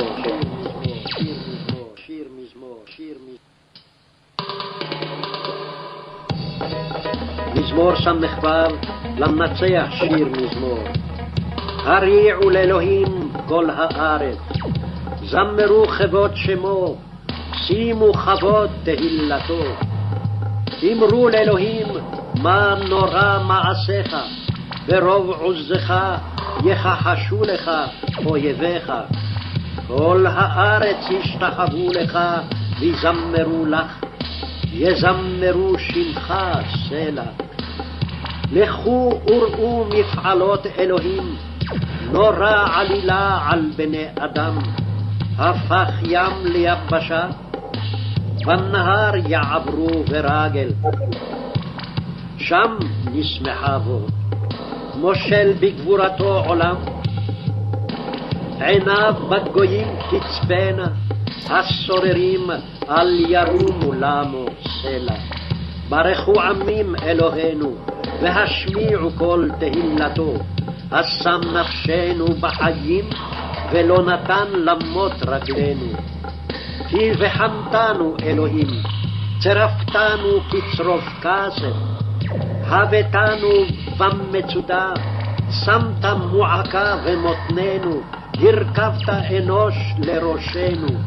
באנו באש ובמים, ותוציאנו לרוויה.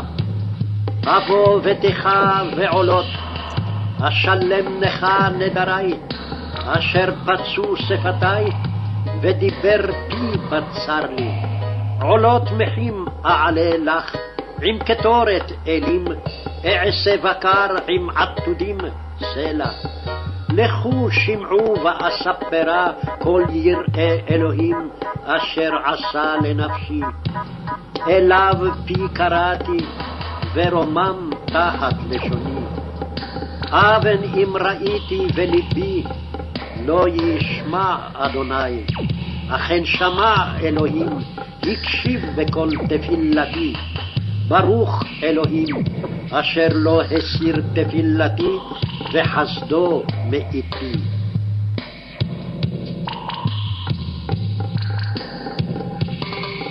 Come be a part of. Come be a part of. J, Line of Jewish Society. Where Hebrew feels like home.